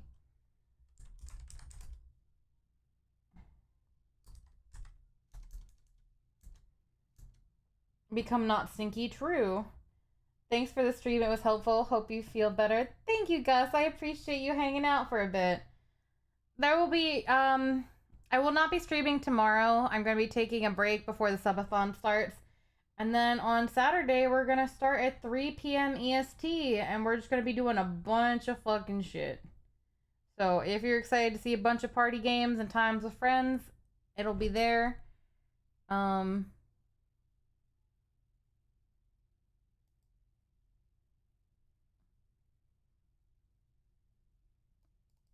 Let's see that one. And yeah, that's about it. Here are the socials. Here's the Discord if you want to join the fuck a duck. Here's the Discord if you want to join the Discord. And Jones first putting the raid messages. We're gonna find someone to raid out to. Let me take a little gander and see who's online. Also, thank you again for the fanfics. That was really fun reading them. I will be getting in contact with those who won probably sometime tomorrow so I can give out prizes. And yeah.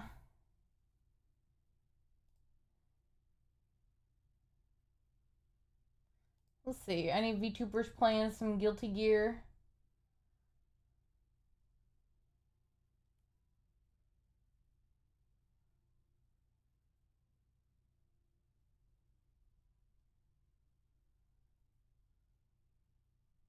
Are you a VTuber?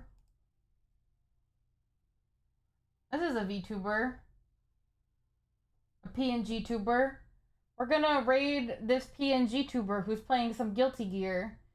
So go go be nice to them. Go play some games if you want. And I will hopefully see y'all Saturday. Until next time, take care, y'all. Eat food, drink water, take your meds, whatever you need to do to be happy and healthy. Until next time, I will not be nice.